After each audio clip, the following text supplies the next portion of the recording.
Chapter 6:17. Damn it. This was Thale's first thought. Half of his face was pressed against the cold stone floor, and he could feel the dust and pain. From the moment the prince entered the room to force the emperor to abdicate and raise his sword against his neck, to the moment he was careless and was captured, the situation had changed in the blink of an eye, beyond imagination. The entire Ballard room was so shocked that they didn't even have time to react. Mariko, the center of attention, tightened his grip on Thale's twisted arm. He took a deep breath and reported to King Kessel with a face full of excitement. "Your Majesty, the intruder has been captured." King Kessel did not reply immediately. He only stared deeply at Thales on the ground. His face was as dark as the sea. No one knew what he was thinking. The royal guards were about to swarm forward, but Captain Adrian, who was frowning, raised his hand in a timely manner and stopped them 5 steps away. Many people finally reacted and heaved a sigh of relief. "Is it over?" Sauter stared blankly at the immobilized prince. Gilbert did not say a word. His face was dejected, and his eyes were red. Prime Minister Cullen remained silent as well, lowering his head in deep thought. "My God, thank sunset, I knew it." Major Domo Kirkirk struggled free of Salda's hand that was covering his mouth. He was still in a state of shock. Finally, the atmosphere in Ballard was no longer as oppressive as before. But Mariko keenly noticed that his superior, Adrian, who was standing beside His Majesty, had a serious look on his face as he shook his head at him. The king's voice rang out, silencing the room once again. "By the looks of it." Kessel stared at Thales, who had slipped and been captured, and he seemed to be deep in thought.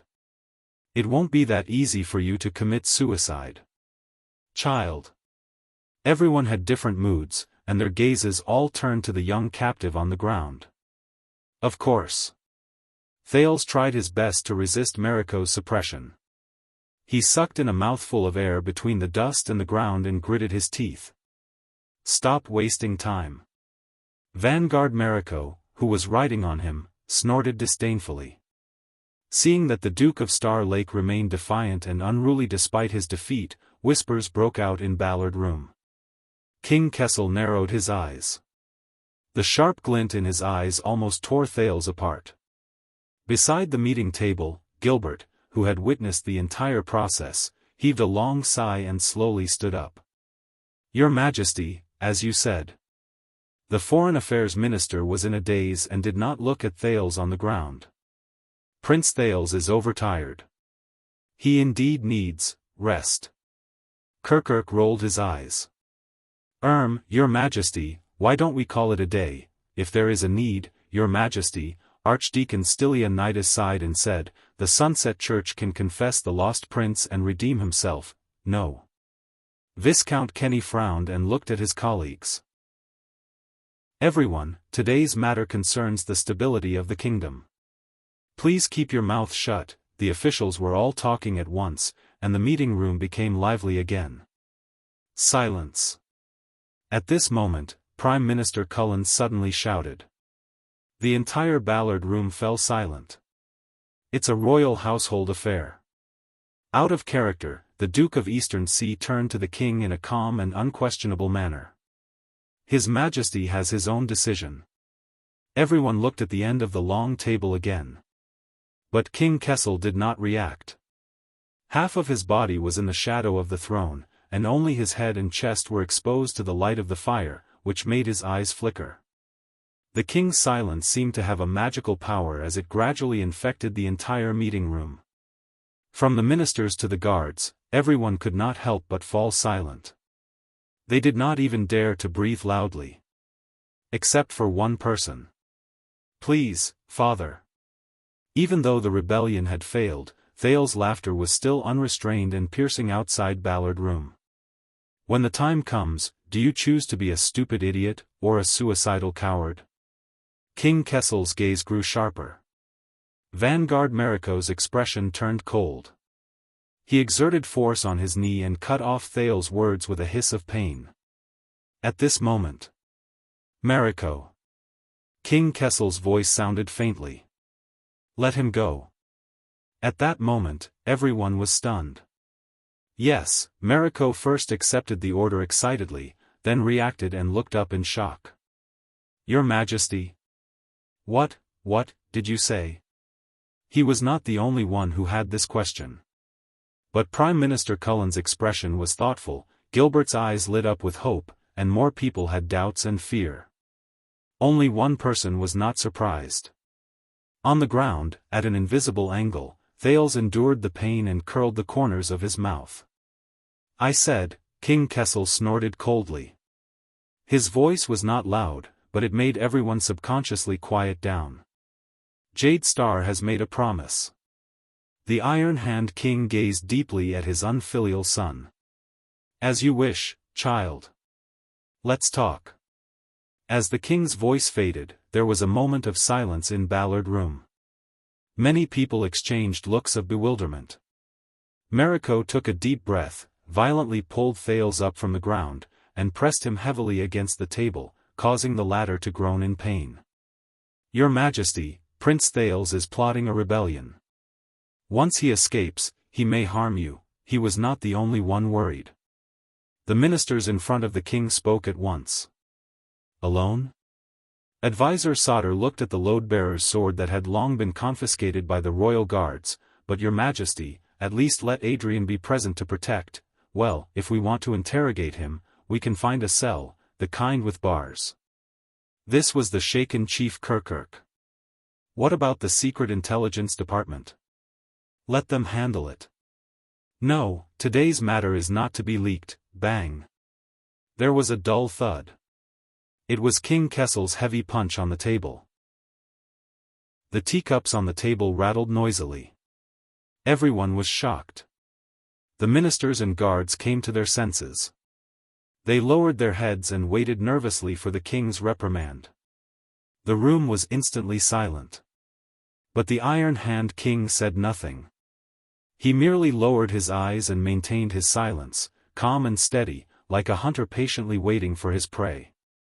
A full 10 seconds. During this time, everyone lowered their heads and dared not breathe too loudly. Thales was still pinned against the table. He panted as he waited for the oppressive silence. Finally, Lord Adrian, who was closest to the king, sighed and took a step forward. His Majesty has made a decision.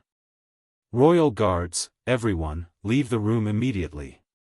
When the guards heard this order, they looked at each other in dismay. Sir. Mariko looked up hurriedly. We can't take the risk, the Emperor's Praetorian guards.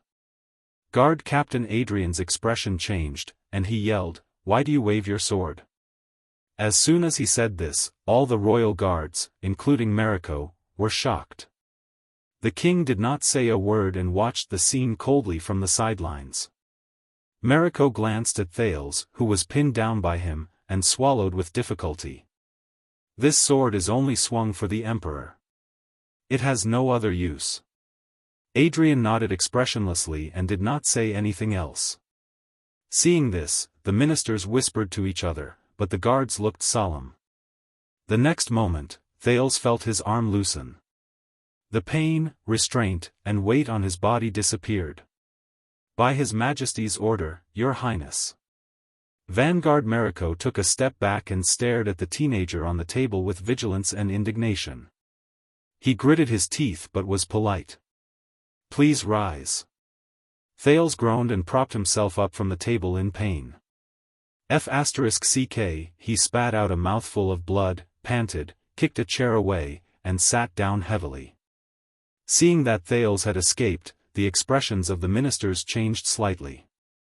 The guards subconsciously put their hands on their weapons, but under Adrian's stern gaze, no one dared to act rashly. With a cold expression, Mariko bowed in the direction of the king and the commander, then turned around and arranged for the royal guards to leave the room in an orderly manner. My lords, the kitchen is ready for dinner, Lord Adrian said again, attracting the attention of the courtiers. Please. The guard captain raised his hand towards the door, his face beaming with joy and respect. It was as if this was just an ordinary court meal. From Gilbert to Sauter, from Kirkuk to Kenny, the ministers looked at each other. They looked troubled, doubtful, or worried, but none of them moved. King Kessel's gaze gradually turned cold. Just in time, I've been hungry for a long time. Let's eat, let's eat. Duke Cullen's cheerful voice rang out just in time to break the tension and awkwardness. The Prime Minister stood up excitedly and stuck out his belly. At that moment, he seemed to have reverted to the charmingly naive, pot-bellied Duke.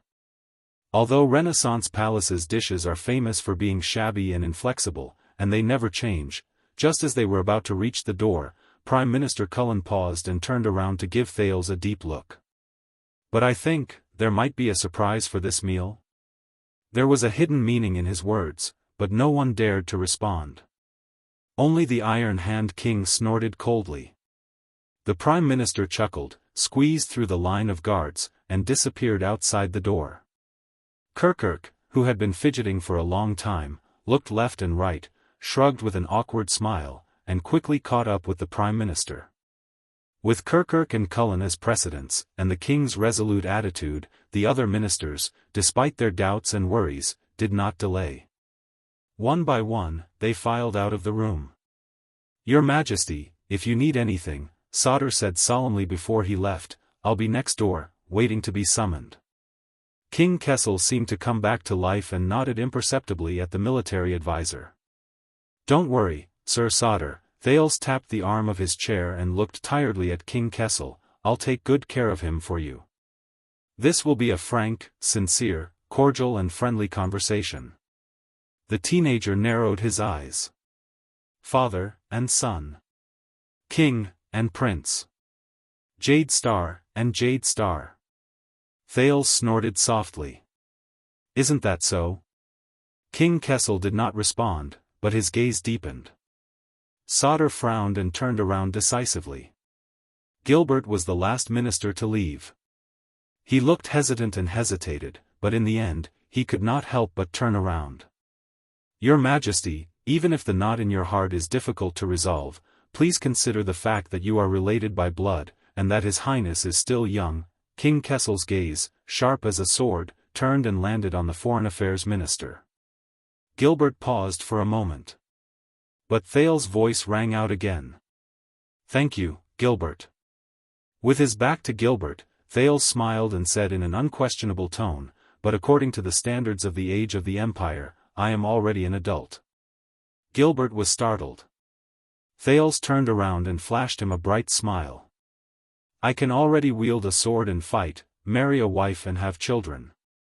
King Kessel did not move, but Gilbert's gaze was complicated. The Foreign Affairs Minister sighed and said nothing else. He staggered away with his colleagues.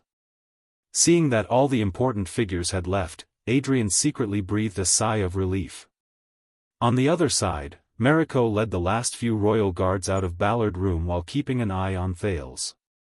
"Be careful, Vanguard." Thales' sudden voice caused Mariko, who was holding the bearer, to stop in his tracks. "That sword is the heirloom of the Caribbean family." The prince turned his head. "It's very heavy." Mariko took a deep breath. But before he could reply, Adrian had already spoken. "The sword may be heavy." The chief guard captain came forward and tidied up Thales' messy clothes. He did not forget to tear off some clothes and bandage the wound on Thales' neck and shoulder. "But it is our duty to carry the burden for the royal family."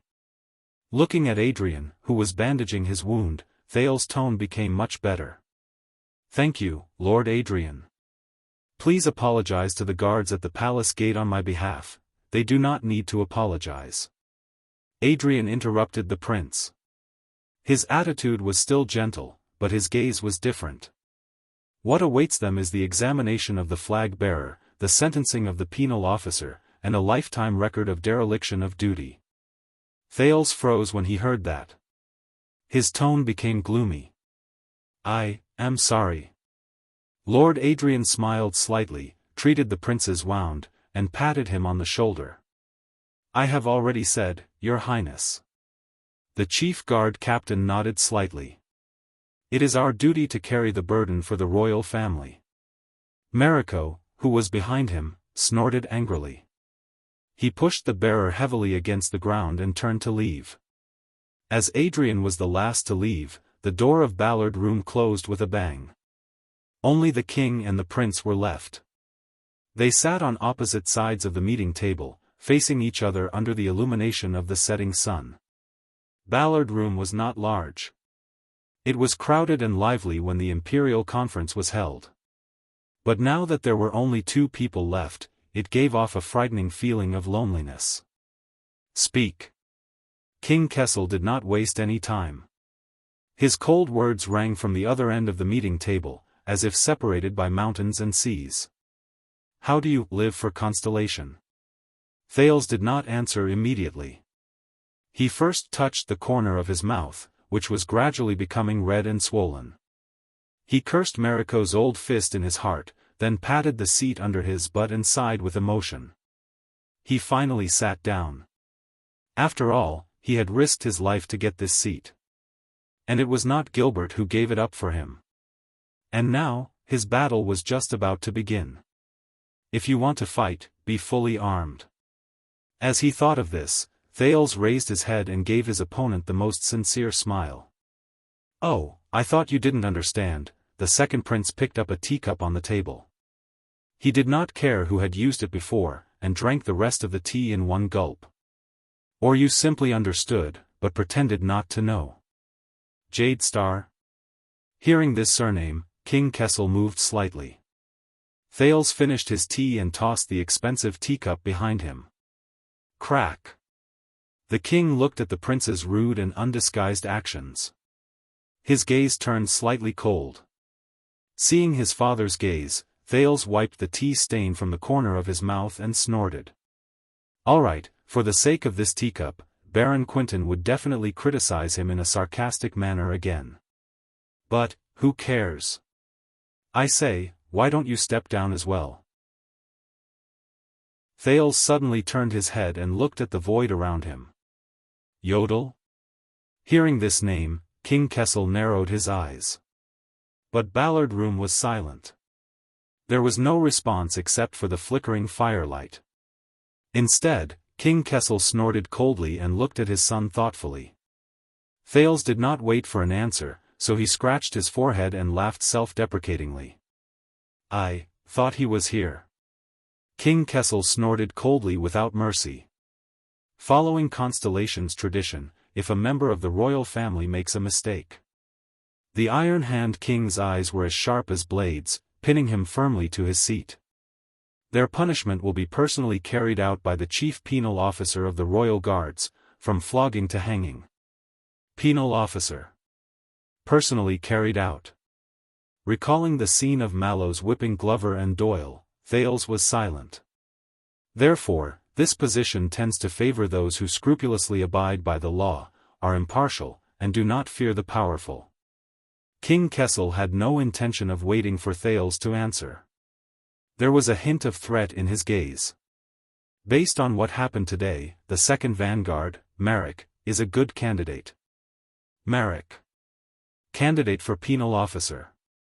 Thales recalled Marek's glare at him before he left.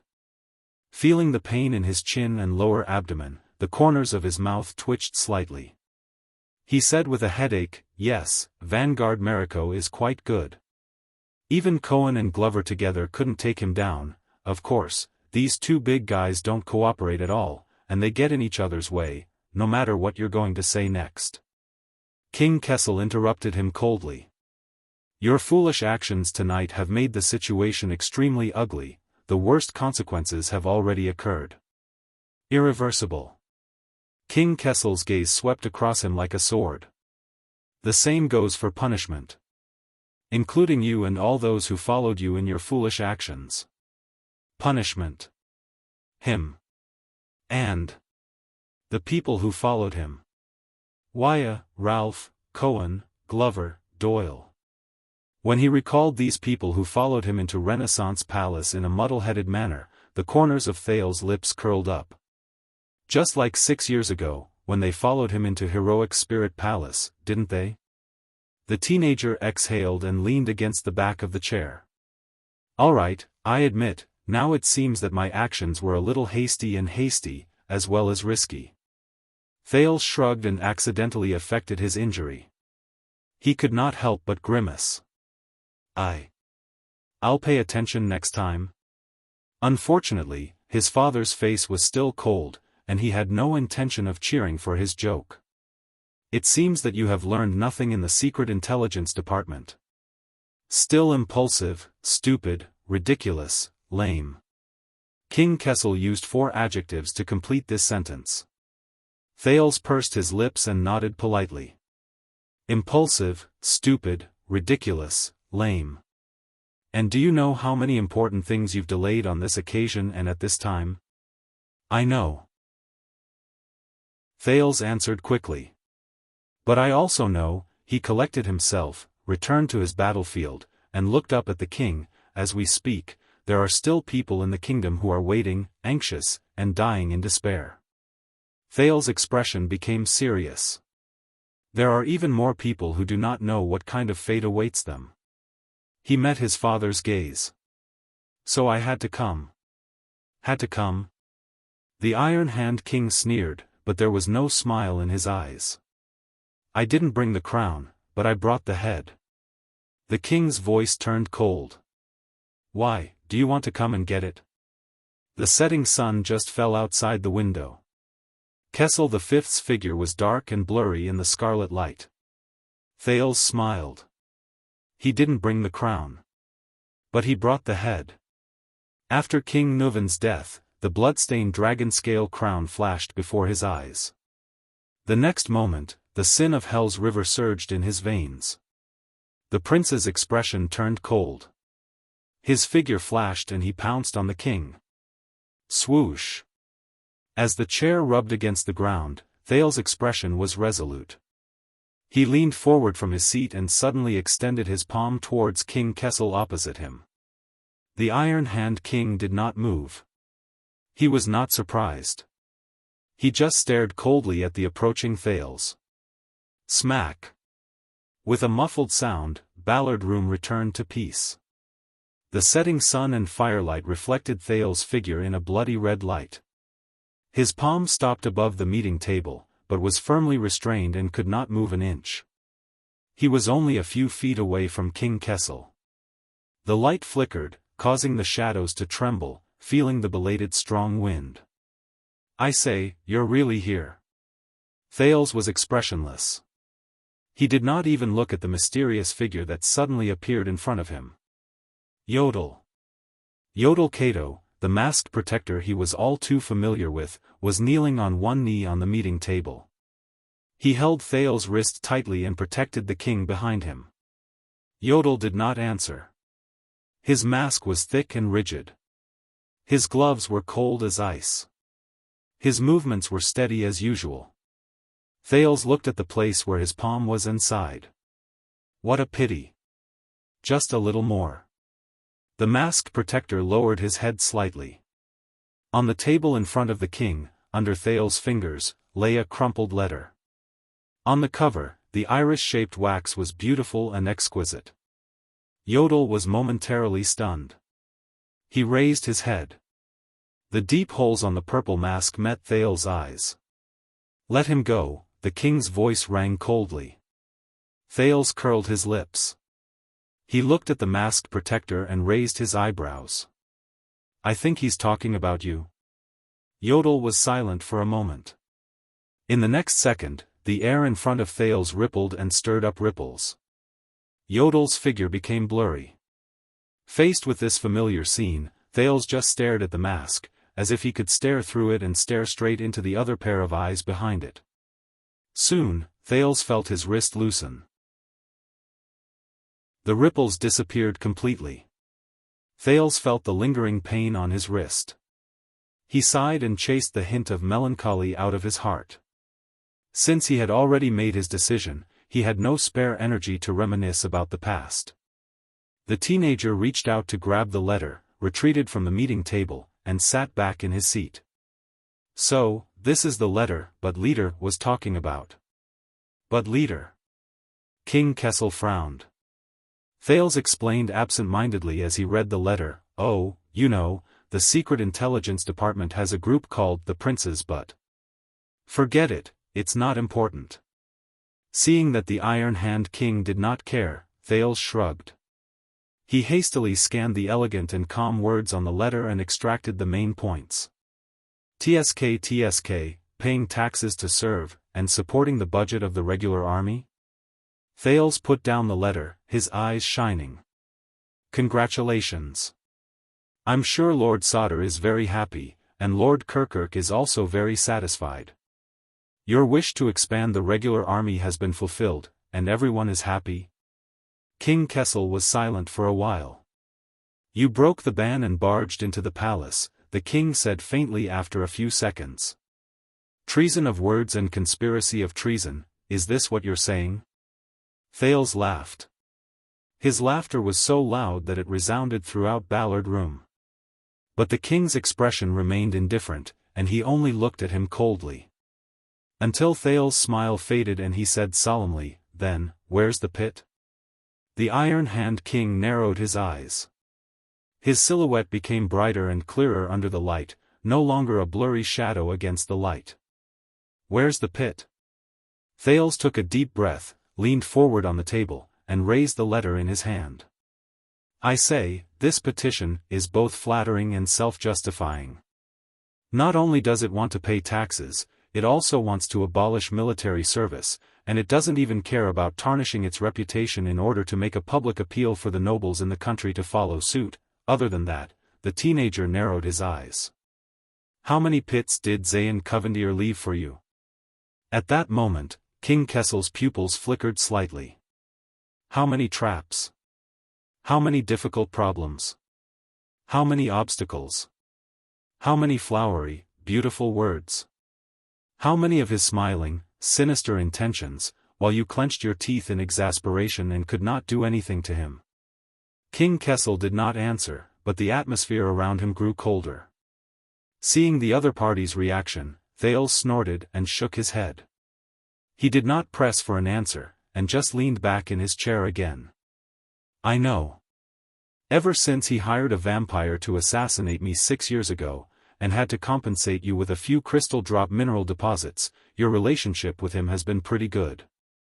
You and your subject get along well and cooperate at times. Or, a deal. But believe me, Father, Zayn and I, we are old acquaintances." Thales stared at the letter in his hand, his gaze gradually turning cold. Better to die for a friend than to perish for an enemy. Compared to allies, enemies know each other better. The king looked at him carefully and was silent for a few seconds before he snorted. "Interesting, you know Jade City?"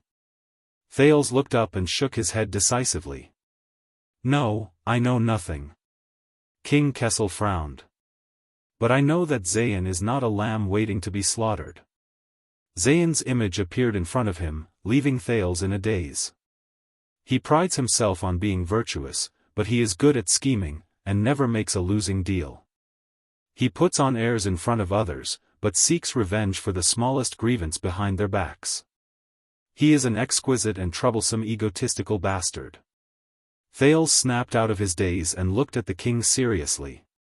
"He will not accidentally lose a weapon at a banquet, or rather, he will not work himself to the bone for you and dedicate himself to a small matter like murdering the Prince of Constellation."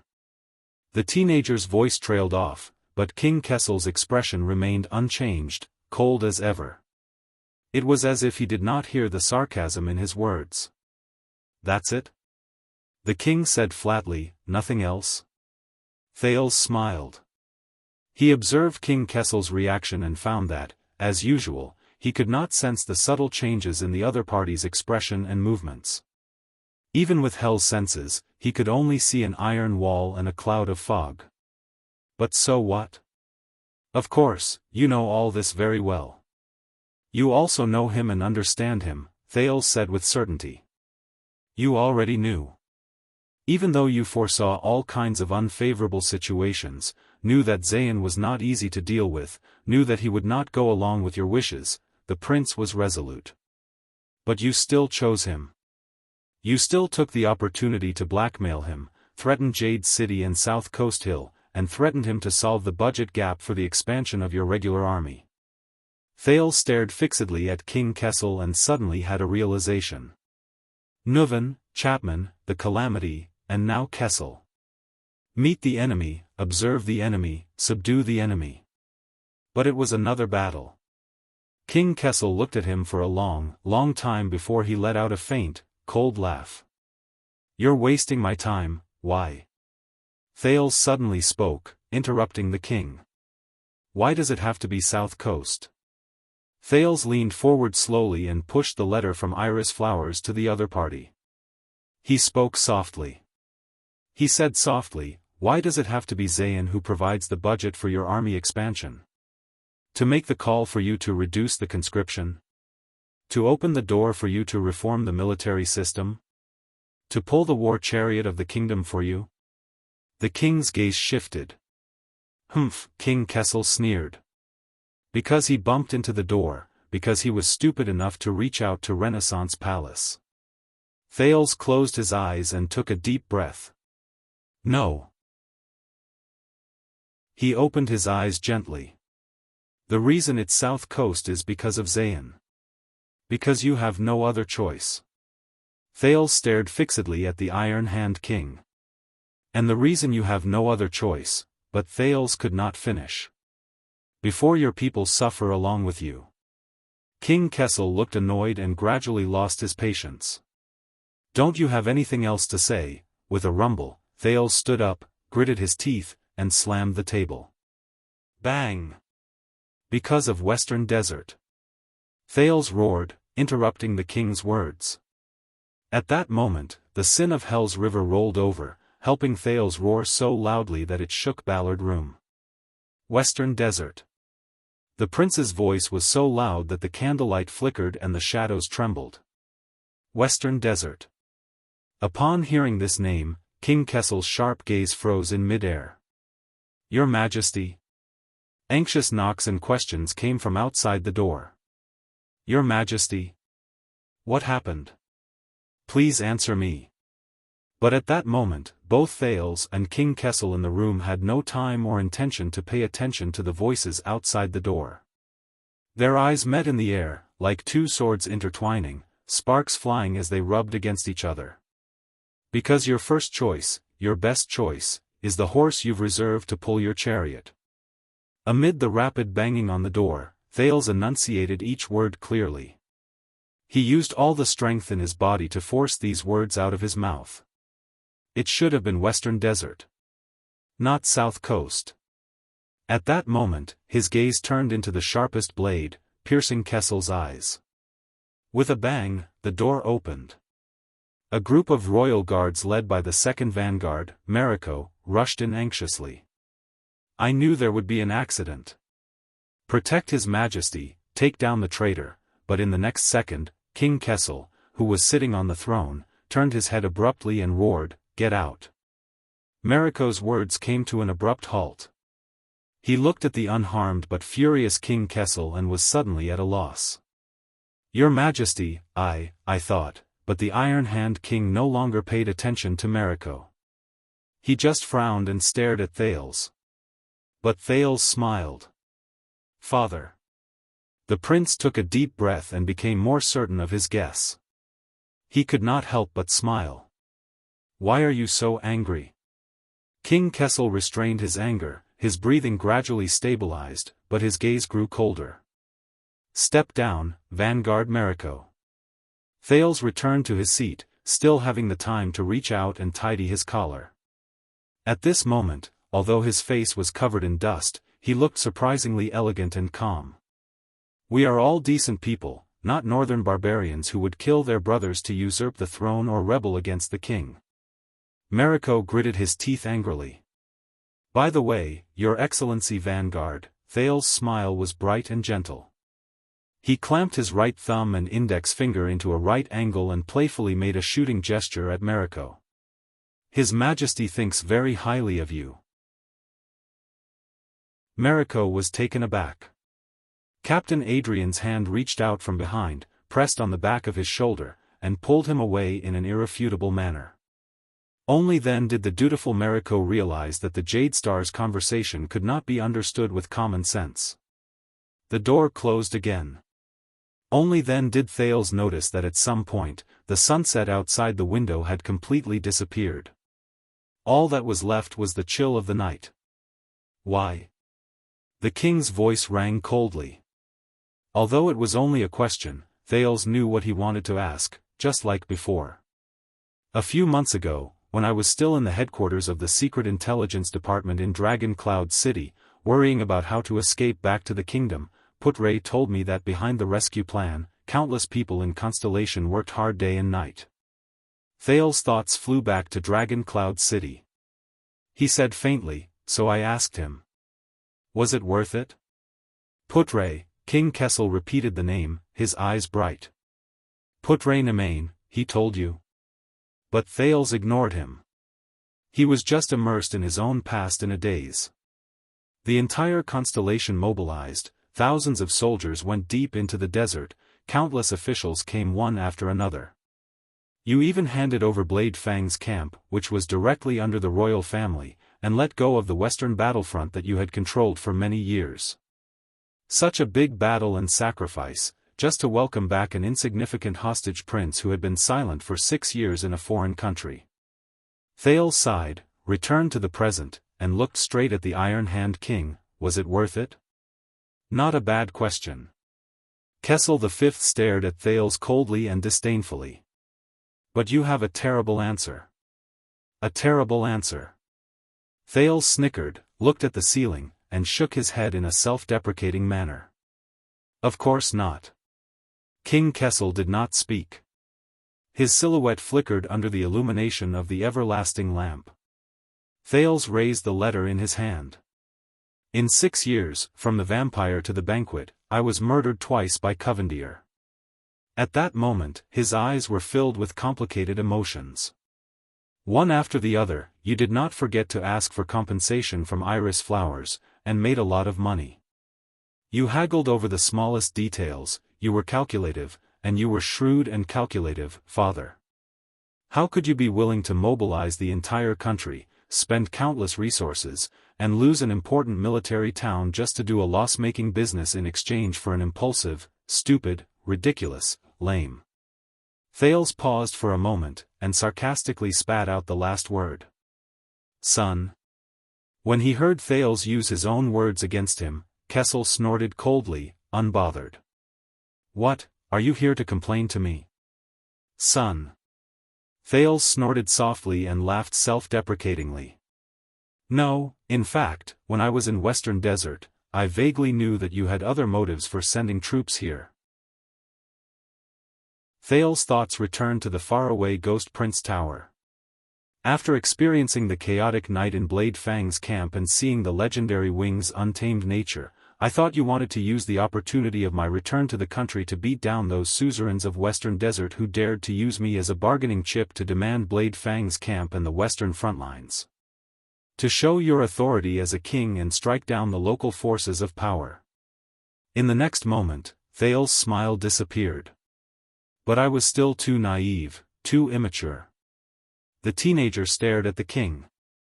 Until today, until this imperial conference. Until this letter. Kessel V did not say a word under the dim firelight. But his gaze as he looked at Thales gradually changed. A few months ago, father, the reason why you gathered the royal regular army of an unprecedented scale and entered Western Desert to join forces with the local suzerains was because, Thales' eyes dimmed.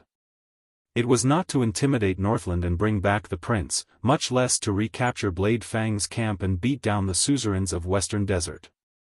It was for a higher, greater, and more shocking grand goal that could affect the future of the kingdom and even the world. At that moment, King Kessel's gaze sharpened like never before. Yes, I underestimated you. Thales took a deep breath, and with a stern expression, he called out the king's name. Kessel Jade Star. I also forgot that you are not a merchant in the marketplace, but the king of a country. Your thoughts and desires are not limited to a single item, not even a city or a place. The light flickered, and the shadows trembled. The Iron Hand King stared at his son from afar, like a falcon staring at its prey. Thales furrowed his eyebrows tightly, feeling an unprecedented weight and pressure. You should not be described as haggling over every penny, being calculative and shrewd, but as, Thales gritted his teeth and stared at the Iron Hand King in front of him as if he was looking at the most terrifying enemy in the world. Stubborn and obstinate. Insatiable greed. Bone-crushing and marrow-sucking. Kessel did not speak. Thales stared at his father, just as the other man's gaze was fixed on him. 1 second, 2 seconds, 3 seconds. Now, yodel. Just when Thales thought he could no longer withstand the king's gaze, Kessel V's emotionless voice rose into the air. You may leave. Chapter 6:18. Thales subconsciously turned his head to look around, but the narrow Ballard room was still quiet. There was no movement at all. The sun had set, and the lights were faint. Only King Kessel's cold gaze pierced towards him from afar, like a knife to his throat. How nice. Thales sighed and gave up on trying to find Yodel. He's never been so obedient when we were outside.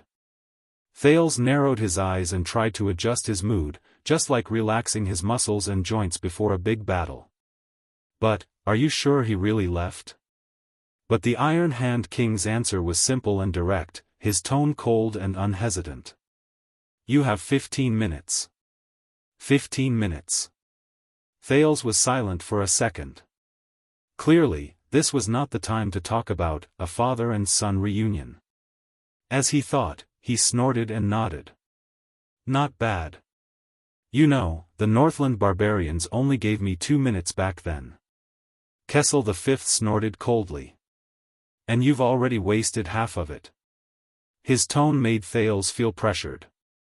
Listening to Kessel's merciless words, Thales had no choice but to take a deep breath and brace himself. After all, he had already come so far and sacrificed so much. To come to the windmill that belonged to him. Wasn't it? At this thought, Thales put away his expression and put on a stern face. After last night's banquet, you extorted this petition from Little Flower, the Duke of Iris Flowers, forcing him to pay taxes as a substitute laborer, and calling for the rest of the country to follow suit. Thales leaned forward slightly and pressed the letter on the table. Now it seems that you did that to solve the problem of today's Imperial Conference. Lord Sauter wants to expand the regular army, and is in urgent need of money and reputation. King Kessel shifted his gaze to the petition and did not say a word. That's why you and Advisor Sauter are echoing each other in Ballard Room today, Thales said coldly with a cold gaze. Or rather, it was the two of you who communicated with each other in advance. He charged in front, and you sat in the tent, coordinating with each other from inside and outside. But his words obviously did not have any effect. You must be a genius to have seen through the dark side of the kingdom, King Kessel mocked him expressionlessly, completely unaffected. Why didn't the other lords at the Imperial Conference think of this? Thales frowned slightly. Yes, this matter is very obvious. Perhaps even the Star Killer can see it. The ministers just don't want to expose it. Or, he didn't dare to say it out loud. In the next second, Thales' expression changed. But something isn't right. The youth picked up Zayn's letter and leaned forward. Timing. King Kessel narrowed his eyes. Thales fixed his gaze on him. Neither of them spoke.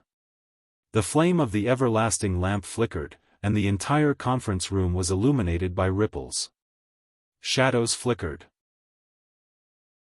It was as if he was at the bottom of the sea, enduring the surging undercurrents. An accident that happened last night has solved this morning's problem? Thales spoke slowly, his eyes never leaving the Iron Hand King's face. What a coincidence. King Kessel did not react, as if this was just a bunch of nonsense to him. Thales flung the letter in his hand and shook his head gently. But there are no coincidences in politics. You want it? Did you foresee and arrange the accident at the banquet in advance? Waiting for Zayn to come knocking on my door and offend me so that I can use him against me? Extortion. You want it? Did you improvise and force Zayn to write the petition on a whim after the accident at the banquet?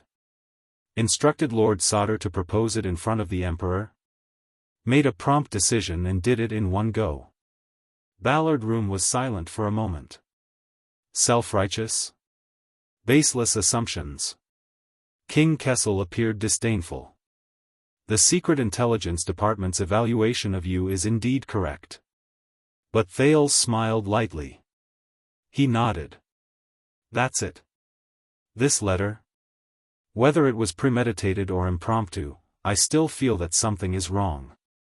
Thales' gaze froze. Until I obeyed your orders and went to the Secret Intelligence Department. At that moment, the Iron Hand King frowned slightly. Thales' speech sped up and became urgent. First of all, I confirmed that Anchor Biral's assault at the banquet was not instigated by anyone, at least not by you.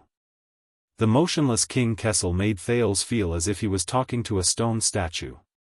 But he knew that he was not. If I hadn't shouted in public, no one would have known that it was Zayn who brought the weapon. Putting the conflict between Biral and Doyle on the table is not beneficial to the kingdom's governance, nor is it in your interest. Thales shook his head and said with certainty, at least I can confirm one thing, the accident at the banquet was not part of your plan. King Kessel did not comment. He only added a few words softly.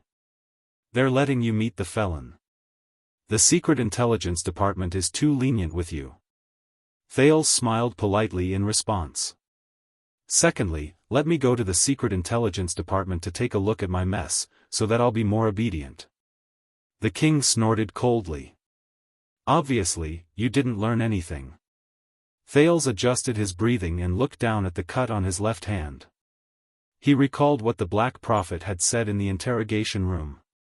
What's important isn't what you do, whether you do it or not, or whether you do it right or wrong.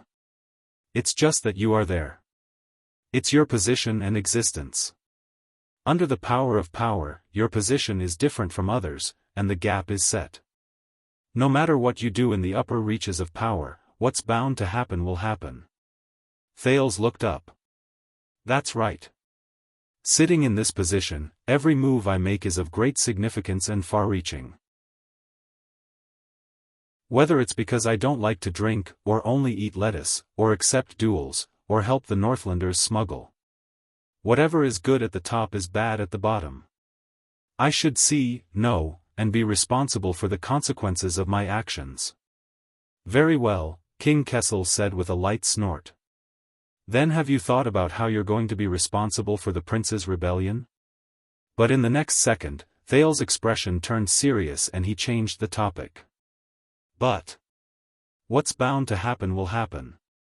Thales paused for a moment and said decisively, later, someone told me, do you know how many hurdles you have to go through, from finance to the market, from taxes to the budget, from administration to the people's livelihood, from top to bottom, from one end of the chain to the other?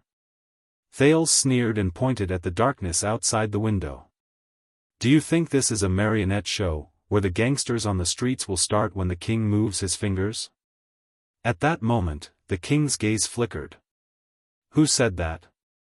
He said coldly. But Thales shook his head and did not answer. So, after connecting it with what I saw and heard at the royal banquet, I thought of more. As Thales spoke, he propped himself up on the edge of the table and locked his gaze on the king. These days, the Central Territory, especially the agriculture, medicine, tobacco, alcohol, forging, leather, textiles, and other industries around the capital have all experienced a rare, substantial, and long-term upheaval. And that is not something that can be affected by Thales Jadestar's behavior alone. At that moment, King Kessel raised his chin slightly. Even though it was only for a moment, Thales captured this detail. So I began to suspect that behind the prince likes lettuce, but the farmer starves to death, public opinion and propaganda. He took a deep breath and recalled the series of encounters from the banquet to the Secret Intelligence Department, to Red Street Market, and Lower City District. Thales' gaze sharpened. What is the secret intelligence department trying to hide? What is happening in the kingdom? Thales's voice faded away. The cold wind poured into the room, blowing the flame of the everlasting lamp into a mess. The light and shadows were a mess.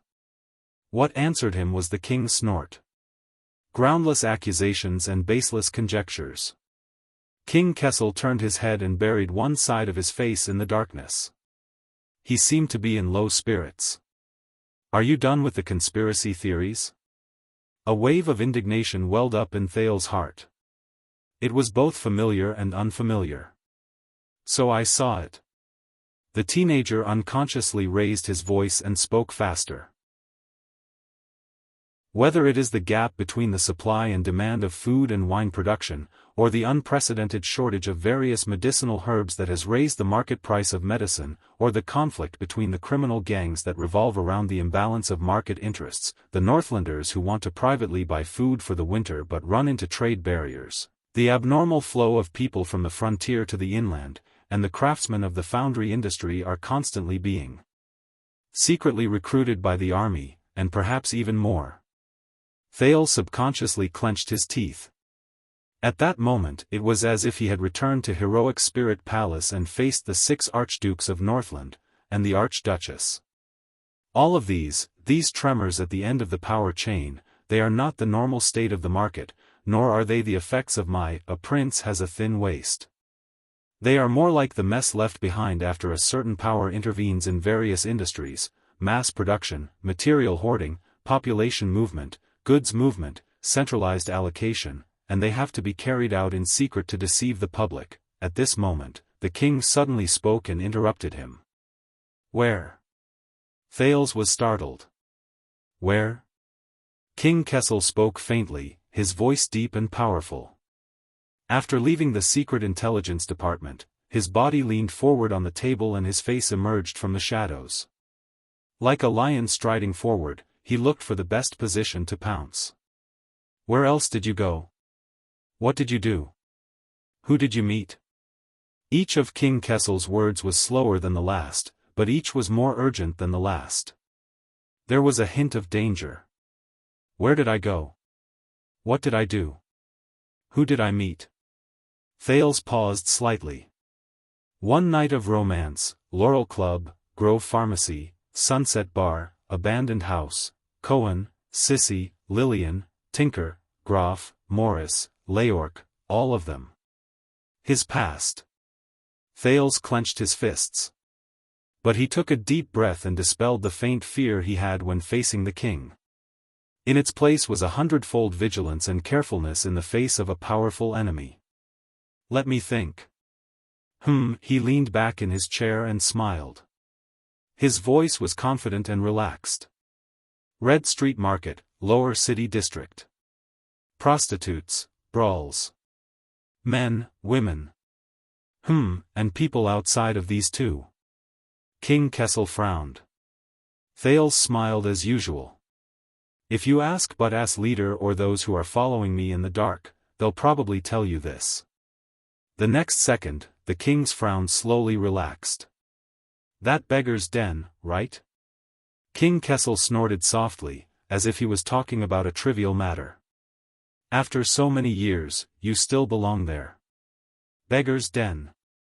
Every time you're injured, you still run back, feeling wronged, like a cub returning to its mother's arms.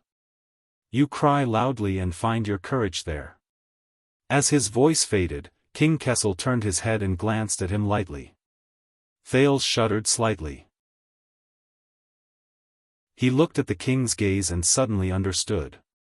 Thales knew where the indignation that was both familiar and unfamiliar at the same time came from. The teenager recognized that gaze from the king. 6 years ago, he was brought back from the abandoned house by Yodel.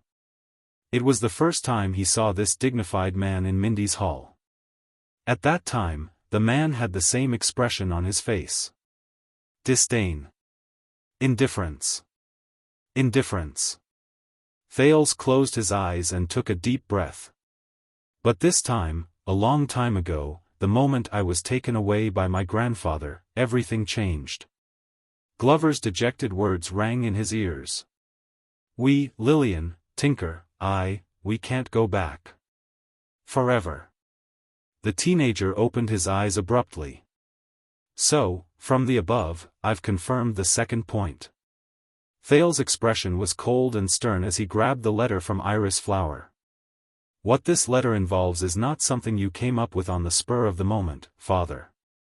King Kessel frowned, as if he was surprised.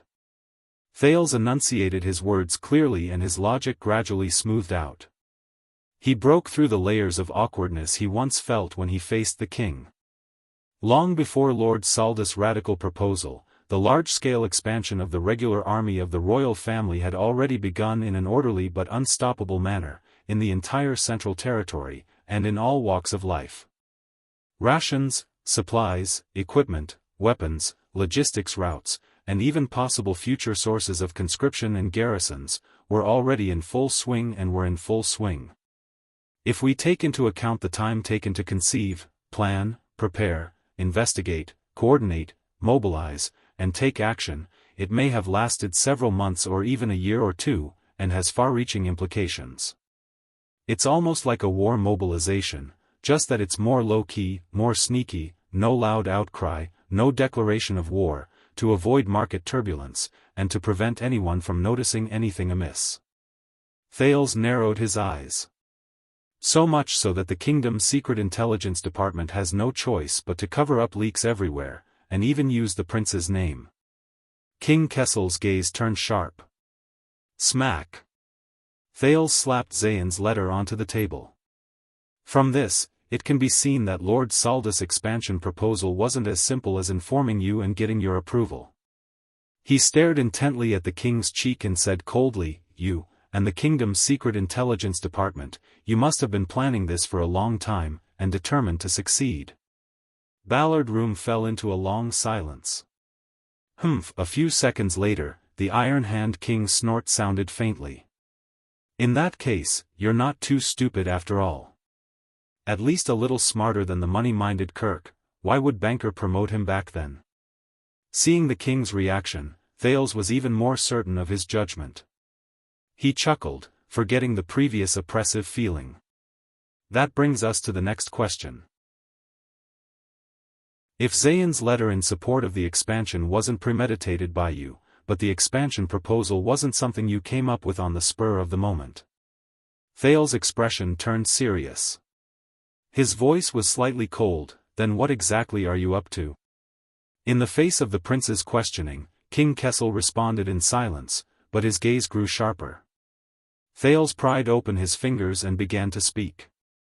From secretly preparing for the expansion, to the accident at the royal banquet, to blackmailing Zayn's letter, to the debate at the imperial conference regarding the expansion, all these steps to achieve the goal, some were clearly planned and prepared, while others were purely coincidental. He sneered. Don't tell me that when it comes to the politics of the kingdom, you can still plan half by chance, half by calculation, and half by luck? King Kessel responded with an equally cold smile. Isn't that what you're doing now? The king clicked his tongue, breaking into the palace to seek a voice, killing people to gain an audience. Half by calculation, and half by luck. Thales' words faltered. He paused and exhaled softly, reminding himself not to fall into the other party's trap. Then, I remembered this morning's imperial conference. Today, Lord Sauter spoke highly of the drawbacks of conscription and advocated for the expansion of the regular army, but met with unprecedented opposition. Starting from the Prime Minister, most of the people at the imperial conference were caught off guard and unprepared for this proposal, whether it was finance, diplomacy, agriculture, or production. The Department of Finance was short of funds and had no budget, public opinion and morality were not in their favor, and the various departments were complaining about the lack of resources. King Kessel's gaze shifted. Thales realized that although the statue-like king remained silent, he was no longer expressionless. This discovery caused him to be extremely excited. It was as if an invincible and flawless formation had finally been broken through after a series of attacks. The conditions and situation were not sufficient. Even if everyone knew that this was your intention, Saldus' proposal was met with heavy resistance. In the end, he could only lower his demands and make repeated concessions, limiting the reform of the military system to Eternal Star City and the Jade Star Private Army. Thales changed the topic. That's why I'm even more puzzled. You, the kingdom's secret intelligence department, and Lord Sauter had been planning for a long time, a large-scale national policy decision that had already been quietly rolled out in secret. Why didn't you inform your own people beforehand, and didn't you inform them at the Imperial Conference? So that when it came down to it, you ran into a situation where the kingdom was strapped for cash, and the vassals objected in unison. You lacked money, reputation, and manpower? Thales stared at the king, waiting for an answer. In the end, you still had to rely on an unlucky sucker, Zayn, who bumped into you yesterday, to wave the flag for you and provide the initial funds? Silence. In that instant, King Kessel's eyes turned cold, as if Thales was the problem. Why? He restrained his unnecessary expression and said in an unfriendly tone, because you know nothing. Nothing. Thales smiled. He was even more certain of his guess. I really don't understand. Thales said seriously, this initiative of yours was clearly prepared in secret for a long time, and you were determined to carry it out. But because of insufficient communication and coordination, and insufficient conditions and situation, you could only reluctantly take a step back, and rely on accidents and luck to fill in the gaps. The teenager's expression turned cold. In this matter, your political skills are too lame and clumsy. In that second, the Iron Hand King snorted softly, unsure if it was out of dissatisfaction or disdain. Thales shook his head. No, this is not you, Iron Hand King, Kessel Jadestar V. This is not in line with your usual assertive and uncompromising character, nor does it conform to the Secret Intelligence Department's style of being prepared for anything. Look at Dragon's Blood. Overnight, Northland collapsed, the giant dragon wailed, and Extet declined due to internal strife.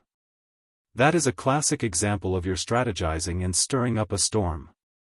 Kessel V was expressionless when he heard Dragon's Blood. Thales raised his head and straightened his clothes. There is only one explanation.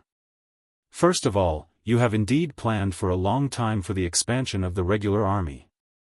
Thales said coldly, the regular army of the royal family, this chariot of the kingdom, is destined to roll forward unstoppably under your will. King Kessel did not speak. But sometimes, silence was the greatest response. Thales continued in a low voice.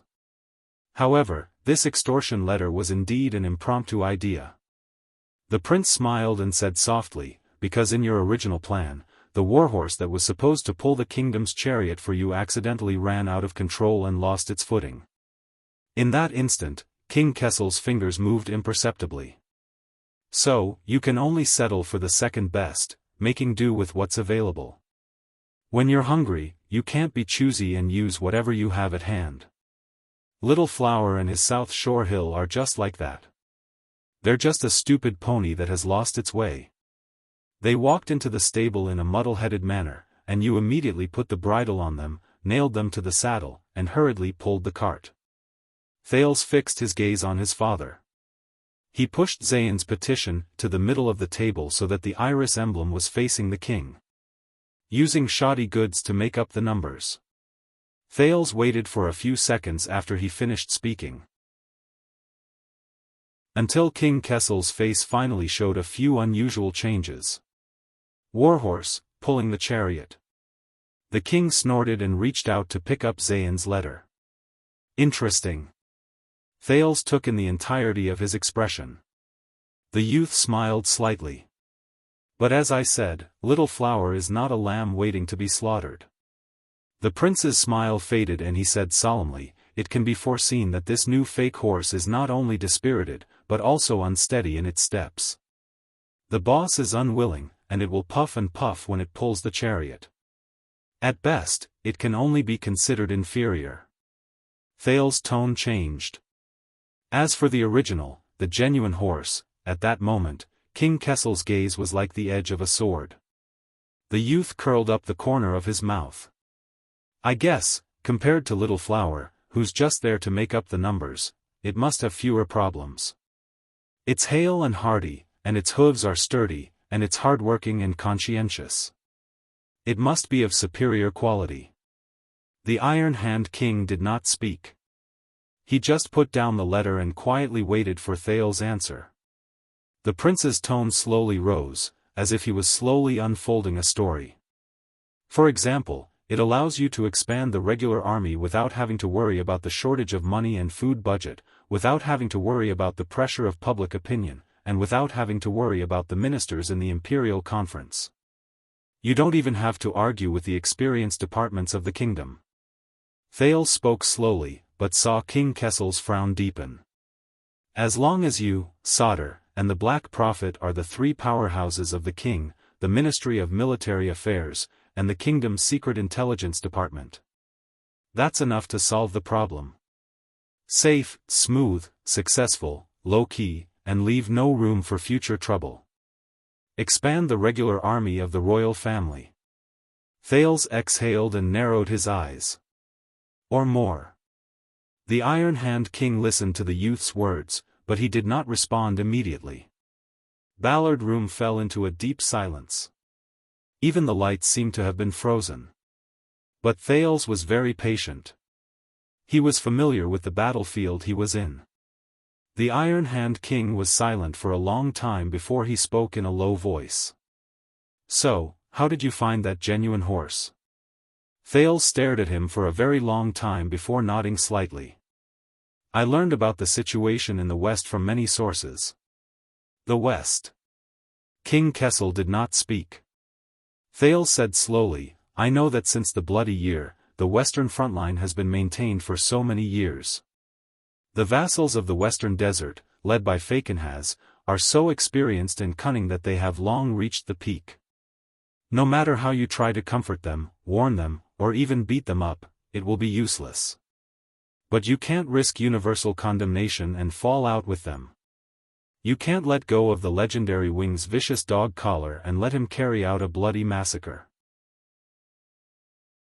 Treating the nobles the same way you treat the orc prisoners of war would cause the entire constellation to boil out of control. Thales became serious. So, it's very unreasonable for you to waste a lot of money and food a few months ago and send the regular army of the royal family to the quagmire of Western Desert. You're not there to beat the dukes, because it's useless. Nor to destroy their families, because I don't dare to. Nor to welcome the sun of 1,000 miles away, Thales' eyes flashed. Because in your eyes, I'm not that important. It was getting colder in Ballard Room. King Kessel's gaze slowly changed. He unknowingly left the back of his chair and leaned forward. That's right. Sir Salda's proposal this morning, such as reducing the Jade Star private army and experimenting with the expansion of the regular army in Central Territory, is just the tip of the iceberg. As for the months or even years of preparations in secret, it's not just for the expansion. Thales' voice grew colder. A few months ago in Western Desert Hill, on the eve of my return to the kingdom, you dispatched the main forces of the 3 divisions of the regular army of the royal family to conquer the desert in the west regardless of the losses, for no other reason than, as the prince spoke, King Kessel's pupils slowly contracted. Thales spoke softly, and in the calmest and most indifferent tone, he revealed the most shocking truth.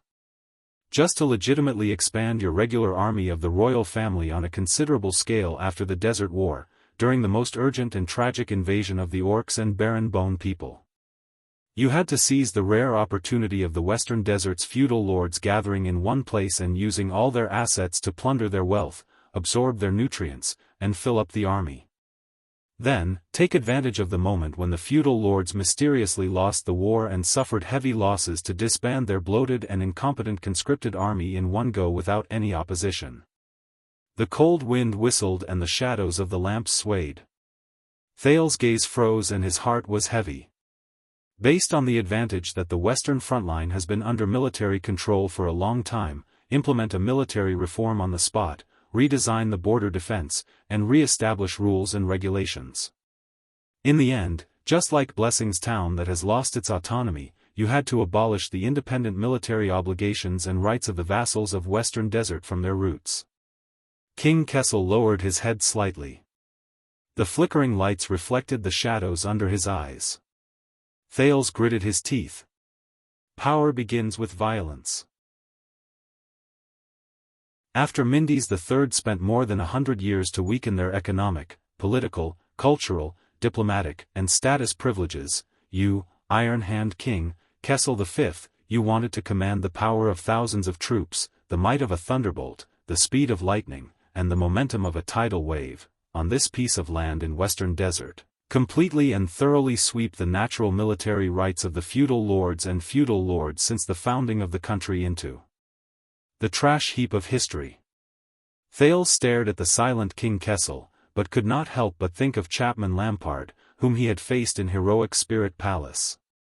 Once you succeed, the Western Desert families as illustrious as Falkenhaaz and as insignificant as Birol will completely become rich men and landlords with empty titles and assets, leaving only their genealogy and history, but no longer able to resist the might of the king. And eventually expand to the whole country, forging a new normal of Constellation's rule. Thales said faintly, completing the sage's chess game, the ultimate step. King Kessel did not speak. He just stared at the second prince with a profound gaze.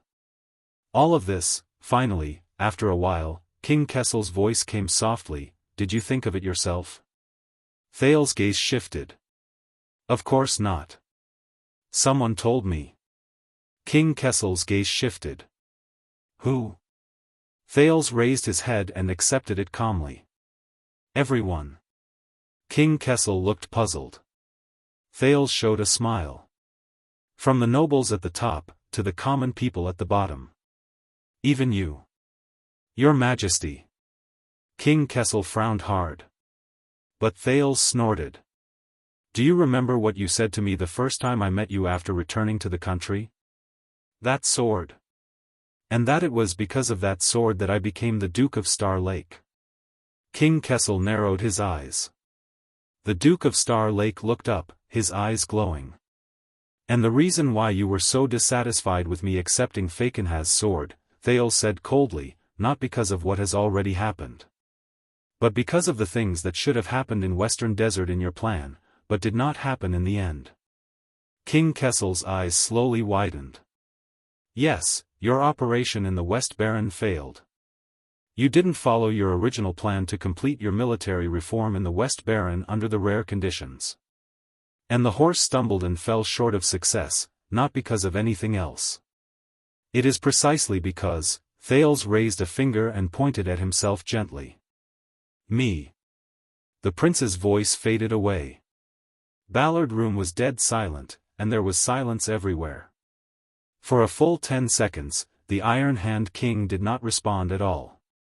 But the way he looked at Thales slowly changed. From the previous disdain and indifference. It became, now I know. Finally, Kessel V spoke softly. How did you survive in the north? Polaris. Polaris. Under the table, Thales clenched his fists tightly. He was not mistaken. At that moment, the king's eyes revealed a deep solemnity. Unfamiliar. And wariness. Thales smiled faintly and spoke more briskly. Now, have I grown fast enough? King Kessel's eyebrows twitched. Enough to bear the weight of Constellation? Thales narrowed his eyes and sized up the king. Enough for me to participate in this game of chess? Thales' tone was relaxed, with a hint of mockery. But at that moment, the Iron Hand King suddenly looked up, and his aura suddenly changed. From just now until now, Kessel's tone was extremely cold, and his gaze was incomparably sharp. Can these things you have said make up for the stupid consequences of your brazen intrusion into the palace? Thales was stunned. Maybe these are two things, but King Kessel snorted disdainfully and rudely. Then what's the use of saying these things?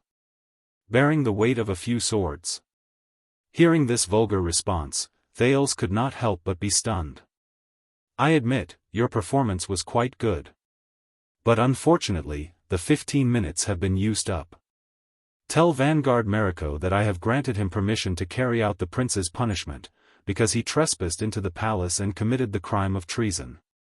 After saying that, the Iron Hand King turned his head and coldly and rudely ended the conversation. Thales frowned tightly. As expected. His father was not a man who would be easily shaken by accidents. Even if he was facing his son. But just a second later, Thales' expression relaxed. Do you want it? King Kessel furrowed his brows. In the narrow, dark, and cold Ballard room, Thales rubbed his arms and did not look at the other side of the long table. Do you still want it? The Iron Hand King did not look up, but there was a hint of doubt in his eyes. Thales took a deep breath, pointed at the letter on the table, and said faintly, as I said, Zayn will not let you take advantage of him easily. This inferior horse will only walk into a pit, and is not easy to ride. But, do you still want it? At that moment, Thales recalled Stake's tone when he bewitched others in the tavern. Do you still want to complete it? Do you still want to complete the unprecedented change in the history of Constellation, or even the entire world of Errol? King Kessel's expression changed slightly. The prince's voice grew quieter, and his tone was thought-provoking. Reform the military system, reverse the legal system, take in the soldiers of the feudal lords, and promote the army of the king. From then on, let the regular army of the royal family become the only, orthodox, legal, and powerful violent force in Western Desert Hill? Ballard Room returned to silence. Until a few seconds later, the king's voice also rang out, hoarse, cold, and enunciating each word clearly. What do you mean? Thales clenched his fists tightly. At that moment, he suddenly felt that the pressure that the king had once brought him, that made him breathe heavily, had completely disappeared without a trace. If the answer is yes, Thales' voice was steady, then, his gaze met King Kessel's in the air. I can help you. I can help you. At that moment, the Iron Hand King's gaze became dangerous, cold, and subtle. He turned his head and faced Thales again. You, remember, father, Thales interrupted him, feeling that the air had never been so light, when I said, I'm here to save you. He smiled faintly, his eyes sparkling. I was serious.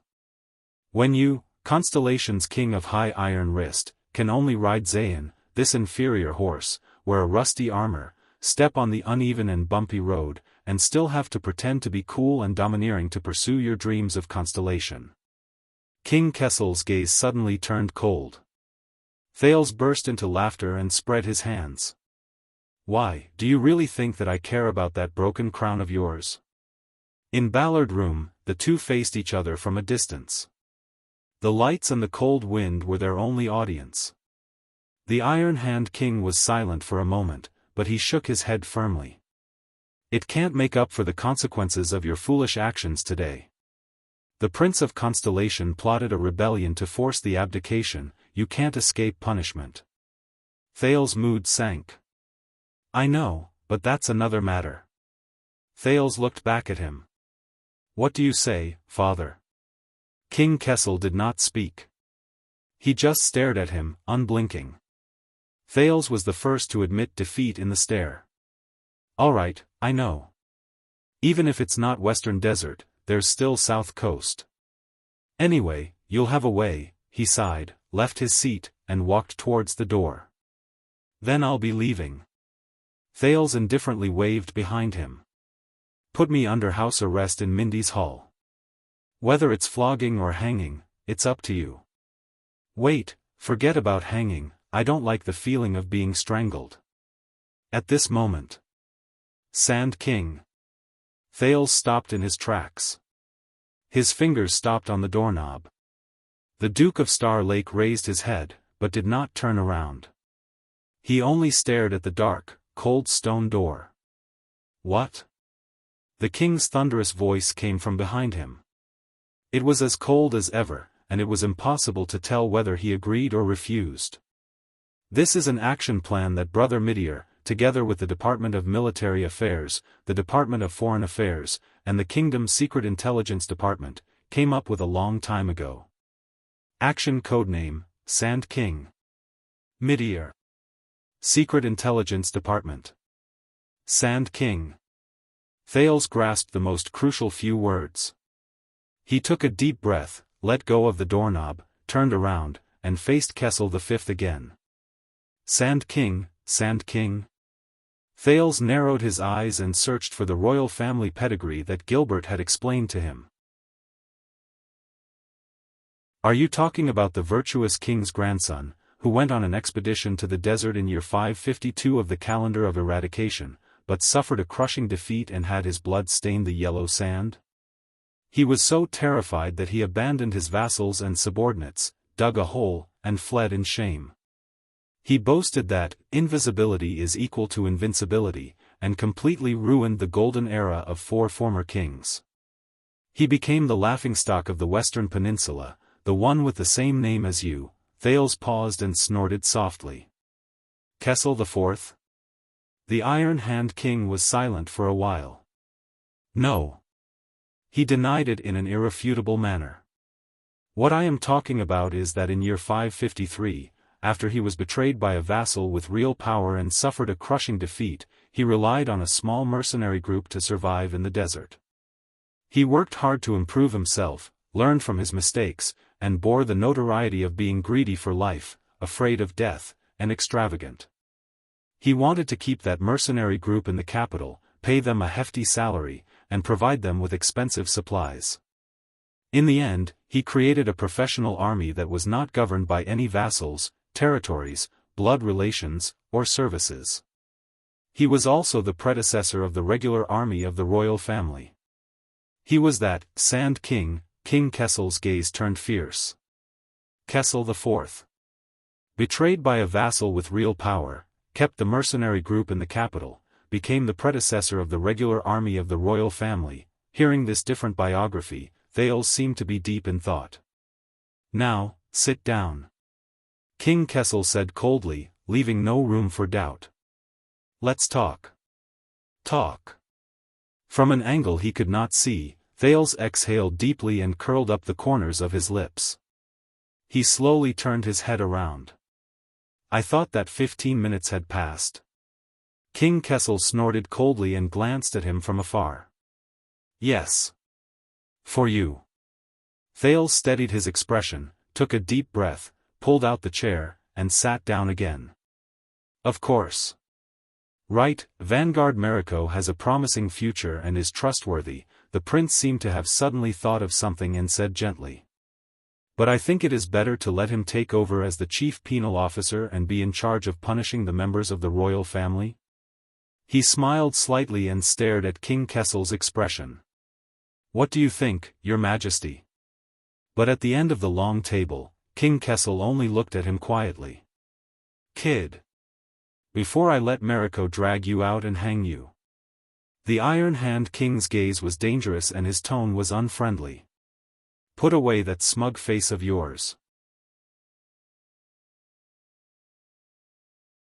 Chapter 6:19. Cold wind blew into the room. Thales could not help but tighten his clothes. So, since last year, you instigated the Alliance of Freedom to rebel against Extet, stirred up a political storm in Dragon Cloud City, sent Constellation's cavaliers through the desert, and made me return to the country via Western Desert. All of these are part of the Sand King. The fire was faint. The king across the long table was silent for a while. Some of them are. King Kessel looked up and stared straight at Thales. Some of them are not. Thales exhaled and connected all the things that had happened since the previous year until now. Then why not the Northern Territory? The prince sounded slightly tired. Why not the place where you also have broken Dragon Fortress as a fulcrum and the Duke's family has been completely overthrown by you? It's almost like a direct jurisdiction. The king did not answer. He only stared coldly. Thales sighed and looked back at the king. Please, if you don't tell me, I can't help you. King Kessel did not reply. His gaze was deep, and no one knew what he was thinking. Thales stared into the king's eyes, trying to find something in those blue eyes. Finally, King Kessel snorted and looked away. Precisely because Valorund is still in my prison, and because the first heir of Cold Castle is an orphan girl who can't convince the masses, all eyes will be on the Northern Territory and Renaissance Palace's every move. The king's voice became deeper. And the officials sent by the kingdom to the Northern Territory are still young and lack prestige. In comparison, Western Desert state of emergency control is still in effect. It's more convenient for us to do things. State of emergency control. More convenient. Thales could not help but think of Blessing's town and what he saw and heard on his way to Western Desert. This makes sense, Thales said calmly. But it's not enough to stop you from reaching out to the Northern Territory. The Iron Hand King suddenly looked up. A few seconds later, he spoke slowly. The Northern Territory is, after all, adjacent to Extet. Thales raised his eyebrows in realization. That was the reason. King Kessel said in a low voice, it is adjacent to an enemy king who has just been crowned and is in his prime. Chapman Lampard can bring too many unexpected and unpredictable surprises. As he said this, he glanced at Thales and changed his tone. Of course, compared to you, he is still far behind in this aspect. Thales ignored his sarcasm. Why me? The prince said calmly, what's the Sand King's plan? Why did it have to be me? The Iron Hand King didn't say a word and just looked at him coldly. Thales sighed. Do you always talk like this? You can't even say a word? The king stared at him, but his eyes were strange, as if he were looking at someone else. After a long time, King Kessel finally spoke. Because we need a reason. Reason? King Kessel shifted his gaze and looked at the dark night outside the window. Because we have to deceive the cunning and treacherous people of the Western Wilderness, so that they won't be suspicious of the regular army of the royal family marching into the Western Wilderness, and use it as a bargaining chip for all our actions. Thales understood now. Oh, to ensure the safe return of the heir to the throne. That's a good enough excuse, Thales snorted softly. They probably think that there are very few kings in the world who would not care about the safety of their heir. The Iron Hand King's gaze was as sharp as a blade. It was just a joke. Thales shrugged. That's it? I'm a reason to cover the regular army's march to the west. King Kessel said coldly, we also need a guarantor. Thales frowned. King Kessel continued, so that the people of the Western Wilderness will believe during the bargaining that the regular army of the royal family was forced to give up Blade Fang's camp and withdraw from the Western frontline, in exchange for the support of the troops mobilized by the Dukes of the Western Wilderness so that you can be protected and brought back to the capital. And I will be that guarantor, Thales said faintly as he came to a sudden realization. He said faintly, I guarantee that there is nothing fishy about the Western frontline that is within their reach. I guarantee that this bait is not harmful and can be taken without worry. The Iron Hand King nodded, seemingly disdainful. Because there are very few kings in the world who would not care about their heir. Thales was stunned at first, then he snorted in displeasure. Petty. I just made a sarcastic remark. How vengeful. Thales sat up straight and stopped thinking about it. So, in order to carve up the vast territory in the western frontline that you gave, the suzerains of the western desert who took the bait will gather their troops, willingly walk out of the castle that they have been entrenched in for many years, and walk into the camp of the regular army of the royal family without any precaution, so that you can capture them all in one fell swoop and save yourself the trouble of taking them down one by one? King Kessel was silent for a while. More than that. The king said in a deep voice, for this once-in-a-lifetime opportunity, and to seize the huge profits from the desert trade route, the Dukes of Western Desert who have been envious for more than a decade have prepared their assets, prepared their supplies, and even found business opportunities to make money from the war. They have done everything they can. King Kessel looked at the door. All of that will become the budget for the expansion of the regular army of the royal family. Thales snorted softly, not surprised. Sure enough, it saves time and effort to make up for lost gains on the spot. The prince lowered his head, his gaze frozen. What happened to Anchor Birel and his father was not an isolated case, much less a coincidence. Because in the Sand King's plan, the Dukes of Western Desert were destined to be attacked by the forces of the desert, or even friendly fire from the legendary wing and the regular army, losing everything.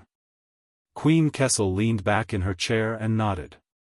When Western Desert suffered a crushing defeat and the war situation became urgent, his gaze sharpened. For the sake of the overall situation, in order to recapture the extraordinary Blade Fang's camp, the regular army of the royal family, who came late, had no choice but to break tradition and act at their own discretion. They punished and deprived the incompetent noble generals, and dispersed the defeated soldiers of the conscription army and reorganized them. Naturally, it was only right and proper, and they had no reason to resist. Thales exhaled and continued, but accidents always happen in war. If things don't go well during the reorganization, and progress isn't good. King Kessel's gaze shifted and looked at him.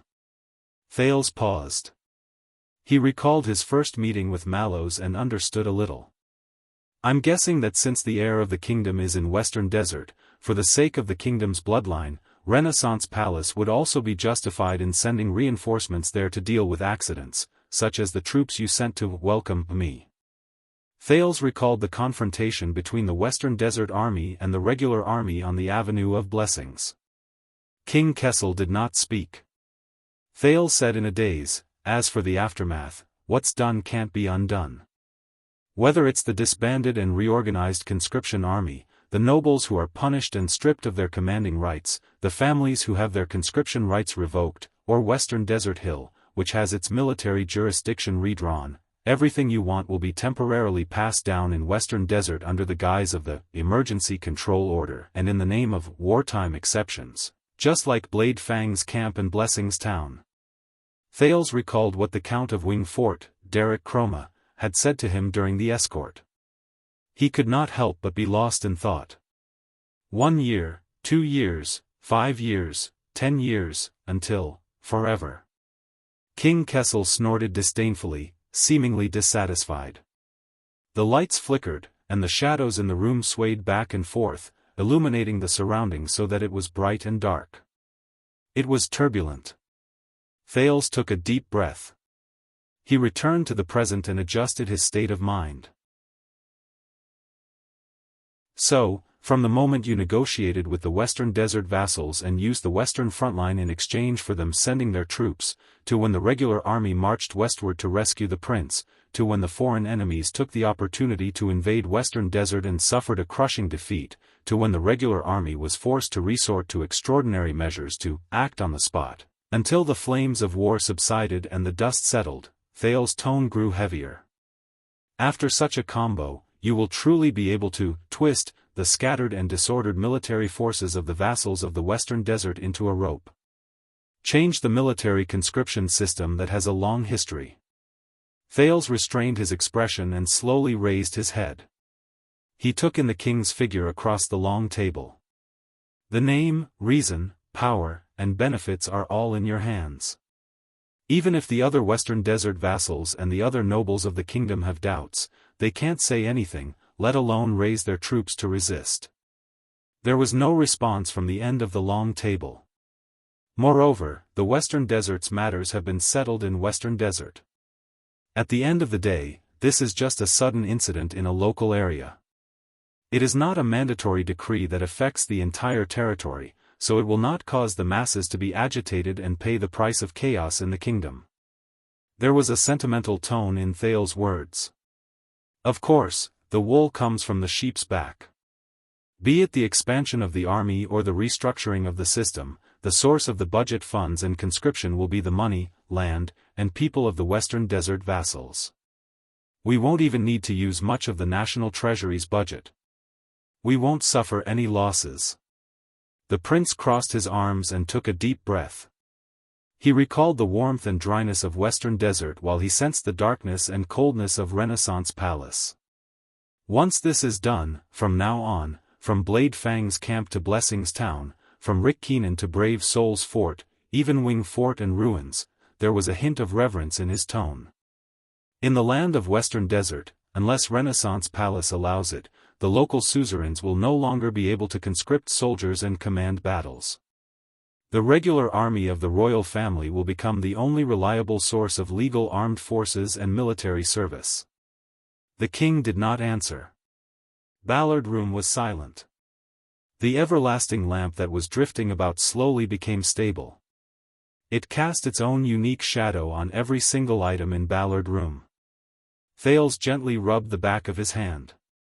More importantly, this is just the beginning. He looked deeply at the Supreme King. With the precedent set by Western Desert, suzerains conscripting soldiers and vassals owning soldiers are no longer an inviolable natural tradition. When people slowly got used to the idea that only a king can have an army, the reform of the military system in all of Constellation also had precedents to follow. When the conditions were right, success would follow. Thales suddenly remembered the great battle he saw in the desert. Just like a cavalry charge. No matter how flawless a defensive formation is, once a gap is breached and the flanks are exposed, he said in a daze, what's left is a wave sweeping through, like a hot knife through butter.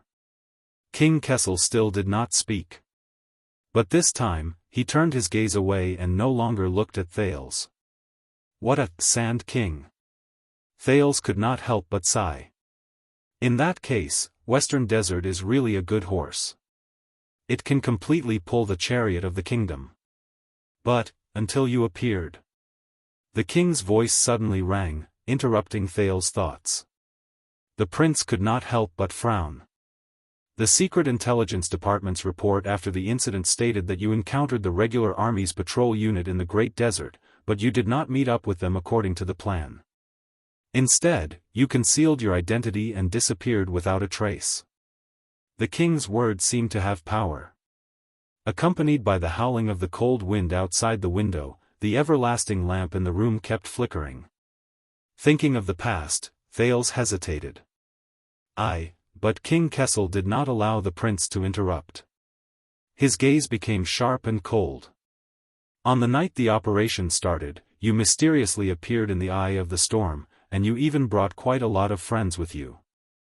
Shadow Shield, Northlanders, Secret Room, and even quite a number of sword sellers followed you into the prison of bones. One-day tour? Thales' heart tightened. About this, the king snorted coldly and no longer looked at him. The people at the western frontlines do not have the boldness of those in Renaissance Palace. They are cowardly and hesitant, not daring to take the risk of losing their heirs, so they bided their time and dispersed their manpower, causing the operation to be seriously disjointed. And our spies should have urged the warlike orcs and barren bone people to attack the suzerain's army while the regular army was away, but they seem to have sensed something beforehand. Not only did their main force not come, even their siege was just a feint, and they retreated the moment they came into contact. When Thales heard this, he could not help but say, yes, I heard that there is an orc called Kandarl in the desert, but in the next second, King Kessel's gaze was like a blade. Thales put away his smile and decided not to say anything else. It's fine. The king ignored him. Instead, he stared at a weak and drifting everlasting lamp. The coldness and dissatisfaction in his gaze was clear. Williams was lying in ambush at the side of Blade Fang's camp. That idiot has always been swift and decisive, but on that day, he dragged his feet and waited until the battle was almost over before he led his troops back to the camp and delayed the battle. When he heard the familiar name, Thales instantly froze.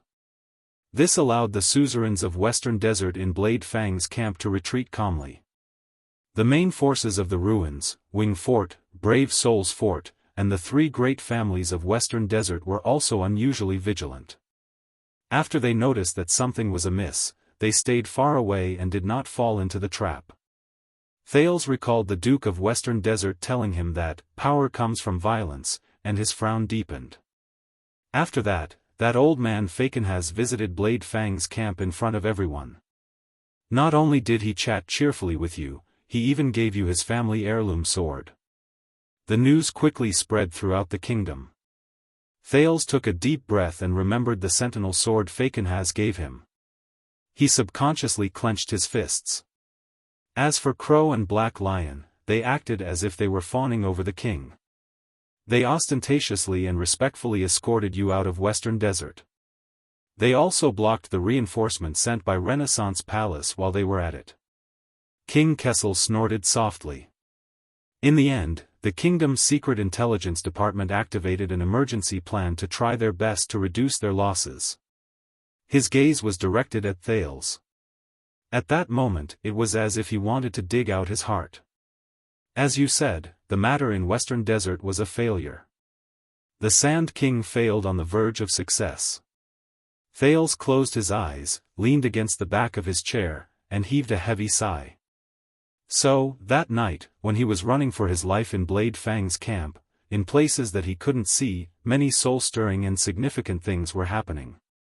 But a mere failure of a horse, a mere failure of Western Desert, will not make the kingdom stop. The king's voice became stern, causing Thales to open his eyes. King Kessel's expression was extremely calm, but there was an endless storm in his eyes. That's why this letter was written. Thales lowered his head and looked at the letter beside his hand. The iris flower's wax was dark and indistinct under the everlasting lamp. If Western Desert could not do it, we will change to another place. The Iron Hand King's tone was cold and brooked no argument. No matter how much it costs. How much it costs. At that moment, Thales gritted his teeth. Fakenhas's voice rang faintly in his ears.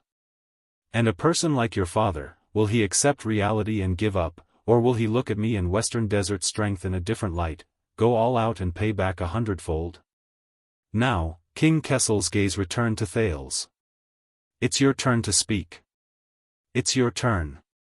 The king's words were calm, but they echoed in Thales' heart countless times. What do you have? What can you do? King Kessel said coldly. To make up for your foolishness? Thales was silent. He stared at the faint light in the room, not knowing what to think. What? King Kessel sneered, his tone mocking. You can't even say a word after so long? But in the next second, Thales suddenly spoke. Do you hate me? His tone was ethereal and indifferent. At that moment, even someone as calm as King Kessel could not help but feel puzzled. What? Thales took a deep breath and stared at the empty corner before he spoke absent-mindedly. I'm asking, from Broken Dragon Fortress to Dragon Cloud City, from Eternal Star City to Western Desert, you have constantly schemed against me and used me. You have also repeatedly put me in danger, trapped me to death, and left your own son to the wolves. King Kessel frowned deeply. Why? Thales sighed. Why do you hate me so much? Is it like what's written in many novels, that my birth caused my mother's death, so you bear a grudge against me? At that moment, King Kessel's gaze turned fierce. Or is it that my mother, Dharanjarana, did something that angered the heavens and made you hate her for the rest of your life before she gave birth to me? Thales stared at King Kessel. Dharanjarana. Sure enough, the name worked. Because the Iron Hand King, who had always been resolute, was now frowning and his gaze was deep. It was as if he was facing an unprecedented chess game. Thales smiled. How can I complete the Sand King, promote the reform of the military system, and use it as a bargaining chip to prosper the kingdom? He gritted his teeth and stared at the silent Kessel V. Can't I get the truth about my mother in exchange?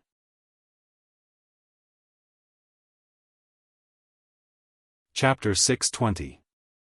Really? King Kessel's voice came from the other side of the long table, extremely cold. This is what you can't forget? The king's shadow was dragged to the wall behind him by the firelight, and there was faint mockery in his eyes. Your mother? Thales stared deeply at King Kessel. Theron Jirana. Head Ritual Master Licia, Queen Kia, the Old Crow, Gleeward, almost everyone who knew his mother had a different evaluation of this woman. Then, what about his father? Don't forget, the prince said softly. I inherited her name. Or more. The king snorted softly. Gilbert should not have let you choose that middle name. He spoke slowly, but his words were as cold as ice. Meaningless. Thales also smiled softly and shook his head. As far as I know, you were the one who told Gilbert her name. Then what did you expect? The king's response was swift and cold. Expecting your mother to be an outstanding woman with an extraordinary background? An erudite and talented female scholar, a daughter of a noble family, or a brave and fearless female warrior? So that you could be proud and have someone to rely on? Thales looked at King Kessel's expression and was surprised to find that this was one of the few topics that could elicit a long response from the king. The prince probed. Then, was she? The king sneered, but his smile immediately disappeared. She was a whore. Thales' expression changed slightly. Just like most prostitutes, King Kessel's expression was indifferent, his tone disdainful. She was unscrupulous and greedy, putting on airs in front of her customers all day long, selling herself for payment, until she died. I don't even remember her face. After hearing the king's words, Thales was silent for a long time. Whore? Thales muttered in a daze. Prostitute? Hearing such adjectives, he first thought of the desert slave described by Old Crow Hicks, the magical Dharan. Then, the portrait he saw in the Secret Intelligence Department flashed in the teenager's mind, Oriental Beauty Elf. Then, he remembered the philanderer Felicia he saw in the Secret Intelligence Department, and her strange and seductive movements under Raphael's hands. Exactly. Your questions and expectations are meaningless. The king's tone was indifferent. You will not find any comfort or reassurance from her. To her, you're just an accident after a certain transaction. It was an accident during a certain transaction. Thales could not help but clench his fists. He suddenly remembered the look in Quick Rope's eyes when he talked about the girl he liked in Blade Fang's camp. That girl. She's not a whore. No. And your garrulous attitude, King Kessel said coldly, isn't it just a matter of time? What a disgrace to the royal family. Thales took a deep breath and gently unclenched his fist. You are right, father. Gilbert's biggest mistake was to let me keep her name. The king's expression did not change. Because. Thales' gaze turned cold. If she was just an insignificant prostitute, you wouldn't even bother to remember her appearance. Thales raised his head and looked straight at the king. Then why do you still remember her name? At that moment, King Kessel's eyes widened slightly. Thales stared at his father and softly uttered that special name. Dharan. Jirana? The moment he finished speaking, Thales had an illusion. It was as if winter had suddenly fallen in Ballard Room. The temperature plummeted and the air stagnated. Even the lights no longer flickered. And the source of all the coldness was at the end of the long table. The embarrassing silence lasted for a whole 10 seconds. I have given you a chance, child. The king's voice returned to its usual toughness and coldness. And you have ruined it. He stared deeply at Thales. There was only dead silence in his eyes. The sin of hell's river in Thales' veins began to flow again, as if it wanted to break through the frozen atmosphere. At that moment, the teenager suddenly felt that the king's patience had come to an end. His next words were to summon the guards. So Thales was faster than him. Amore. The prince spoke softly and successfully froze the king's gaze towards the door. King Kessel looked back. Amore? Thales took a deep breath and nodded. Yes, Western Desert's Amore town. This place is ruled by the Amore family and has a long history. The suzerain surname is the origin of the name. King Kessel frowned slightly. Thales recalled what the two Western Desert people, Derek Chroma and Anchor Byral, had told him. Unhurriedly, he began to recount the story. A few years ago, the suzerain of this town, the Baron, suffered injustice. He wanted to turn to Renaissance Palace and appeal to the king for help. But he met with misfortune on the way, and his entire family died of an epidemic. Thales observed King Kessel's reaction. The latter did not move, but did not interrupt him. In the next second, Thales' tone changed. But in fact, as a legitimate vassal of the kingdom, Baron Amorei did not die of an illness. Thales gritted his teeth. He and his family were ambushed and silenced by the allied forces of his vassal and peers, the three major families in power in Western Desert, Falkenhaz, Chroma, and Bosdorf. Both of them were silent for a few seconds. Interesting. The king thought for a while and said slowly, "Where did you learn of this?" Thales' eyes dimmed. In the Secret Intelligence Department's prison, Anchor's pained voice rang in his ears. He also said that if I failed, if I had to use this bargaining chip, I must give it to you. And I can only give it to you. As his thoughts reached this point, Thales took a deep breath. It's not important. He composed himself and shifted his attention to the matter at hand. What's important is, facing the king's burning gaze, Thales spoke calmly. His words were loud and clear.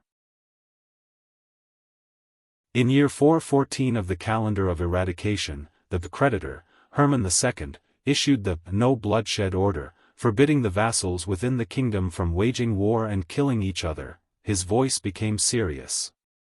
However, the vassals of Western Desert were lawless and acted recklessly. As vassals, they abused their right to armed self-defense excessively and murdered Baron Amorei to avenge a personal grudge. As Thales spoke about Western Desert, he stared at the Iron Hand King's face. Their methods were cruel and terrifying, and their crimes were shocking. The Iron Hand King's eyes brightened and the corners of his lips curled up. The prince's gaze turned sharp. This reason, this bargaining chip, this horse, is it enough to complete the Sand King? As Thales' voice faded, the everlasting lamps around him flickered. He stared at the king. King Kessel was silent for a long time, the light in his eyes surging back and forth. A few seconds later, the king closed his eyes gently and buried all his emotions in the bottom of his heart. But we can't use it. King Kessel said softly, the plague in Amorei town is no longer news. The people of Western Desert dealt with it very cleanly. Dead men tell no tales. Seeing the other's reaction, Thales could not help but chuckle. That's right. He said confidently, unless it's not that dead men tell no tales. Thales' words came to an abrupt halt. Wait. He looked at King Kessel's indifferent expression and figured something out. The youth's expression changed slightly in disbelief. You know. Thales stared at Kessel and frowned. You knew about Amorei town and this case a long time ago? The next second, King Kessel opened his eyes gently. The king was expressionless and did not answer. But Thales had already gotten his answer. The youth could not help but frown. When? King Kessel replied calmly, when it happened. Thales was stunned. What? Why? Thales realized that at some point in time, the conversation between him and King Kessel had become extremely tacit. For example, now, he did not even need to complete a sentence like, why did it happen? King Kessel stared at Thales quietly. A few years ago, the Border Development Tax Exemption Order affected a group of suzerains. Lord Amorei of Western Desert was just one of them. The Iron Hand King narrowed his eyes, the most impatient one. With a little provocation, he took the bait. Thales' gaze froze in midair. With a little provocation, he took the bait. At that moment, Raven Derek Chroma's words rang in Thales' ears once again. According to the Baron, the countless nouveau riche spawned by that decree are nibbling away at his interests every day, taking away his subjects and cutting off his livelihood. At the bottom of the Secret Intelligence Department's prison, Anchor Biral's desperate words reappeared. Obviously, Baron Amorei could not bear the pain. The king's decree dealt him a huge blow. King Kessel sighed slightly. His next tone was slightly regretful. However, that Western Desert bumpkin is especially sensitive to the slightest disturbance at his doorstep. Before he could reel in the fish, the line was cut. Thales was stunned. Reel, a tangent, Derek and Anchor's words continued to appear. Baron Amorei recruited soldiers and mobilized his army, intending to cross Western Desert and create a big news for all of Constellation to protest against His Majesty and the kingdom. So much so that he decided to abandon his tacit understanding with the three main families and act rashly. Thales froze in his seat. "It's you." Thales said in a daze. "Baron Amorei raised his army to protest because you secretly pressured him and deliberately instigated him? To find an excuse to intervene in Western Desert?" The Iron Hand King scoffed. "As I said, he's just one of them." One of them. At that moment, Thales thought of Anchor, who was tortured and bruised in the Secret Intelligence Department. And his lover, whose family was ruined and whose identity was unknown. So, the tragedy of Baron Amorei being silenced and his entire family killed. Thales' voice was hoarse. "You're the instigator." Thales stared blankly at the table in front of him. The king's figure was projected on the opposite wall, dark and oppressive. These people. Their misfortune. But, the dust that power crushed. "You flatter me," the king's voice was still calm, as if he did not care.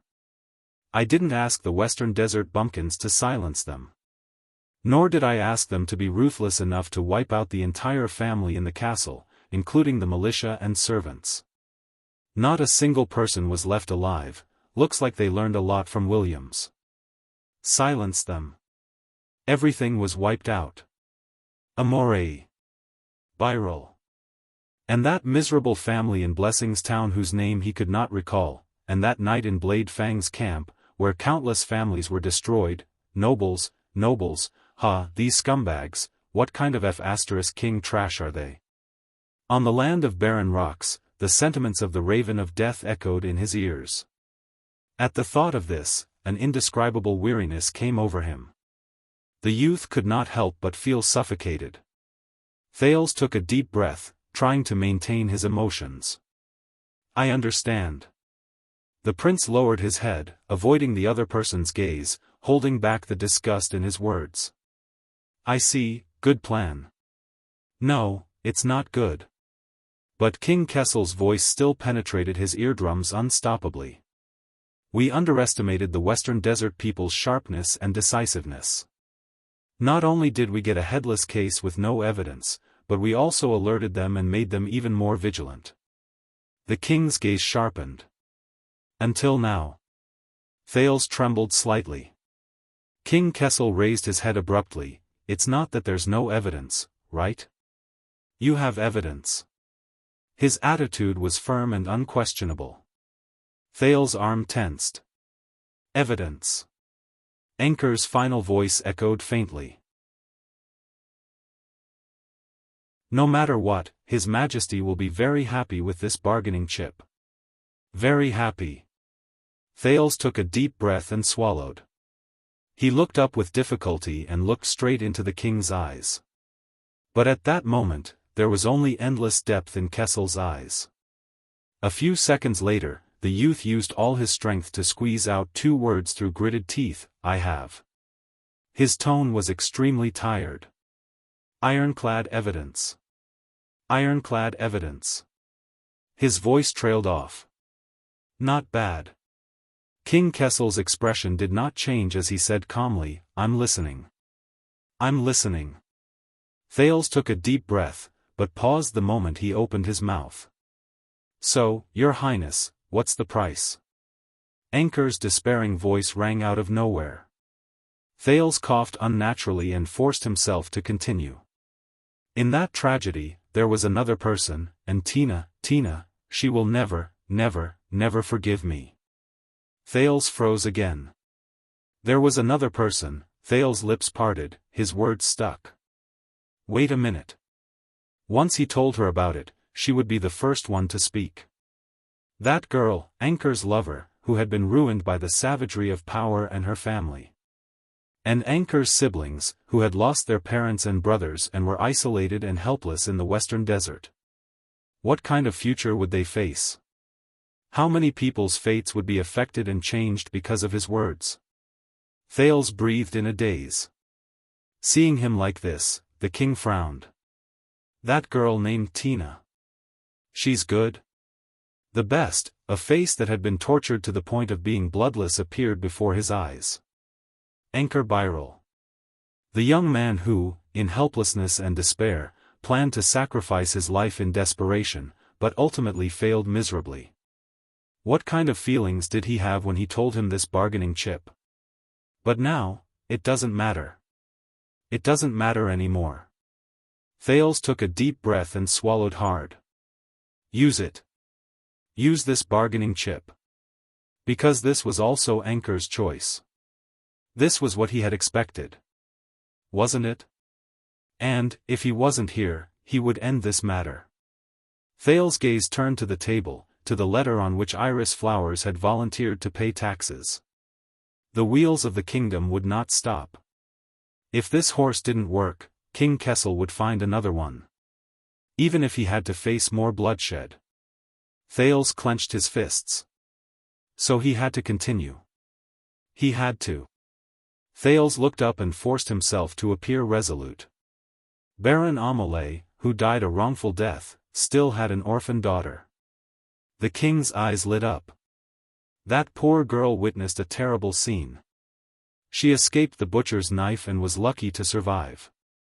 Thales clenched his teeth, concealing his dazed and dispirited look. Her identity and experience will prove to the world that the most powerful families in the West Desolate continent have made a grave mistake. And Renaissance Palace's reform of the military system to restrict the vassals from abusing their military power is a matter of course and urgency. As his voice trailed off, Thales let out a long sigh, his gaze dejected. He had said it anyway. The color in the king's eyes slowly changed. He stared at the prince across the long table for a long, long time. As if he was sizing up a fine steel weapon. Finally, King Kessel laughed. His laughter was soft and faint, but it effectively lightened the atmosphere in the room. This orphan girl who survived.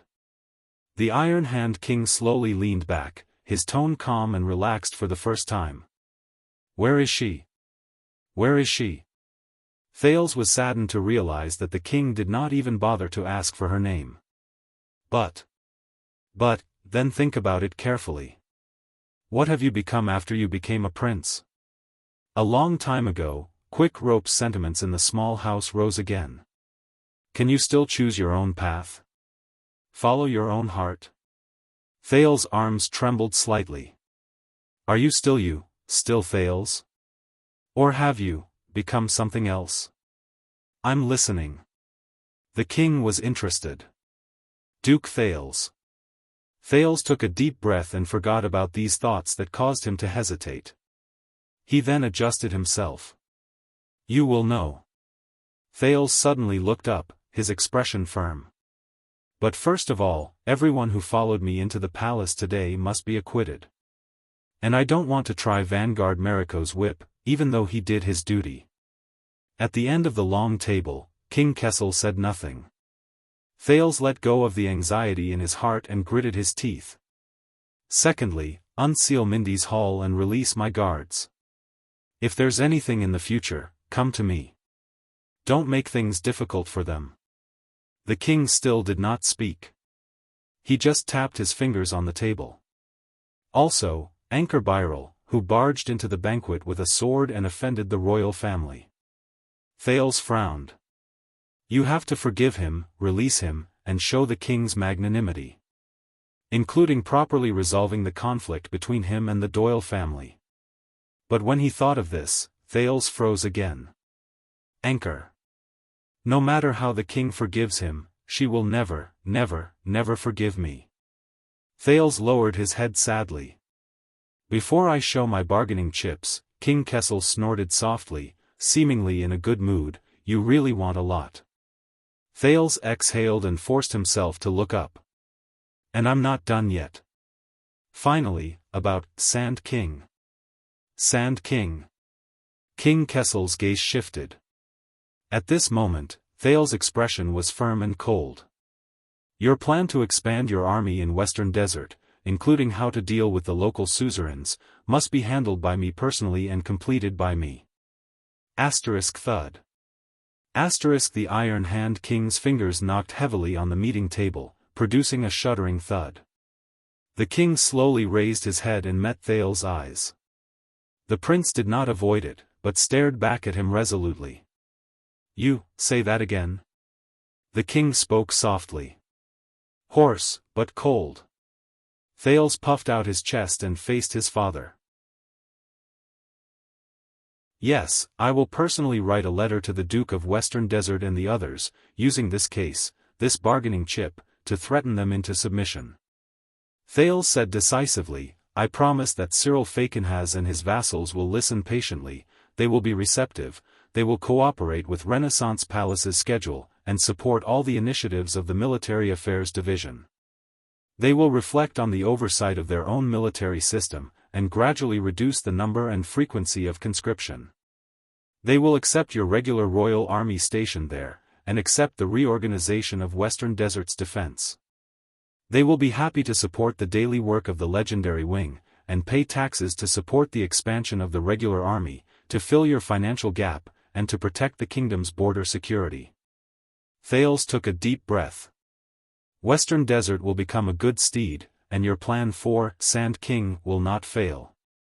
He said solemnly, the chariot of the kingdom will still roll forward. Ballard Room fell silent again. But this time, the silence was particularly ominous. A few everlasting lamps burned to the end and quietly extinguished. King Kessel's gaze changed as well. The fire in his eyes disappeared, and they were overflowing with darkness. You? He looked at the prince from afar, and his tone was playful. You'll do it? Thales nodded decisively. Me. I'll do it. King Kessel's gaze sharpened. Why? Thales tidied up his expression and replied seriously, because of that orphan girl. I am the only one who knows this bargaining chip the best, and how to use it. He paused slightly, gritted his teeth, and told both his father and himself, because this is the only way. The only way. King Kessel did not respond immediately. He just sat quietly in his original position, as if he had turned back into a statue. A few seconds later, the king spoke calmly. Tell me, how did you know the whereabouts of that orphan girl? Thales froze. His expression did not change, and he did not leave any loopholes. I have my own channels, Fakenhas. King Kessel spoke softly, interrupting Thales. Fakenhas. As soon as the surname came out, the prince was shocked. The king snorted and looked elsewhere. His tone was thought-provoking. He gave you far more than a sword, didn't he?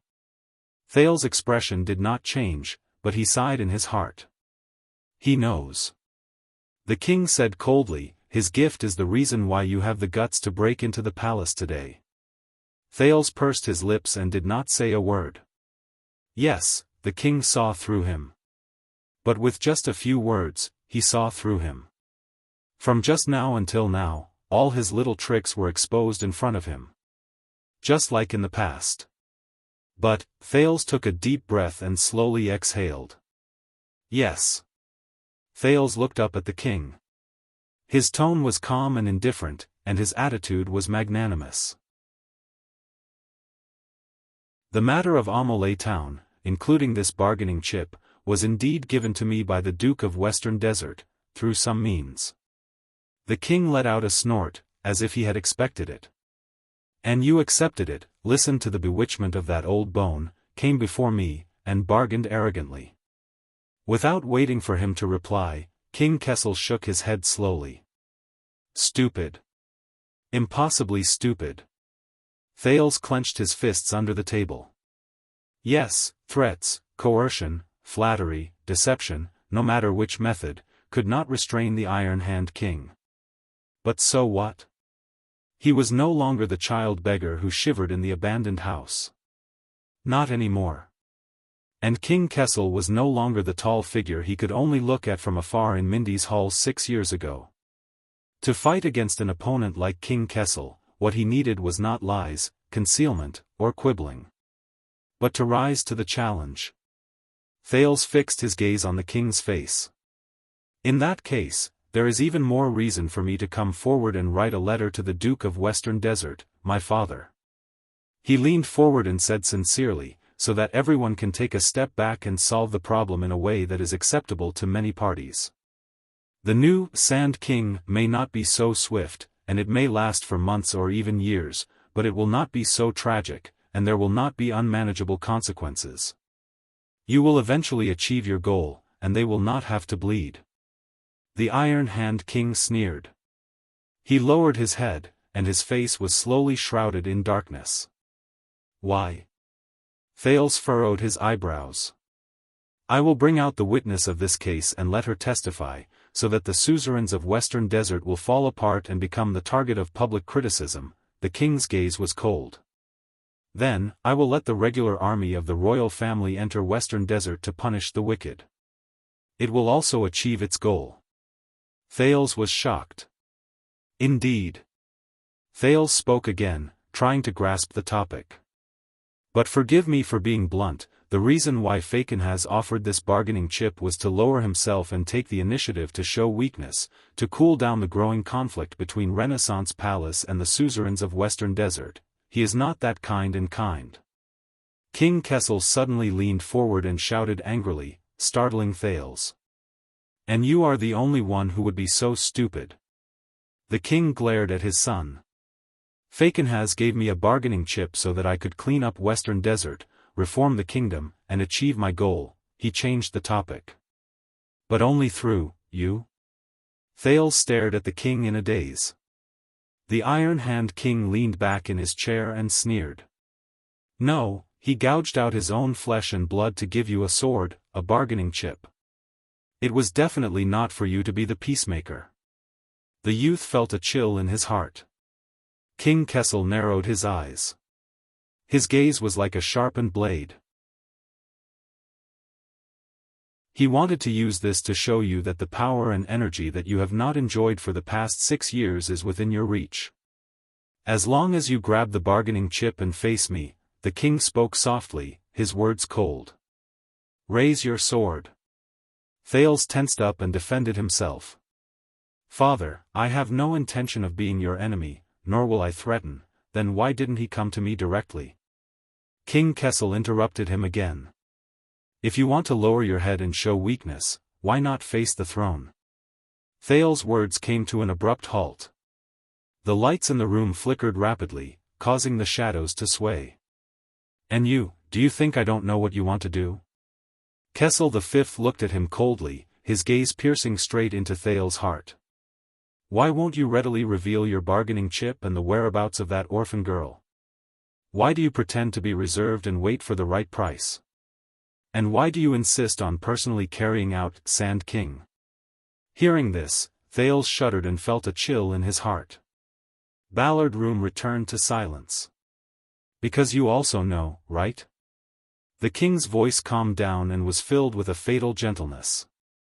Because you also like the sword he gave you and can't bear to part with it. Unable to extricate yourself. Thales frowned tightly. His fists were clenched on his knees.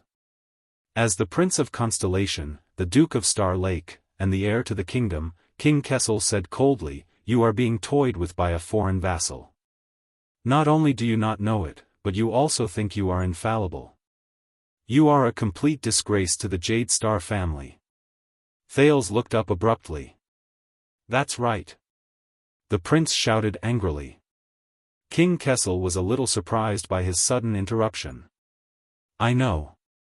Thales' breathing quickened as he stared at the king. I know what Fakenhas wants to do. And I have no intention of hiding it, nor do I want to quibble. Thales stood up abruptly and placed his hands on the table. That's right. Empower me, support me, and help me so that I can eventually become strong enough to fight against you, threaten you, and obstruct you. This is indeed Fakenhas's wishful thinking. Simple, clear, and direct. The king's expression became increasingly hostile. But believe me, father. The prince stared at the king, serious and solemn. If you really want to succeed, not just with Sand King alone, and not just in Western Desert, but throughout the kingdom, inside and outside Constellation, realize your grand and crazy plans and ideas. Hearing this, King Kessel's gaze changed.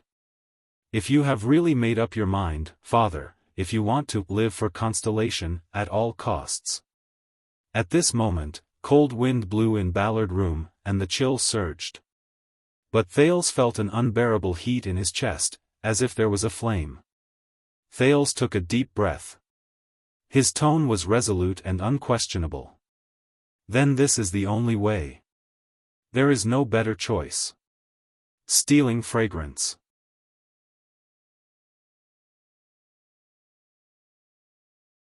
Chapter 621. Trust you? The only way? There's no better choice. King Kessel chewed on these words and seemed to be deep in thought. Thales controlled his breathing and stared at the king. The king paused for a while and laughed coldly. Ha ha ha ha, the laughter was deafening, and the lights around them flickered. Thales subconsciously clenched his fists. He felt a heavy weight in his chest, and the air around him was heavy. But he had no way out. The laughter slowly disappeared. From what I saw, Duke Thales of Star Lake Fort. The Iron Hand King's tone was calm, but it was even scarier. The crown is not on your head. The crown. An inexplicable sense of fear came over him, causing Thales' breathing to become slightly irregular. Even if you don't take this path, the king said faintly, the wheels of the kingdom are destined to never stop. The teenager pressed his fist against the table and felt the pressure and pain coming from his fist, as well as the strange agitation of the sin of Hell's River. He knew what the other party cared about. He knew. Or did he think he knew? Thales took a few deep breaths and looked up. Of course, you are the supreme king of Constellation. The Iron Hand King was expressionless. You can ignore me, scoff at the West Baron, and reject this proposal with one vote. Thales adjusted his mood and changed the topic. Anyway, you are very confident, and you have more than just Sand King in your hands. He pointed at the letter on the table and maintained a calm tone. Just like how you can threaten Jean and Lei to replace Western Desert and force South Coast Hill to pull your carriage for you. You can do it again in another place. King Kessel snorted in disdain. But what's the price? In the next second, Thales changed the topic. In order to execute Sand King, father, how much have you invested? How much have you paid? As he listened to Thales' words, King Kessel frowned slightly. Whether it is the huge amount of money spent on preparations, the astonishing scale of the standing army of the royal family, or the western front lines that you have been operating for more than 10 years. The prince was unhurried as he continued to speak. Human, material, financial, and mental strength, including the political games behind the scenes, are not easy to do. Even the opportunity is too rare. It's not every year that there's an unlucky prince wandering outside, convenient for you to use as an excuse and bait. The king coldly snorted. If your plan had succeeded and you had reaped huge benefits, then these costs would have been nothing. But now, Thales paused for a moment and looked at him. King Kessel pursed his lips. His expression was tense. My guess is that the reason why Supervisor Kirk complained about being poor in the Imperial Conference and why the Department of Finance had insufficient budget is because. Thales spread his arms towards the table. In the end, it was because you mobilized the regular army for Sand King and emptied the national treasury, didn't it? At that moment, King Kessel suddenly raised his eyes. His gaze was so sharp that it was as if it had physical form, and he inched closer to Thales. The atmosphere in the room was extremely stifling. That bargaining chip, that orphan of the Aumale family. A few seconds later, the king spoke coldly. "Where is she?"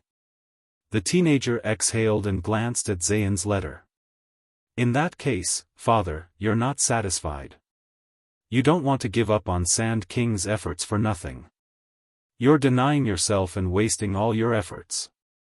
Iron Hand King's eyes grew colder and colder. However, Thales' tone became harsher.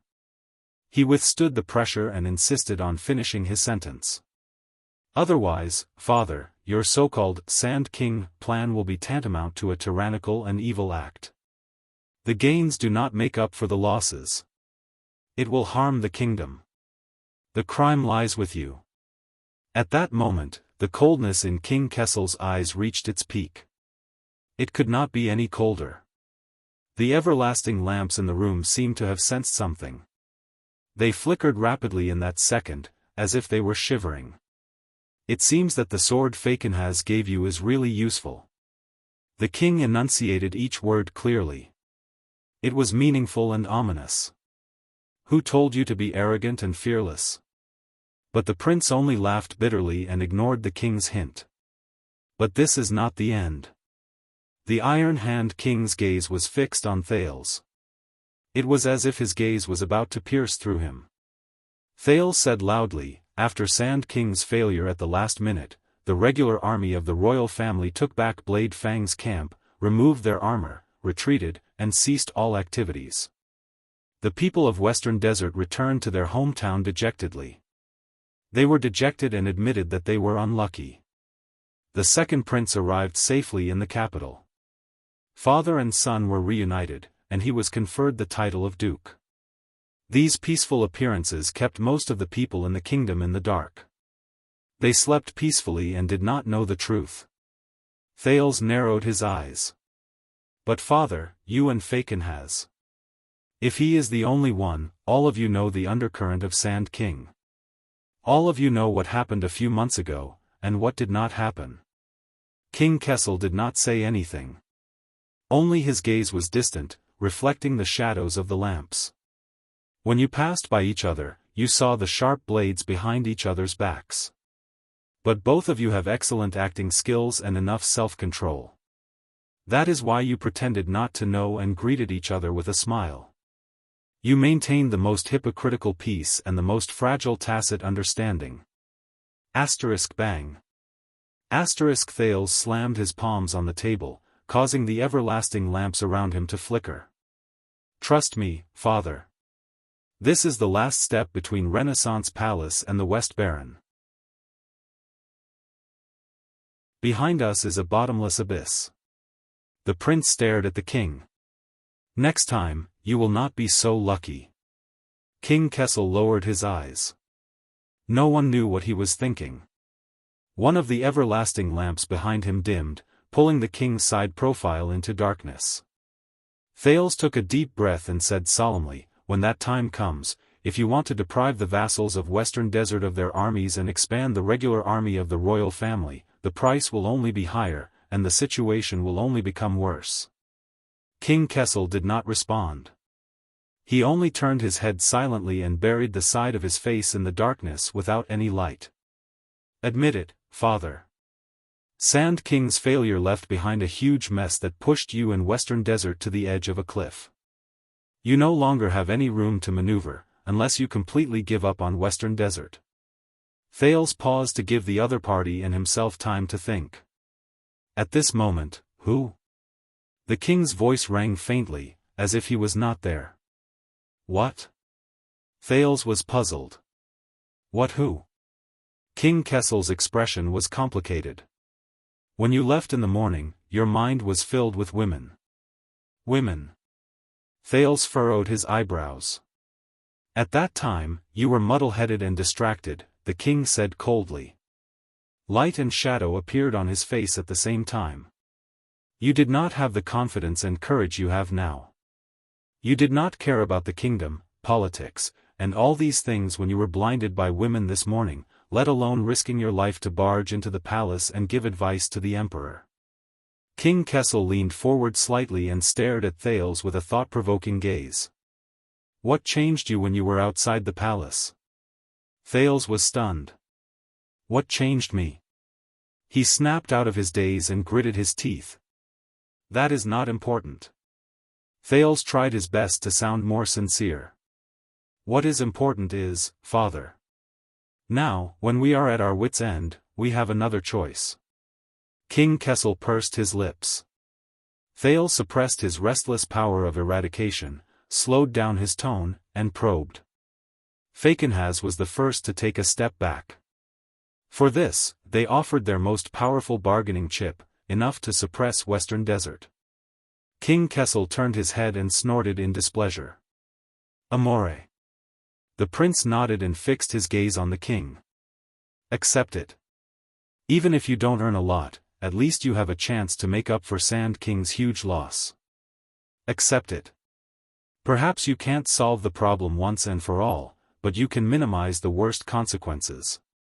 Accept it, let me communicate with them, give us a chance, and give Western Desert a way out of this mess. The king snorted softly and did not comment. Please believe me. Be it from a realistic perspective or a long-term perspective, this is the only way. It is also the most efficient, easiest, most peaceful, and the path closest to success. Thales' words had unknowingly become urgent.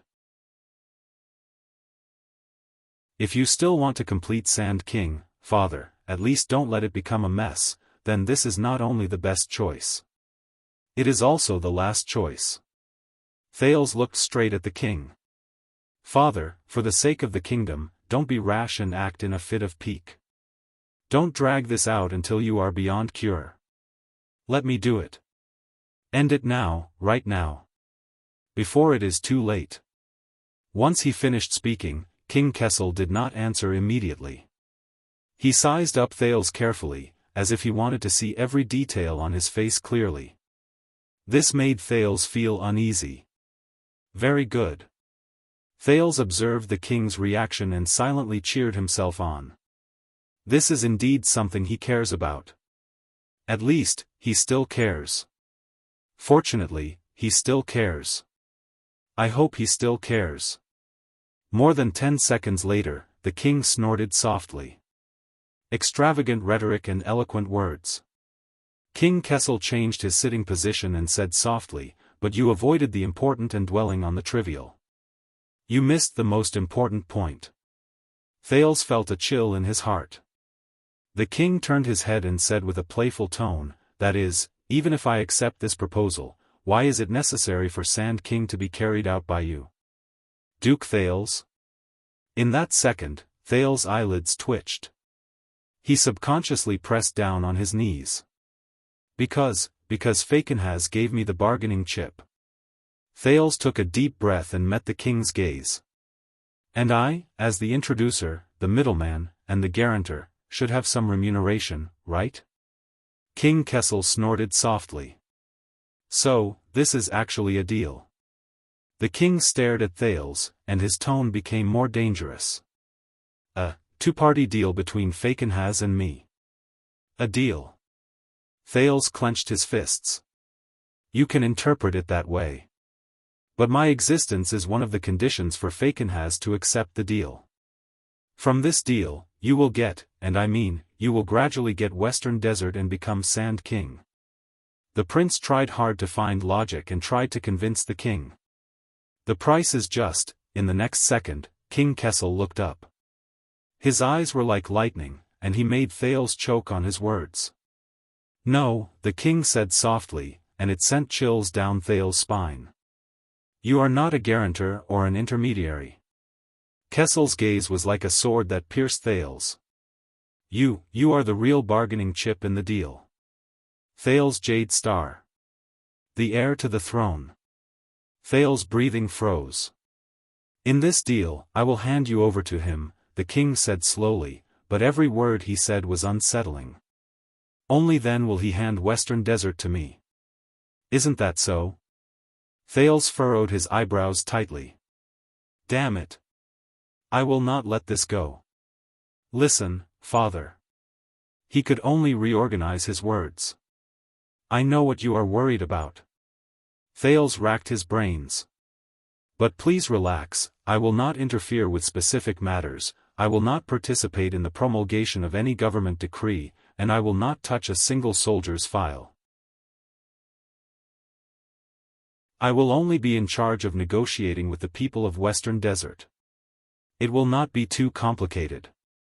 I will only need a letter to mention this bargaining chip, and with Fakenhaz's cooperation, they will soon understand the pros and cons. You will be in charge of the rest of the matters. At this moment, the king suddenly spoke loudly and interrupted the prince.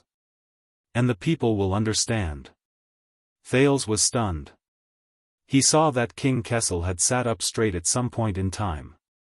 Light and shadow overlapped on his face, and light and darkness intertwined. The people will understand that there is another person in Renaissance Palace other than the king. The king emphasized the word another person, and Thales could not help but hold his breath. No matter what problems they face with the king, no matter what, as long as they find this person, King Kessel stared at Thales, as if he was strangling him through the air. Then the price will not be so high, and the situation will not be so ugly. The king narrowed his eyes. His tone was chilling. Because he has a sword in his hand. He can fight against the crown. Is this what you want? King Kessel's words continued. Every word seemed to be laced with venom. The future. Thales the First? At that moment, Thales' thoughts froze.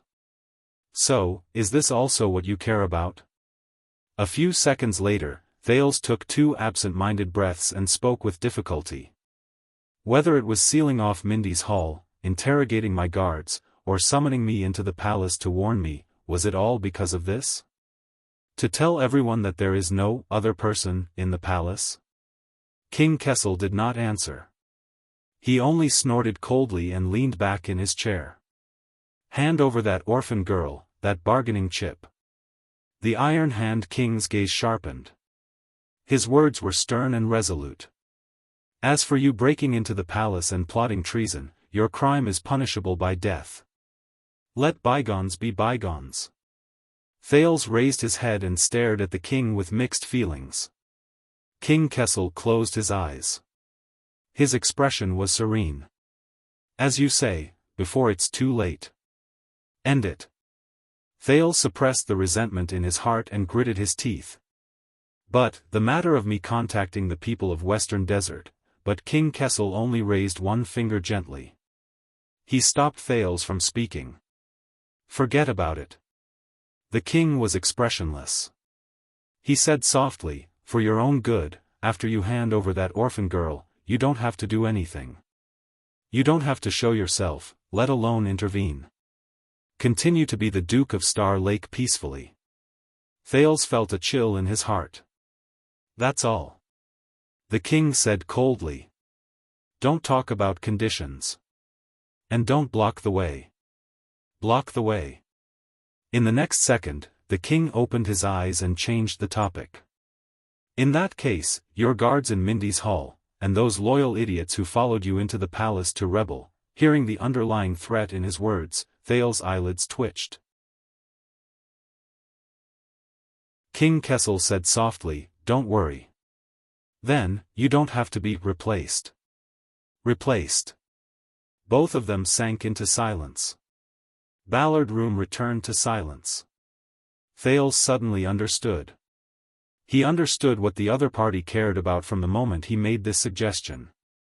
This made him feel a little tired. I don't understand. Thales lowered his head and sneered. Be it you or Fakenhaz, why is everyone's gaze only on that crown? King Kessel glanced at him. Is it really so mysterious and precious that it can capture everyone's soul? We are obviously talking about the future of the kingdom. Thales raised his eyebrows and said indignantly, and you, were you born for the stars, or for the crown? Hearing this, King Kessel snorted lightly and curled his lips.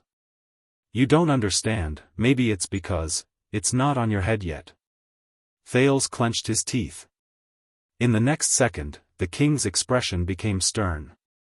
"I'll ask you again, where is the orphan girl of the Amory family?" Thales clenched his teeth and ignored the faint threat in the king's tone. He forced himself to calm down. He could not convince him. At least, not in this way. This was not enough. Far from enough. Thales took a deep breath. He had to give more. Even himself. When he thought of this, Thales closed his eyes and opened them again. "What if I say no?" The king looked up and said in a playful tone, "No?" Thales puffed out his chest with a stern expression. "That's right. If you don't accept my conditions." The prince's attitude became firm. "Then there will be no deal, no bargaining chips, no Amory's orphan girl, no Western Desert people giving in, and no Fakenhas taking the initiative to cooperate." Thales snorted angrily. "Say goodbye to your Western Desert."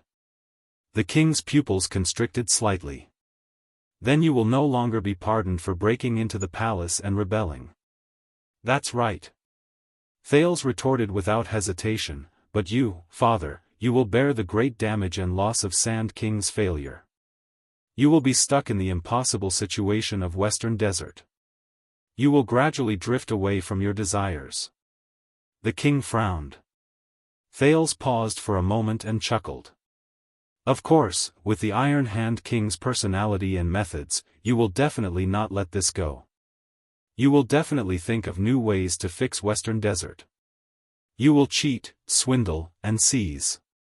You will not give up until you achieve your goal." When he said this, Thales' expression became solemn.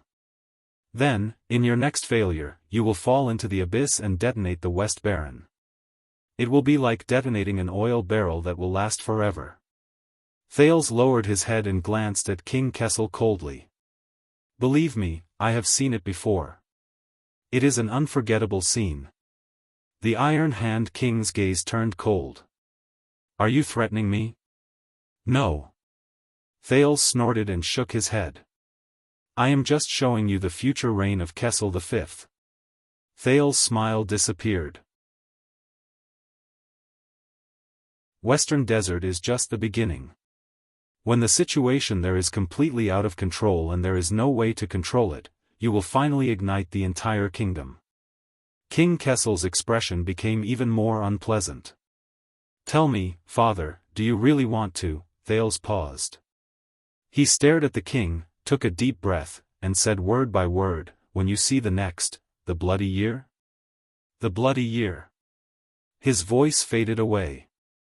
The room was silent. King Kessel was silent, and he did not move.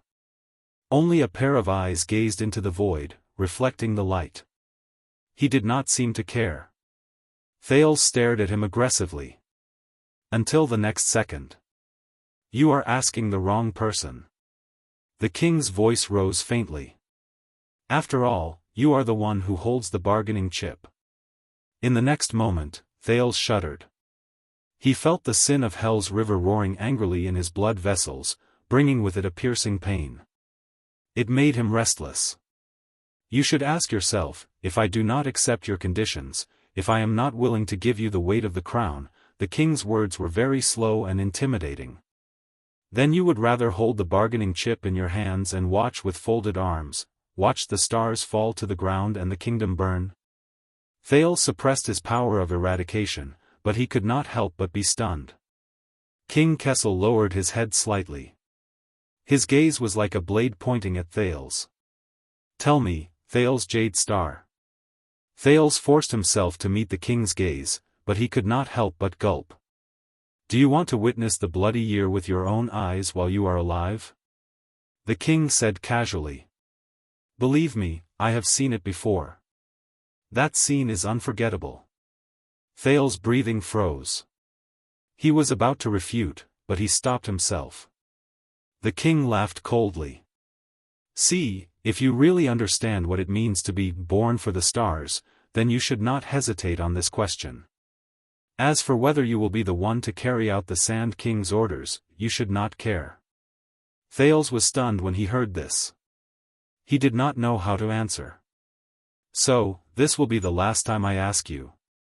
The king's voice gradually hardened.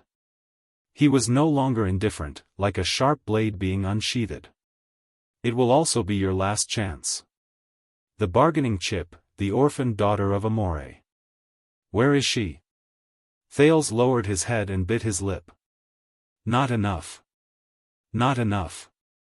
King Kessel will not accept my conditions. He will not tolerate any transactions that are beyond his control. He will not allow even the slightest flaw to appear on the crown.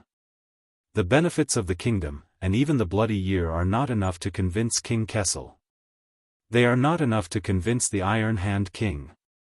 Sweet nothings, threats, and promises are all useless. He had to do more. More. More. The sin of Hell's River seemed to sense his emotions. It surged and filled his entire body. If you want to enter this circle, Thales, you have to climb to the top. The first thing you have to do is to bow down to them. Open up your body and mind, let their world and ideas rule over your entire being, and turn you into a person you cannot recognize. Only then can you start playing this game, and only then can you play it well. Bow down to them. Open up your body and mind. Turn you into a person you cannot recognize. So, no matter what, he had to play this card. Even if it meant eternal damnation. As the sin of Hell's River roared excitedly, Thales sucked in a deep breath and raised his head. Father, listen, but in the next second, his father snorted softly and shook his head, interrupting him.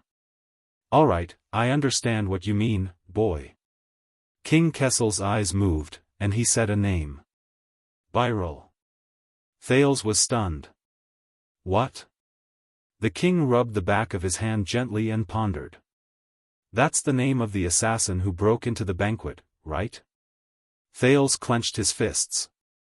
Viral. What? I'm guessing that because Fakenhas gave you that sword, that bargaining chip, and that orphan girl, you became fearless and full of confidence, and dared to break into the palace and plot rebellion to achieve your goal. King Kessel put away the sternness in his voice and regained his composure. But you were not like this from the start. At least, you were not like this when you left this place.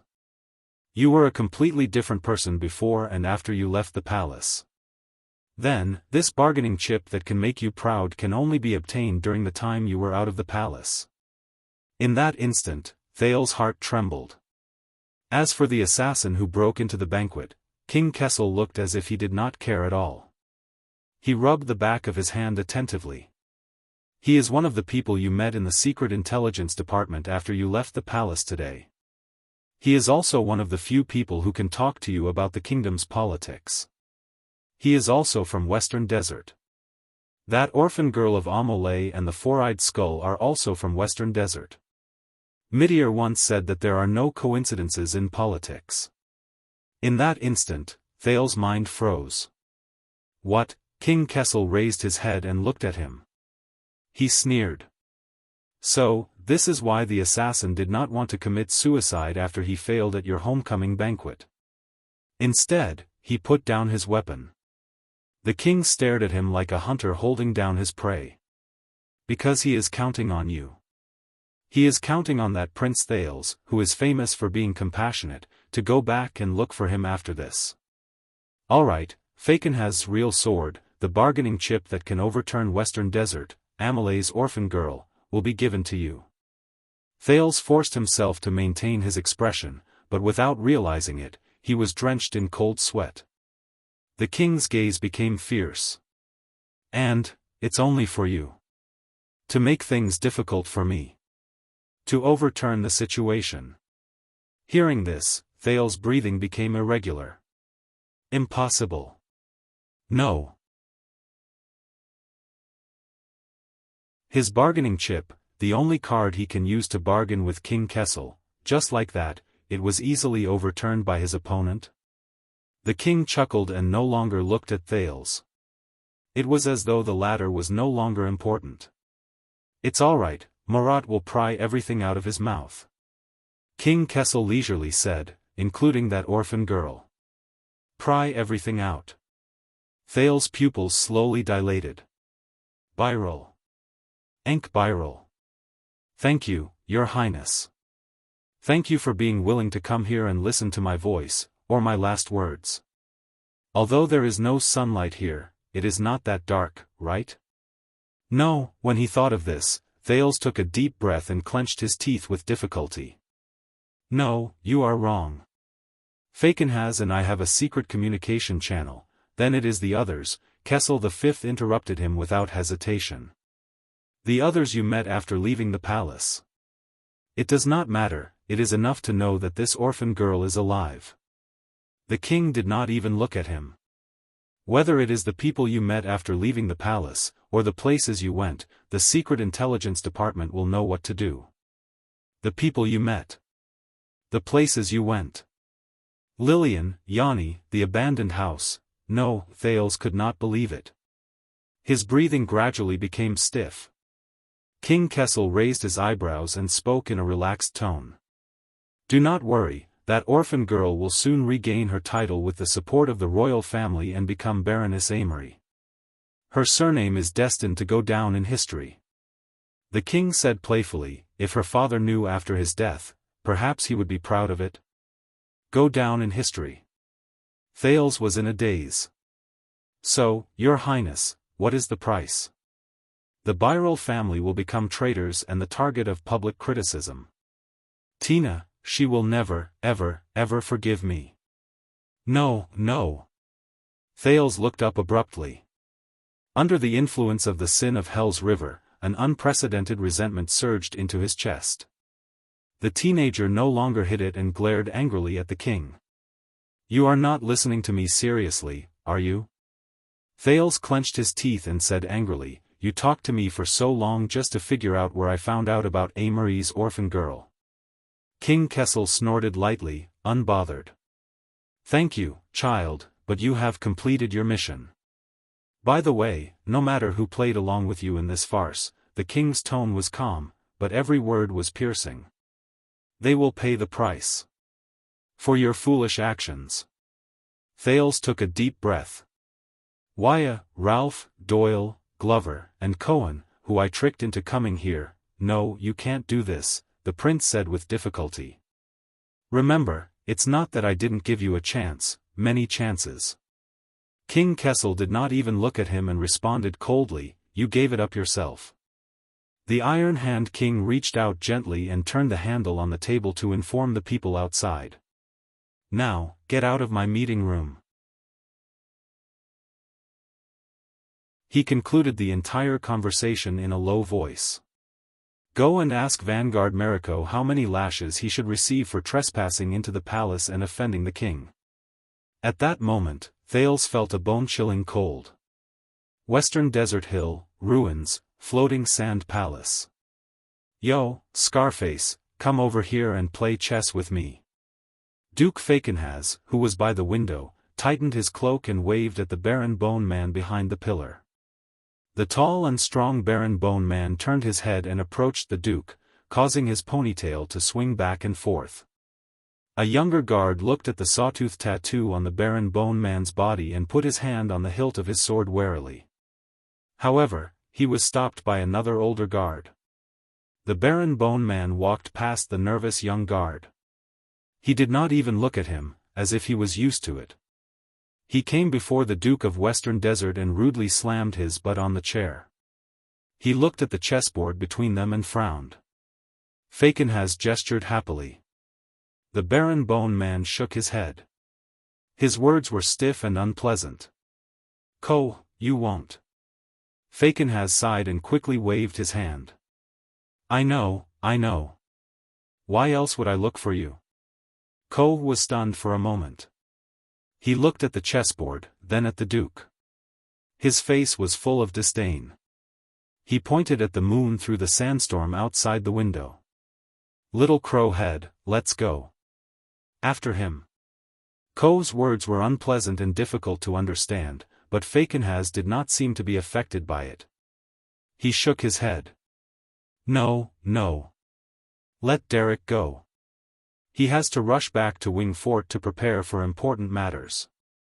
The Duke looked at the victory and loss record book for the entire afternoon with resentment. Besides, why should I chase him back? I can't win against him. Little bone cub, I'm here. After him. I was the one who taught my son how to play chess. It's meaningless to play against him. Fakenhas clapped his hands. Come, let's play chess. Ko snorted angrily. He extended his hand and moved a chess piece randomly. Ah, Scarface, how can you move the queen first? That's not how you move.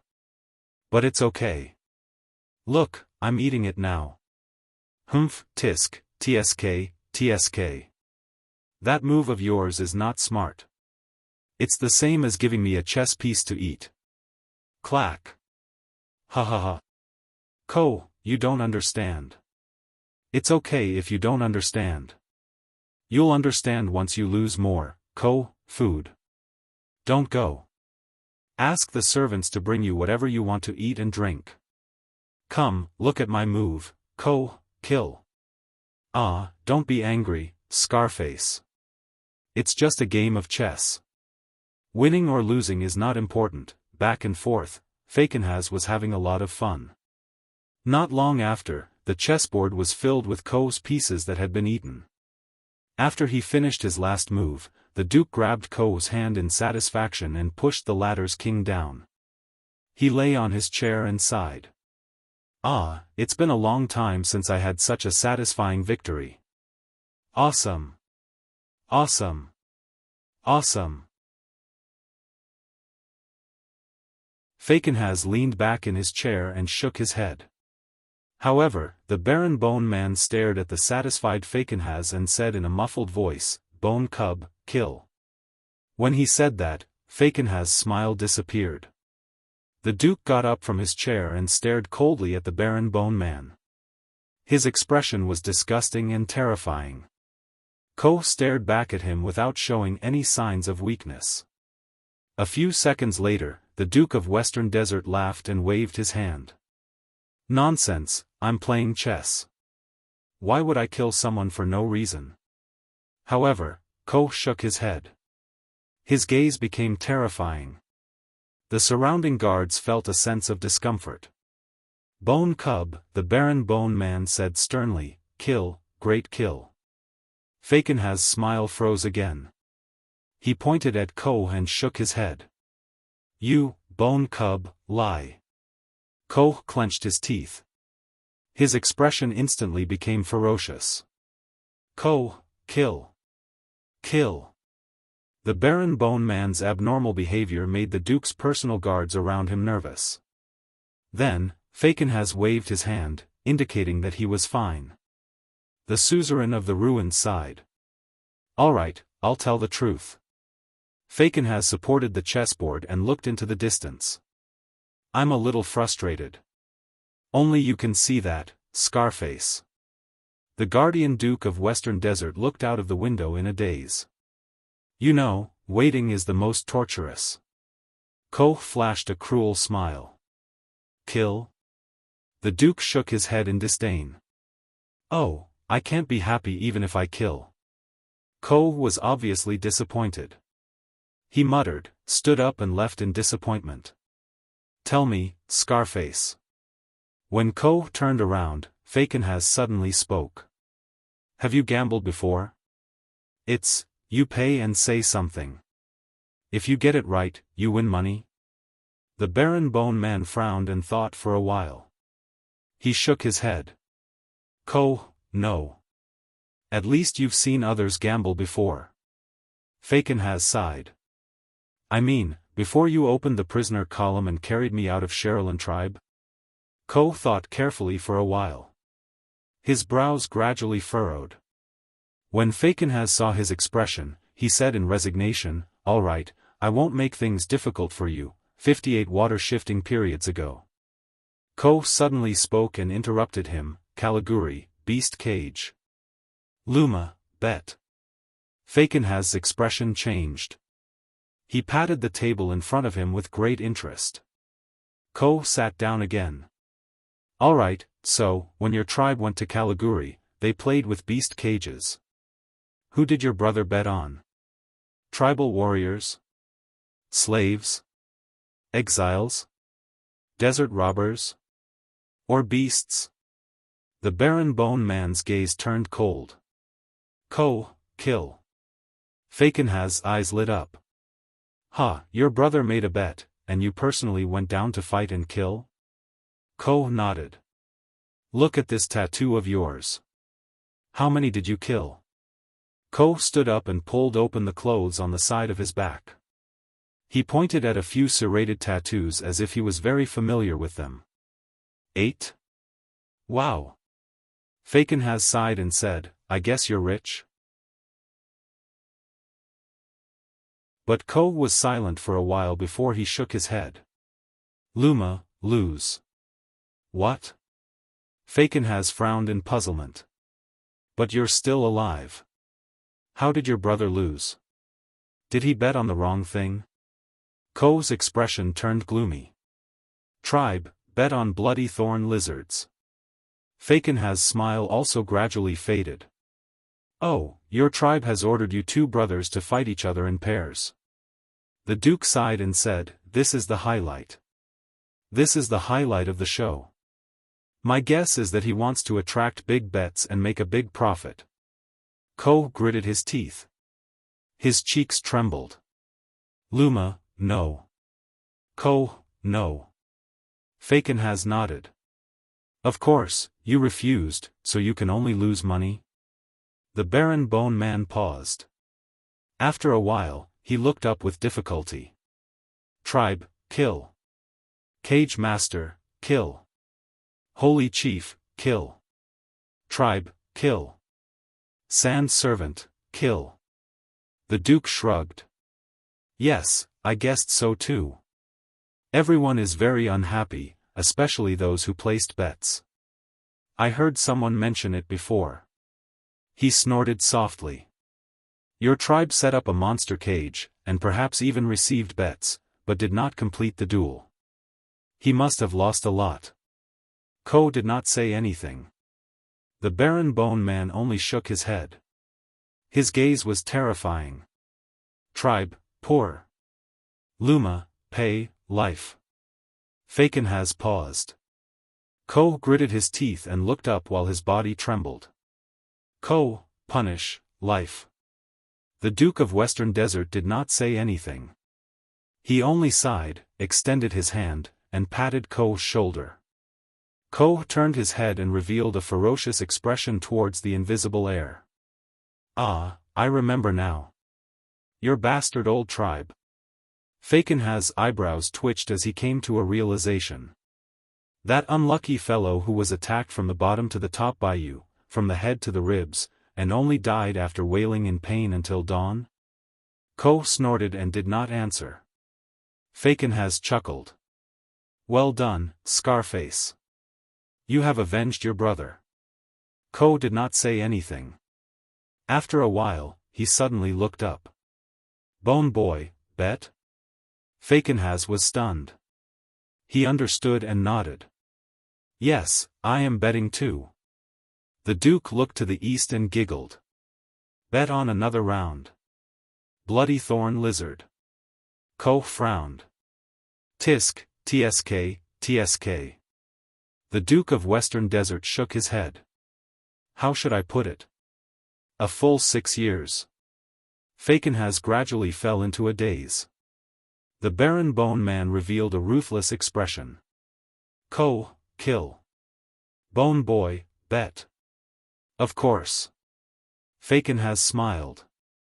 If it is killing, Scarface, I will definitely let you go and bet on you. But, no, it is not. The Duke's gaze became sharp. The key to this gamble of mine is not to kill and take lives. Instead, I'm betting on whether or not that person of mine, with his high standing in the capital city, will be able to risk everything. Ko showed a puzzled expression. Bet on him. Bet on whether he is willing to be like your brother. Duke Fakenhaz's expression turned cold. He waved his hand and swept all the chess pieces on the table. Pay with your own life.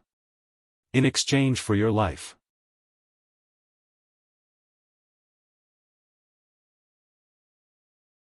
Chapter 622. You can't do this. Thales's despondent voice rang in Ballard room.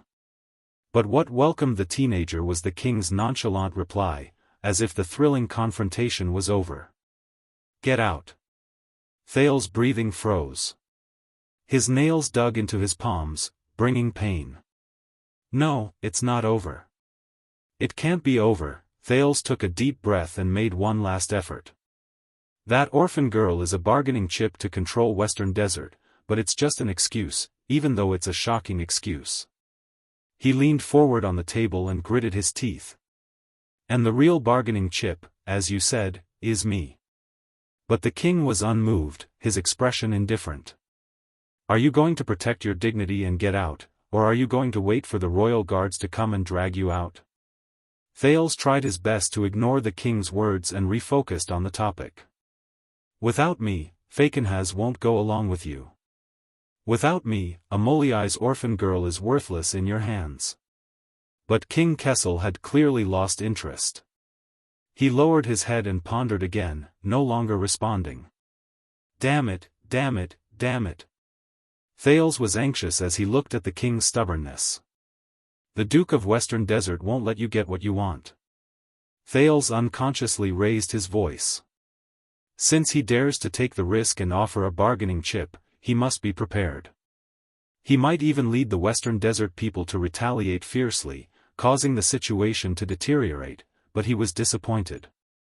King Kessel still did not respond. When that time comes. Thales stopped.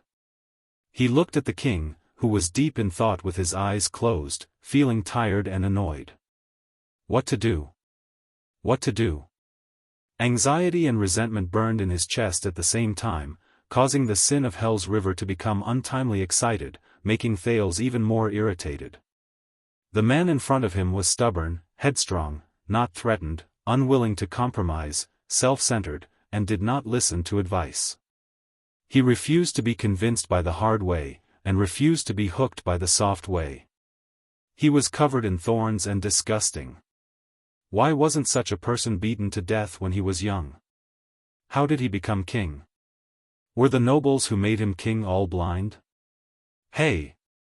The king's attitude angered the teenager. He stood up abruptly and slammed the table. Hey! Buddy! Didn't you hear what I said? King Kessel seemed to have turned back into a statue and did not move an inch. I'm fucking talking to you. Thales threw away all manners and shouted rudely and angrily, Kessel Motherf * Ker Jade Star. There was a cracking sound behind him. The door to Ballard room opened. What followed was a cold wind and a cautious request, Your Majesty, we're ready, the king is still alive. The prince interrupted angrily. If you really want to kill your father, for the sake of the sunset goddess.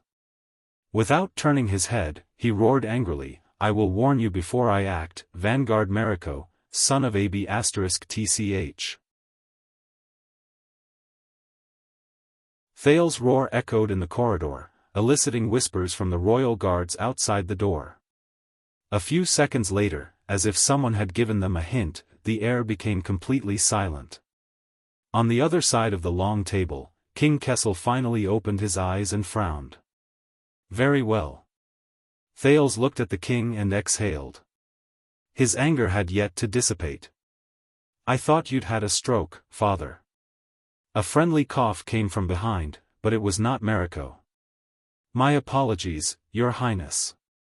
The voice of the chief commander of the royal guards, Lord Adrian, was heard along with his footsteps. I'm just here, to deliver dinner. Thales turned around and saw the chief guard captain walk steadily into the room with 2 trays in his hands. The royal guard stood guard outside the room, still vigilant. Thales was a little surprised, but he slowly came to his senses. After he calmed his breathing, he became more and more disappointed. It's over. The royal guards came in. That meant, I know. Dinner is supposed to be Baron Quinton's job. Lord Adrian walked to the king's side and served the food nimbly to ease the atmosphere. But after he settled the bill with a few glass merchants, he had a headache and asked for sick leave. King Kessel interrupted him, "You're right. No need, Adrian." The king glanced at Thales coldly, then looked at the vigilant guards outside the door. "We're done talking." Thales felt a chill in his heart. Captain Adrian had just finished preparing the king's meal, and his movements also froze when he heard that. He put away his smile and turned to Thales, deep in thought. "Really? So fast?" King Kessel did not move. Thales took a deep breath and slowly exhaled. His heart gradually turned cold. "You really don't care, do you?" With despair and exhaustion, Thales said dejectedly, "I don't understand. If the whole kingdom is destroyed, what's the point of all the things you've done, the expeditions, the reforms, the tax increases? What's the point?" The volume of his desolate question was extremely high, and his words echoed in the corridor. King Kessel turned a deaf ear to the prince's questioning, and only curled his lips in disdain. But Adrian's expression changed. He hurriedly turned to the door and signaled his subordinates to close the door. Once he was done, Adrian sighed and carried the tray to Thales' side. "Don't bother, Adrian. He won't be eating here," the king said coldly. "Of course, but," Adrian put down the tray, picked up a small wine pot, and filled Thales' cup. He squeezed out a smile.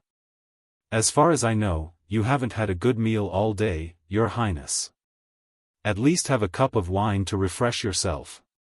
Northern rye from the Northern Territory, I hope it's to your liking." But Thales had no interest in dinner at the moment. He just stared at King Kessel with bloodshot eyes. "I don't drink." "Oh, right, I heard Mallows say that before." Hearing that, Adrian had no choice but to take the wine pot away and sighed. It's a pity. From the harvesting of raw materials, brewing in the cellar, long-distance transportation, to the selection of dishes in the kitchen, countless people overcame all difficulties and advanced wave after wave, just to deliver it to you. Countless people overcame all difficulties and advanced wave after wave, just to deliver it to you. Just like himself, he fought hard just to sit here. But, listening to Adrian's words, Thales looked at the expressionless king, but felt even more sorrowful. Smack! A crisp sound rang. Adrian turned his head in surprise. The wine cup in front of Thales had been swept to the ground and shattered. "Your Highness," before Adrian could finish his sentence, he was stunned again.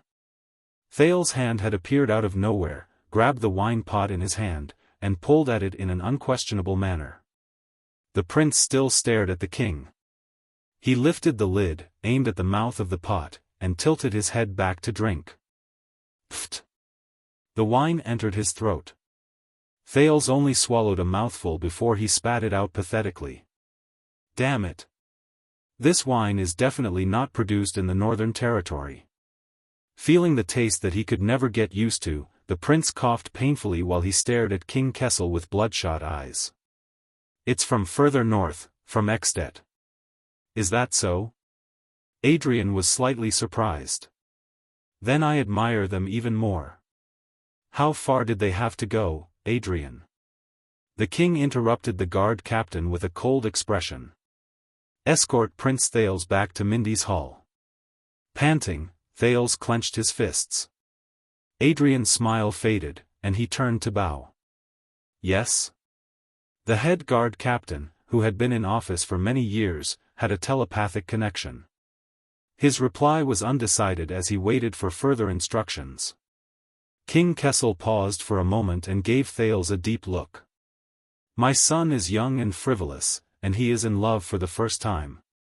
He is dissatisfied with the arrangements of the marriage and rashly barged into the palace to demand an explanation." Thales breathed absent-mindedly. Seeing that a calamity that could shake the throne had been turned into a casual affair, Adrian immediately beamed with joy. "I see." Until the king's next words. I couldn't restrain my anger. I gave the order to punish them severely. Severe punishment. Thales's heart skipped a beat. The head guard captain also frowned. Your Majesty. King Kessel snorted softly before continuing. Fortunately, the ministers in front of the king dissuaded us, so we had a face-to-face talk and finally cleared up the misunderstanding. Cleared up the misunderstanding. Adrian nodded and breathed a barely noticeable sigh of relief. I see. The royal guards, Jade Star private army, palace servants, and visiting officials and nobles who witnessed the incident today, King Kessel's tone was very ruminating. Make sure that when they are asked, they can give an accurate answer. Of course, Adrian's smile faded a little. They have a good memory, they won't remember wrongly. Listening to their arrangements for the funeral, Thales, who knew that the situation was already hopeless, sneered. The correct collective memory? Thales looked at the king, and what he said made Adrian look sideways. I can't convince you with the righteousness of the country, can I? Even when I use the bloody year as a sword, you are still indifferent.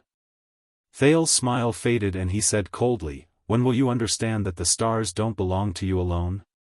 Tyrant? Adrian's expression suddenly changed. The Iron Hand King finally raised his head and looked at Thales. Adrian. This time, the king's answer was indifferent. Those attendants who instigated the prince to break the rules and surrounded him to break into the palace today, Thales' heart tightened.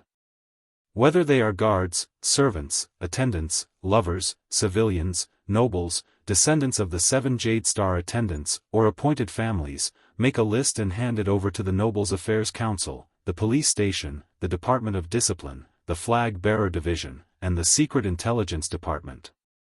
The king looked at Thales and narrowed his eyes. They know what to do. Thales trembled slightly. Why, Ralph, Glover, D. Cohen, yes, Your Majesty. Adrian did not hesitate. I'll do it right away. The prince glared at King Kessel, his breathing erratic. But this was not the end. As for Mindy's Hall's carelessness in allowing an assassin to sneak into the royal banquet, the king raised his chin and looked down at Thales. Tell Flag-bearer Vogel that this concerns the prince's safety and the royal family's reputation. Be sure to investigate and interrogate them strictly. The king paused, his gaze cold. Investigate strictly. Investigate strictly. Thales gradually fell into a trance. Also, let Mallows return to his post. Perhaps you are right, he is not suitable for this position. King Kessel retracted his gaze and scoffed. As for the prince's guard captain, we have another choice, Vogel or Mariko. Both are good choices. Adrian did not say a word and only bowed again. At that moment, Thales' fingernails clenched tighter and tighter in his palms, almost tearing his flesh apart. You will not succeed. The prince's voice rang coldly in the room, full of resentment and anger. You will only drag the whole of Constellation to hell. Just like the former king. As soon as he said this, the temperature in the room seemed to drop again. The king was silent for a moment, and Adrian lowered his head in silence. That's all, Adrian. King Kessel said flatly but unquestionably, now, take him and get lost. Thales sneered and lowered his head. Yes.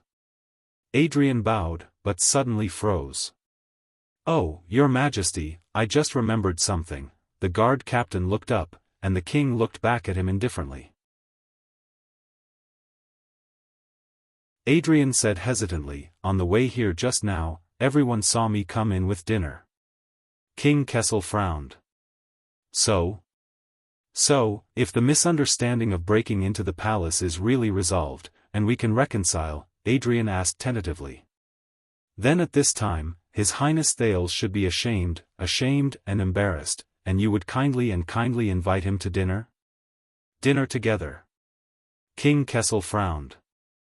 Thales also looked up in confusion. What? Adrian smiled warmly and waved his hand towards the door. Only then will everyone remember accurately. Accurately. The king was silent for a moment, while Thales looked at Adrian in surprise. The Imperial Conference is not over, King Kessel said coldly. I didn't spend the whole night with him either. Adrian's eyes lit up. Oh, speaking of this, Your Majesty, please don't worry. Half an hour ago, Baron Quinton had already arranged food and lodging in the palace for everyone in the Imperial Conference, in case you need to summon them at any time. King Kessel's expression changed slightly. Lord Adrian nodded with a smile and gestured to the dishes on the table. Relax, Your Majesty, you do have the whole night. King Kessel paused for a few seconds, frowned and questioned, You just said that Quinton was not feeling well after paying the glass bill and asked for leave. Adrian raised his eyebrows. Is that so? In the face of the king's cold gaze, the guard captain chuckled. He looked as if he had been exposed, and he felt helpless and awkward. All right, then I'll take His Highness out and see if we can keep a low profile and not let people see us. Adrian sighed and walked towards Thales, smiling apologetically. At this moment. That's enough. The king interrupted him coldly. King Kessel glanced at Thales and said disdainfully, He's staying.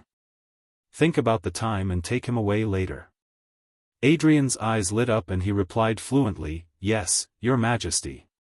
Thales stared at Adrian in a daze. What is this? But before I leave. The king changed the topic at the right time. King Kessel gestured at Thales with his chin. Take this idiot to Mariko and tell him that the king is strict with his son and ordered him to replace the discipline division in carrying out the punishment of the royal family. Strict with his son? Thales clenched his teeth. He stared at the king, a myriad of thoughts surging in his mind. Adrian was silent for a moment, suddenly remembering something. Oh, speaking of this, I'm sorry, Your Majesty, I just remembered. The guard captain looked up, his face full of smiles. Mariko has left for some reason. I just sent him to Mindy's Hall to meet up with the flag-bearer division to express my condolences to the brothers of the Star Lake Guards who were detained for some reason. The king sneered. Just? Left for some reason? Just like Quinton on sick leave? Yes, just like Quinton, Adrian answered without hesitation, but he realized something was wrong halfway through his sentence. He chuckled and said, You're right. He chuckled and said, maybe it's still different. There was a moment of silence in the room. The king turned his head and glanced at Thales, who had a complicated expression on his face. You take good care of him. Of course. Adrian did not even blink and answered without hesitation, as if he could not read between the lines. Mariko is still young, he should run more errands and train more. Bang! The king slammed his palm on the chair. Adrian. King Kessel snorted angrily, his gaze as sharp as a sword. You've made up your mind to go against my wishes? Adrian's expression turned solemn. It's my fault, Your Majesty. He took a step back and bowed deeply.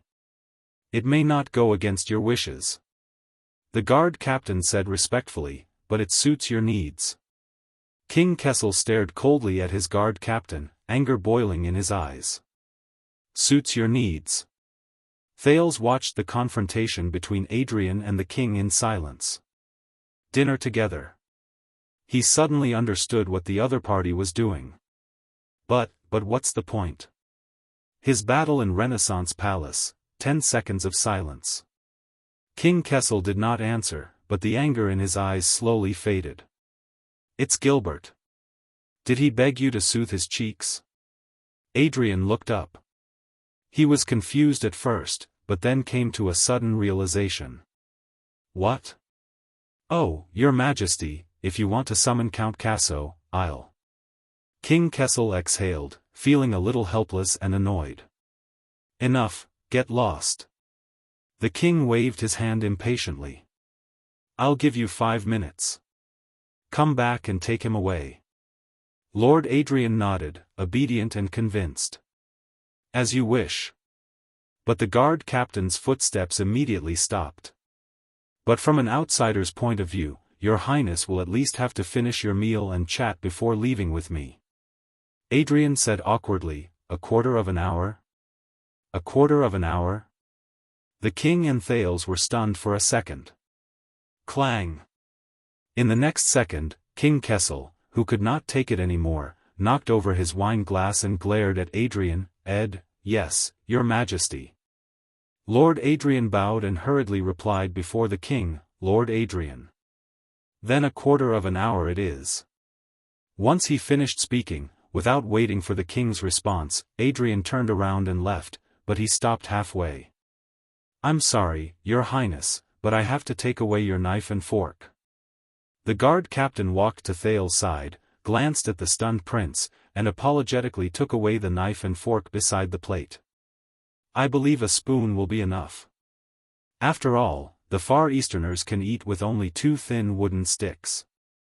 Thales looked at the guard captain with a complicated expression.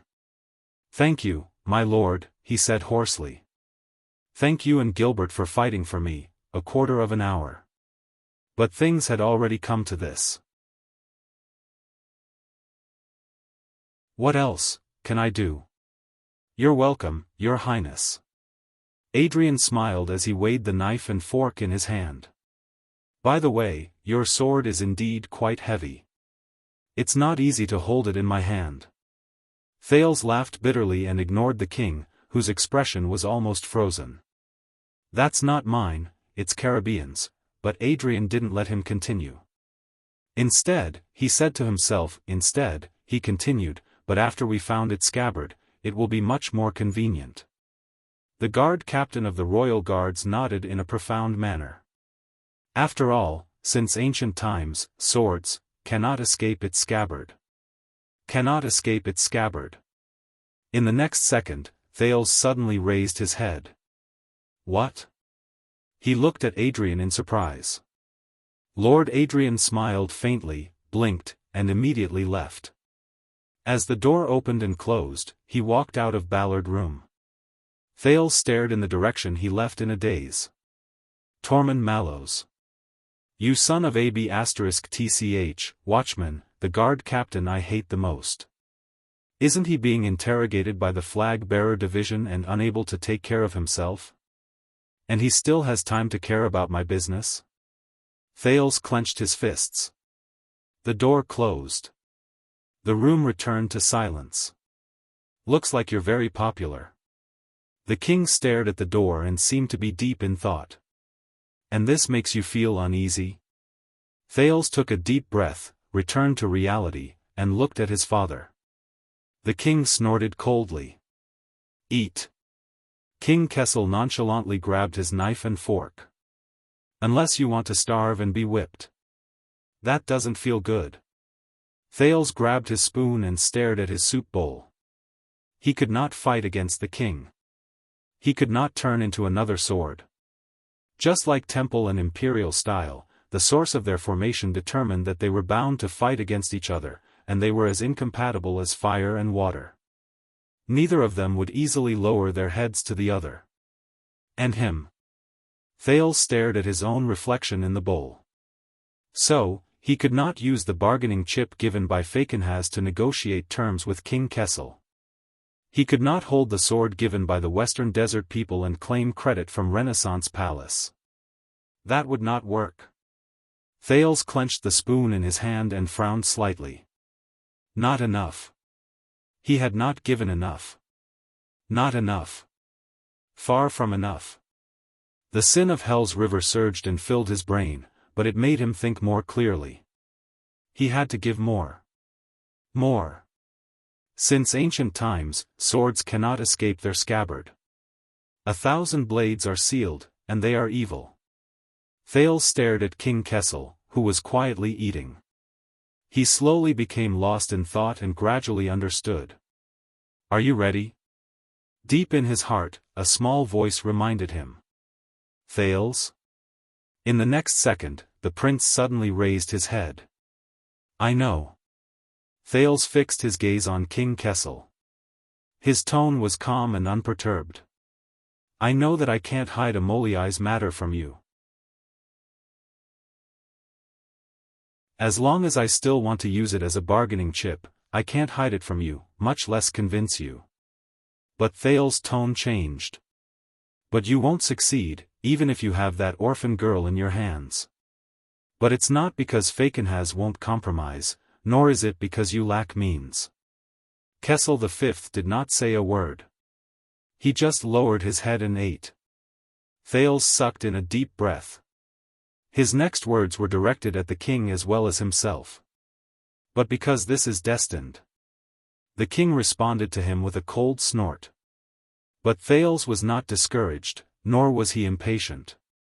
He pierced a piece of what looked like a sausage with his spoon. Your Majesty, I just figured something out. That is, whether there is a Sand King or not, whether you want to centralize power, expand the army, reform, or make the country rich, no matter how many years pass, you are destined to lose everything. Across the long table, King Kessel, who was cutting meat, paused. The prince's expression did not change. He continued to focus on his plate. Remind me, how did the Sand King fail? From vision to goal to assumption, from planning to preparation to execution, it was grand, precise, and logical. But at the last moment, it fell short of success. He was forced to take a step back, fold his cards to stop his losses, and win with less losses. What exactly went wrong? The king did not answer, but he slowly raised his eyes and looked at Thales. Was it the imperial conference that held each other back?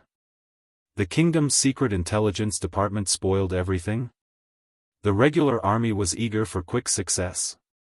The legendary wing was short-sighted? The vassals of Western Desert were shrewd and vigilant?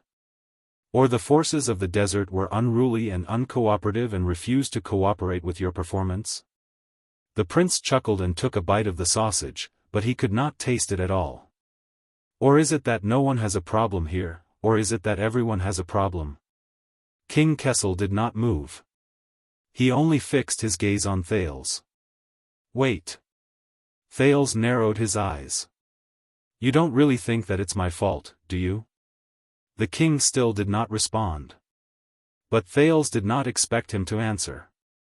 No, the teenager snorted and laughed. The truth is, even if everything goes smoothly for the Sand King, and everyone does their duty, the second prince's gaze sharpened. It is also destined not to succeed. Because it has a link, and that itself is the biggest problem. Thales completely abandoned table manners. As he chewed, he pointed his spoon at King Kessel. You.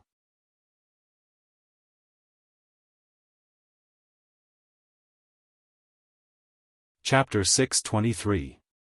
King Kessel was silent for a second before he chuckled. Me? The king put down his knife. He looked interested, but his words were cold. Let me guess, Falkenhaz thinks the same. Thales shook his head. When the branches rot and the leaves rot, one must ask the root.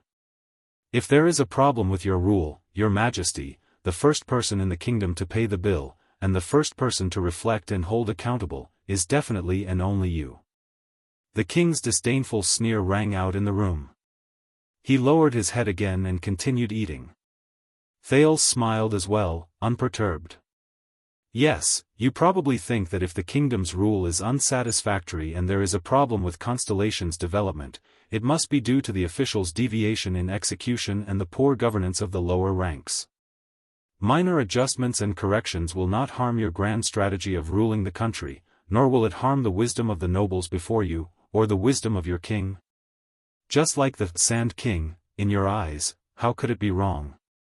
It must be that the people who do things are not courageous, there must be mistakes in execution, the enemy is too cunning, there must be accidents that happen more frequently than expected, it must be that unlucky prince's problem. But, Thales' smile turned cold. Only the simplest and kindest of citizens would have such naive and beautiful fantasies. Only the most sinister and vicious scoundrels would say such slanderous words. Thales pointed at the king and said seriously, no, the reason why the Sand King failed is because of you, your majesty. The sound of a knife clashing with a plate responded to him. Yes. Perhaps certain that victory was in his grasp, King Kessel did not even raise his head as he spoke perfunctorily. I, the King of Constellation, am the kingdom's weakest link? But Thales shook his head decisively. On the contrary, your majesty Kessel. Thales smashed his spoon on the plate. In fact, you are the strongest link in the center of the kingdom. King Kessel's knife cut the food in front of him into two. He raised his head slightly. The tip of the knife in his field of vision was facing Thales' face. But that is precisely why I failed. The prince said calmly, as if this was the most common sense. Your majesty, it is precisely because you are too powerful, too outstanding, too wise, too terrifying, and too decisive. King Kessel looked at Thales at the end of the knife and was silent for a while. Flattery won't absolve you. Thales shook his head. He scooped up a spoonful of soup made of some unknown substance and put it into his mouth. Think back, your majesty.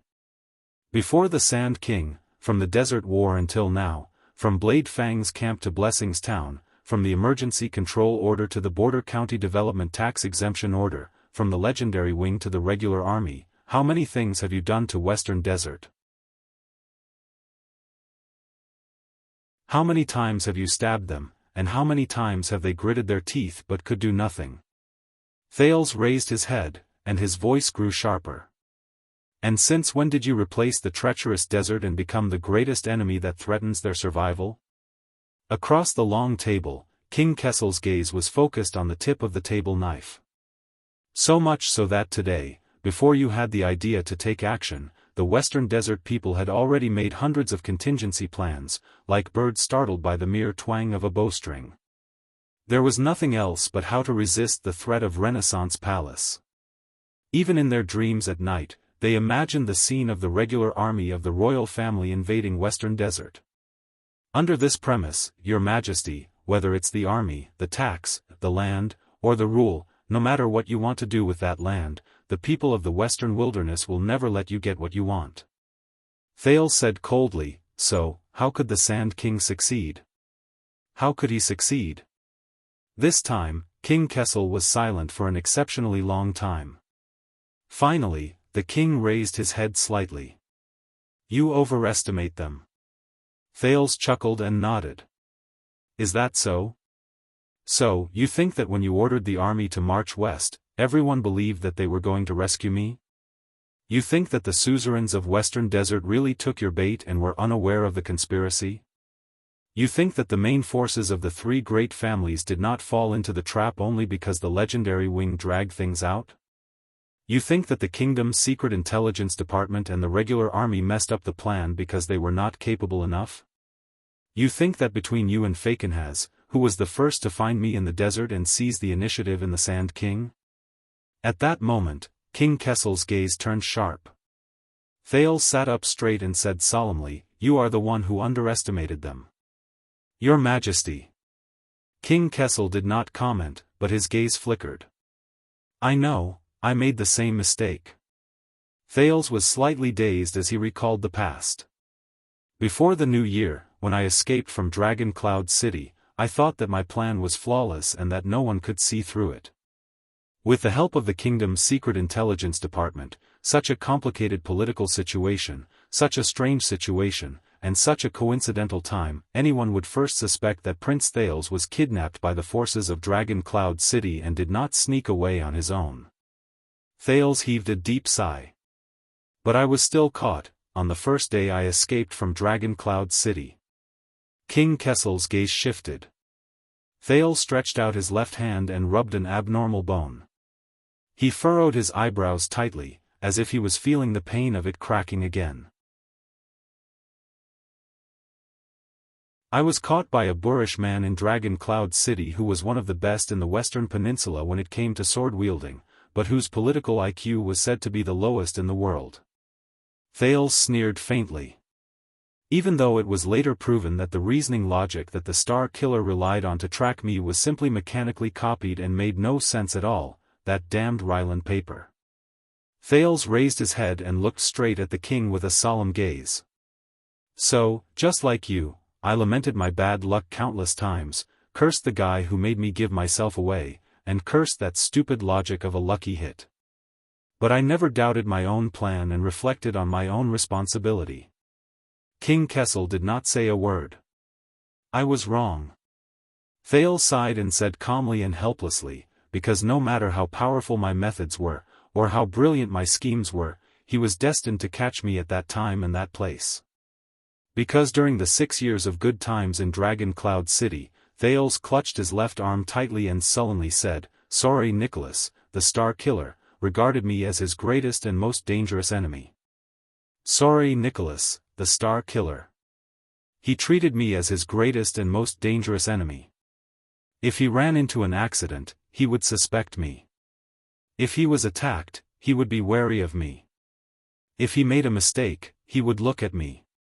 If I suddenly disappeared, he would still think of me. Even if one of the sewers in Heroic Spirit Palace was clogged," the prince sneered indignantly, in his eyes, "I must be the one playing tricks behind the scenes. It was a shocking conspiracy that I had been planning for 6 years. So, I was caught, and almost brought back to Dragon Cloud City."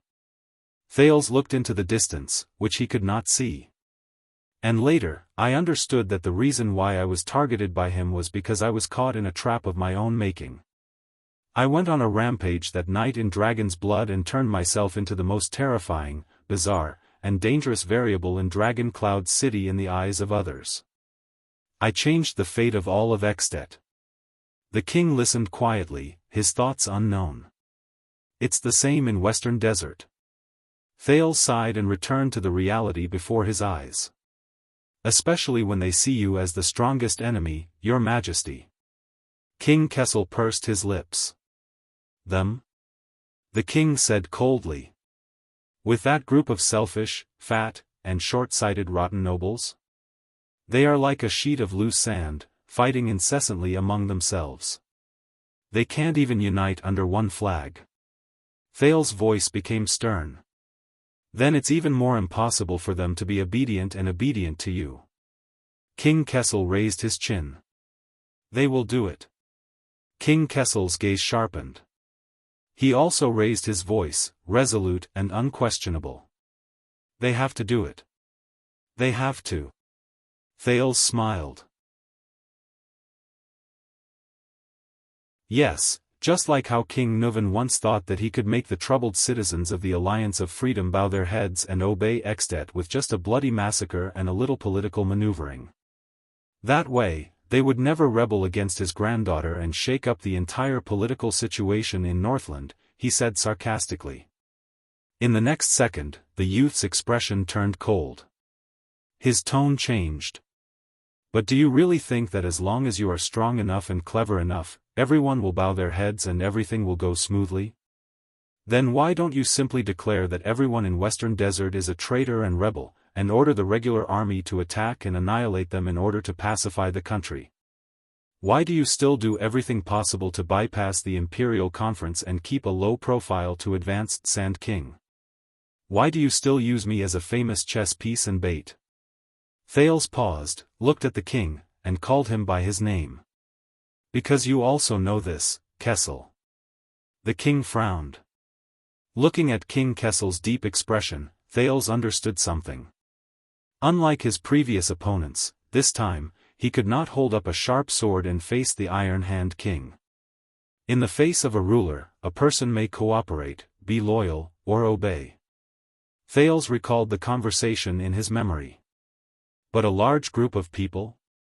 That is a giant beast with a bottomless appetite, an insatiable shark, who will always respond to the ruler unexpectedly and catch you off guard. The youth pointed behind him. "If you order Vanguard Mariko to whip me, I can guarantee that he won't even bat an eyelid. But what if your order is given to a group of people, such as the entire Royal Guards? I can also guarantee that there will be people who hesitate, some who are doubtful, some who are uneasy, some who are troubled, some who shrink back, some who are secretly indignant, some who deal with the situation, and some who pretend to comply but secretly oppose. At that moment, Thales's thoughts returned to the prison of bones in Western Desert. He thought of the former group of guards. King Kessel did not speak. He just stared at Thales. The youth gulped, walked out of the past, and continued, "When your army wreaked havoc in Western Desert, Your Majesty, would you have thought that a few months later, one of the sons of a Western Desert noble would hide a sword, crash a banquet, and commit murder, causing the entire kingdom to be in a mess and caught unprepared? When the Sand King failed and you were trapped in the royal court, did it ever occur to you that the master of the West Desert would bet on me crazily and riskily, offering a bargaining chip that was disadvantageous to himself in exchange for an alternative way out for you?" King Kessel still did not speak, but his expression became more and more tense. Thales leaned back in his chair and looked at the ceiling, feeling something in his heart. "As a ruler, Your Majesty, you have countless subjects, from the 3 great families who have high statuses to the criminals and prisoners in Blade Fang's camp. But they will never, never, never obey your will step by step." The king narrowed his eyes. "These are not your own words." Thales lowered his head and met the king's eyes without flinching. "But this is something you have to admit, something you can never control. Sand King is just one example, and this situation is not limited to Western Desert." Thales got up from the back of his chair, pushed away his plate, and leaned back on the table again. It was like returning to the battlefield, to the place where he fell. "Yes, Amoliai's orphan daughter, she may be able to help you solve your difficulties and awkwardness for a while, and the 3 noble families may humbly cooperate with you to avoid the fate of being ruined. But what then? What then?" Thales' expression was solemn as he repeated, "What then? What about beyond Western Desert? What about Land of Cliffs, Eastern Sea, Blade Edge, and the Northern Territory? After the military reform, when you become stronger and more powerful, what if you want to do more and more outrageous things, and have no choice but to provoke more and more enemies?" Thales' expression was stern. "Are you hoping that there will be a second Fakenhaz, a second old man who is bold, adventurous, and slippery, who will hand over the chips to you by accident and let you butcher them however you want?" The Iron Hand King still stared at Thales without saying a word, but the emotions in his eyes were different. As for this letter, Thales reached out and grabbed the Jade City's petition for servitude, which had been forgotten for a long time. He snickered. "Why, do you really think that the young Zayan Covendier, the master of iris flowers, the guardian duke of South Coast, is really as elegant, easygoing, and knowledgeable as he appears? And that this temporary inferior horse will successfully pull the chariot, starting from South Coast Hill, benefit the entire country, and bring you the ending you want?" In the next second, the king's gaze changed. Thales exerted force in his hands and tore the letter in half without hesitation. King Kessel finally spoke, unable to hide his shock and anger. But Thales' smile faded and he interrupted him. "Believe me, Your Majesty, even if you march the regular army into Jade City's Palace of Clarity, the crafty Zayan, do you know what method he used to make the vampires catch up to me back then, can still cause you a lot of trouble, and it will not be any easier than in Western Desert. And this is only Western Desert, only South Coast, only the powerful feudal lords here disgust you, obstruct you, and frustrate you. And next time, there will be other people in other places, countless people, for the same reason and concern, who will use more and more complicated ways to disgust you, obstruct you, and frustrate you." Thales was unusually determined. He tore the letter into pieces without hesitation. Not just the Sand King, not just the military, not just the suzerains and vassals, not just the Imperial Conference. Further away, there's the National Conference 6 years ago, New Star and Val Arund whom you defeated. Even closer, there's the accident at the royal banquet, and Zayan's hypocritical petition that has buried countless holes in it. Thales spread his hands, letting the pieces of the letter fall to the ground. King Kessel stared at the pieces from afar, gripping the arm of his chair tightly. His eyes were filled with anger. Once their interests are harmed, their rule is in trouble, and their living space is squeezed, Thales' voice continued, sounding cold and ruthless. Their first reaction will always be to resist and counterattack, and the first target they will fight against will always be Renaissance Palace. It's you. At that moment, Thales's gaze was as sharp as a sword. Because to them, the Iron Hand King is too powerful, too terrifying. So powerful that you can't do anything. As long as you're still sitting on the throne, you're already everyone's enemy. You're bound to encounter their instinctive vigilance and resistance, whether it's on the surface or in the dark. Because to them, the Iron Hand King is too obvious, too special. Now that things have come to this, the excuse and convenience that the bloody year gave you to revive the kingdom have been used up. Your actions can no longer be hidden, and Renaissance Palace has long surpassed all threats without them realizing it, becoming their main enemy. King Kessel took a deep breath, suppressed his raging anger, and closed his eyes. But Thales was not affected at all, as if everything was within his expectations.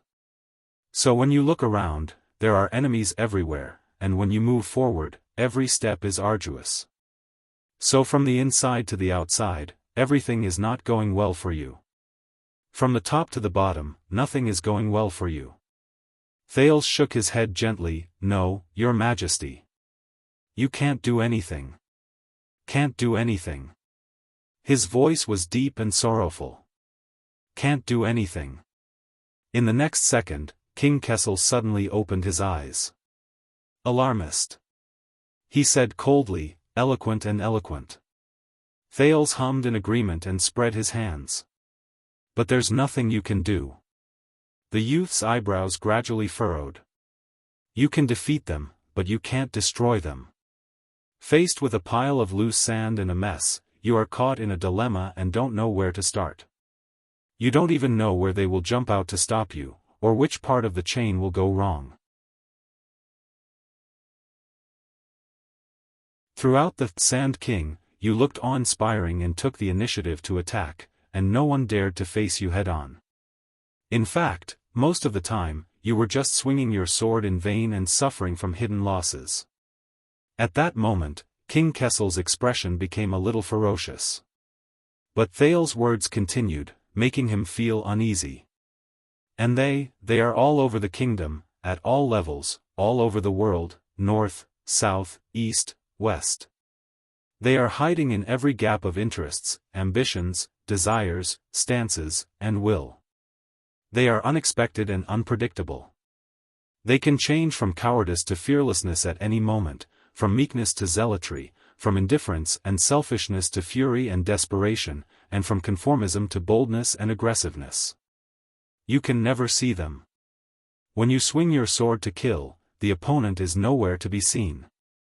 But when you suddenly look back, you are shocked to find that enemies are everywhere. Thales thought of something and could not help but snort softly. It's just like a police officer on the streets of the capital. It's useless to only kill the most ferocious and vicious criminals, because he's facing the entire lower city district. His enemies are hiding in the unreachable corners and the most inconspicuous mediocrity. They are constantly sprouting and sprouting, leaving him overwhelmed and powerless. Thales raised his gaze and looked straight into the king's eyes. And you, Your Majesty, what you are facing, is the entire constellation. At the end of the long table, the king sank his face into the darkness where the light could not reach. The enemy is weak, I am strong, the enemy is rotten, I am new, the enemy is scattered, I am one. Thales said in a low voice. That is your greatest and only advantage. But the enemy is divided and I gather, the enemy is hidden and I show, the enemy is in the dark and I am in the light, the enemy is confused and I am clear, the enemy is outnumbered and I am outnumbered, the enemy is strange and I am upright. Thales said coldly, these are your most painful and uncomfortable predicaments. King Kessel looked at Thales with a strange gaze. If you behave as usual and act as usual, Your Majesty, Thales said. Then, it is not hard to foresee that not just the Sand King, but everything else that you want in the future will be greatly hindered. In the next moment, Thales' gaze turned fierce. You won't succeed, that's what I'm telling you. Be it military reform, land inspection, tax reform, centralization of power, or other bullshit. You won't succeed. Thales glared at King Kessel, as if he wanted to use his gaze to cut open the other's skull and see the thoughts inside. Until the day you die with unfulfilled ambitions, Your Majesty, Roland said in a low voice. He repeated, emphasizing each word. You will not succeed. His voice fell. Ballard Room was dead silent. For a long time, Thales and the king faced each other in silence. Neither of them said a word. Finally, King Kessel moved. He reached out and grabbed the knife. Amidst the hissing, the king lowered his head and began to eat again. At the beginning, you changed your address, King Kessel said calmly. You no longer call me father. Thales' gaze moved slightly. Yes. Because I am no longer sitting here as your son, Your Majesty. The prince remained calm, but his voice was steady and firm. In the name of the Duke of Star Lake, I attend the Imperial Conference to give my voice to the noble and wise King Kessel. The king stopped cutting the meat for a second. Interesting. King Kessel's expression was indecipherable, but he began to eat again. Then what's your suggestion? Thales took a deep breath and spoke cautiously. You know I'm right. You've always known. It's just that you're used to holding power. You're no longer willing to lower yourself and bow down, the prince said with a frown. To listen to different voices. King Kessel picked up a glass of wine, took a sip, and snorted coldly. Thales lowered his head and adjusted his breathing. The old way no longer works, Your Majesty, the teenager said seriously. We need, Thales paused and changed his words. No, it's still you, only you, in the face of such a predicament, you need to change your mind. King Kessel's gaze moved imperceptibly. Change my mind? Thales nodded slightly, his expression serious. Let me handle the matter of Western Desert, Your Majesty. I'll take over and fulfill your wish. The king was silent for a while, then smiled coldly. So in the end, this is still the same condition as before. He looked at Thales coldly and said disdainfully, the so-called change my mind is to accept the deal Fakenhas gave me, push you out in exchange for his bargaining chip, and finally cause the royal family to fight and destroy the foundation of Renaissance Palace. He was rejected again, but this time, Thales did not react. He just exhaled and shook his head with a smile. No, F***ck Fakenhas. Thales said with a smile. King Kessel narrowed his eyes. The prince chuckled and said rudely, F***ck his deal, F***ck his sword, F***ck his bargaining chip. He said sincerely, to hell with that eccentric old man who harbors ill intentions. From now on, this has nothing to do with him, Your Majesty.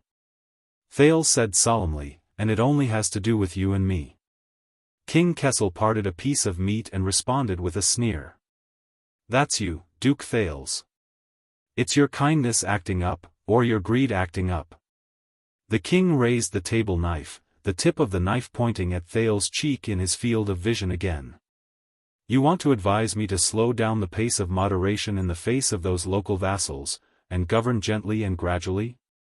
Thales smiled faintly and did not answer. King Kessel's smile disappeared. Then I've seen it too, and I'll return your words, the Supreme King said coldly.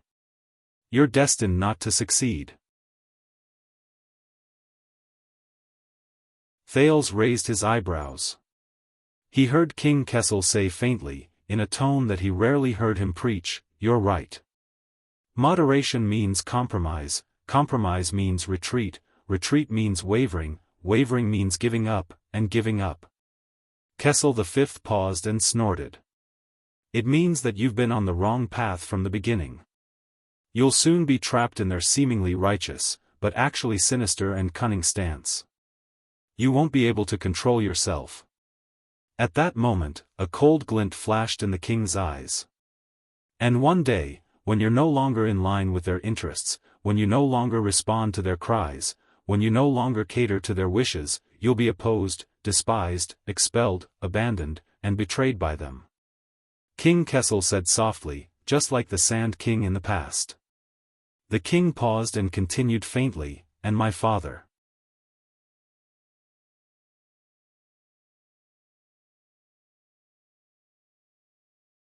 Chapter 624. Thales's eyelids twitched. He scrutinized King Kessel's face. For the first time, he discovered that there were different emotions on this resolute and cold face. Is that so? His father.